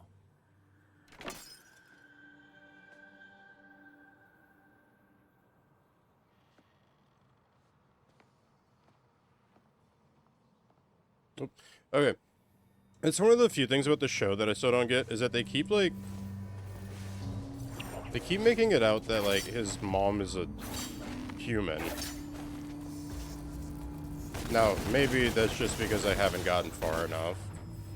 Which is probably true. I just find it interesting, because it's like, that's like the one thing that I remembered, that it's like, oh no, but they're Nephilim. Like, they're not like half human, half demon. They're half angel, half demon.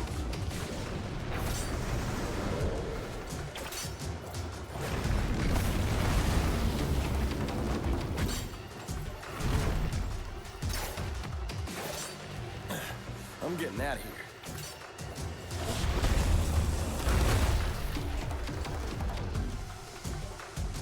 Oh man, I have to leave immediately. That's lame. There is so much stuff that I wanted to do now that I have the new powers. Oh no, but no, that's so lame.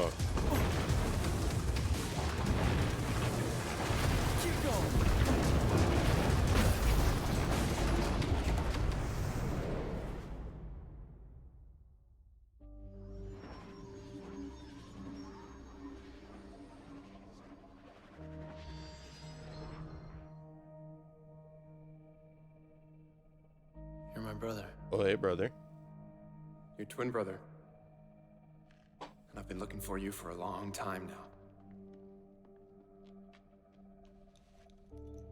Our mother gave these to us. I think she knew that this moment would come, that we would find each other. And our father, Sparta? Banished forever. A fate worse than death, they say. He's never coming back.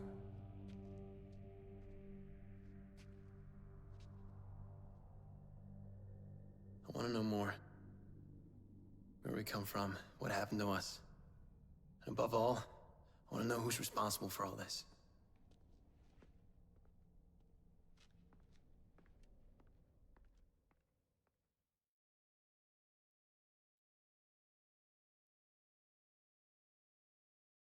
Nice.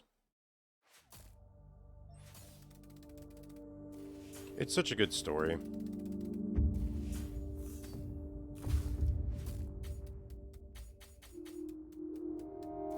That's so tragic that the completion is going to bring our score down by so much.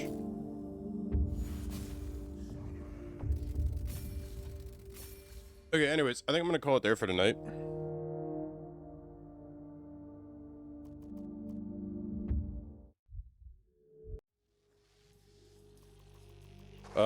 Yeah.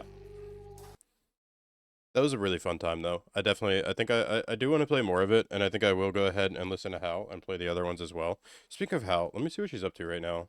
How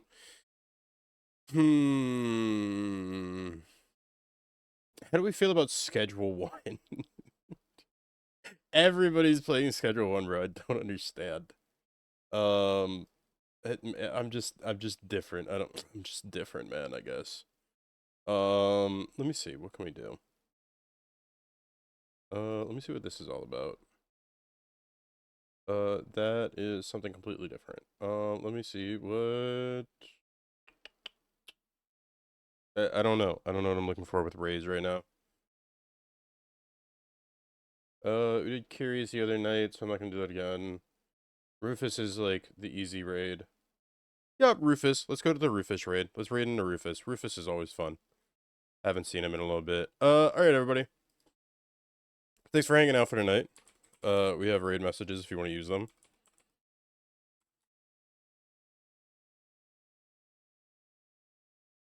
Let me get an outro song playing, shall I?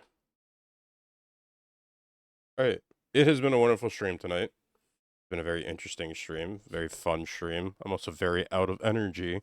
And tomorrow is the end of the week, so we're gonna see how that goes. Well, thank you everybody for hanging out. Thank you for sticking around. Thank you for being so fun. I've had a wonderful time. I've had a wonderful, fantastic, great experience. And tomorrow we're playing Visage for the first time, which is some horror game that I've never played or heard of. So I'm gonna cry, I imagine. I imagine I'm going to cry. But alright, everybody. Until tomorrow, take care. And I hope to see you next time.